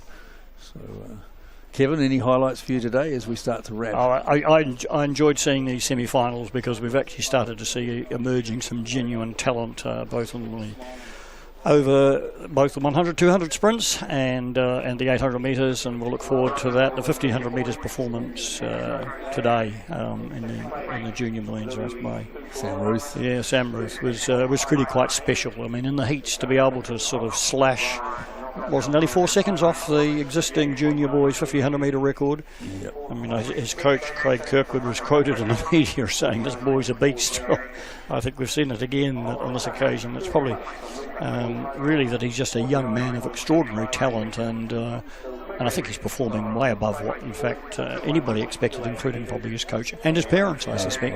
Had a bit of a chat with Dad, Ben Ruth, of course. It was a pretty great exponent, I guess, at national level here in particular, through the school system and at national level over 8 and 1500, and his mum Jessica, I haven't seen her today, but Ben and Craig, they decided that it was worth having a crack at the record with such good conditions this morning, and it definitely proved that they were nervous that have a go in the heats and use a lot of energy and maybe miss by a couple of tenths, but he certainly didn't miss by any tenths. He was well and truly in it. So that was a great performance, and nice. That's a lovely shot, isn't it, to finish the day? Yeah. The senior hammer throw boys, and they're going to ask the young juniors to come and join them. Oh, that's great. Yeah. So a group of 6, the senior boys, and they're say, hey, come on, junior boys, come on.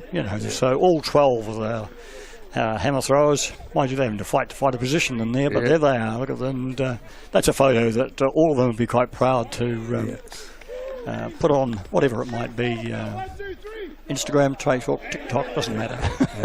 They'll be very pleased. Shaka Solar over there on the fence in the dark colours with the black hat, giving a few high fives. The coach of the 2 winning throws, and the guidance behind the Solar Power Throwing Academy up there in Lower Hutt. So well done to Shaka and the team of throwers. He had some victories yesterday as well, so it'll be good to see what more comes from that camp over the next day.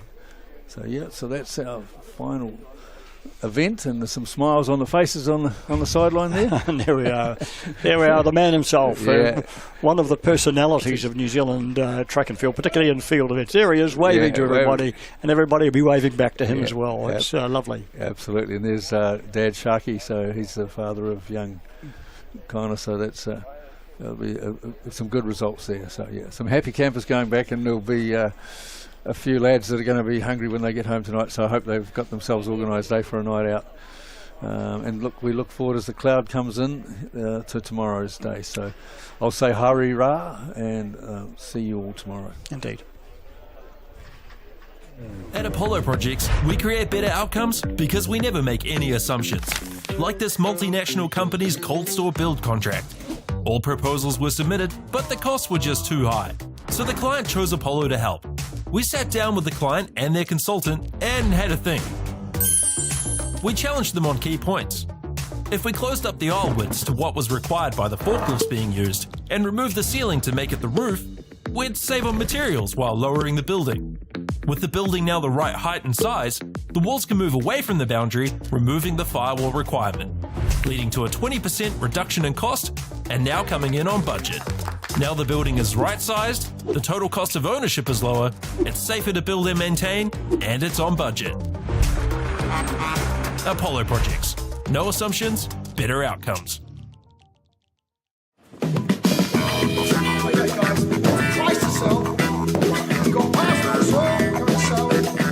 Ladies and gentlemen, this isn't about what we wore back in the day. we're going to go now. Going once, going twice, no more offers. Sold! It's about being trusted to get a better result for our clients since 1973.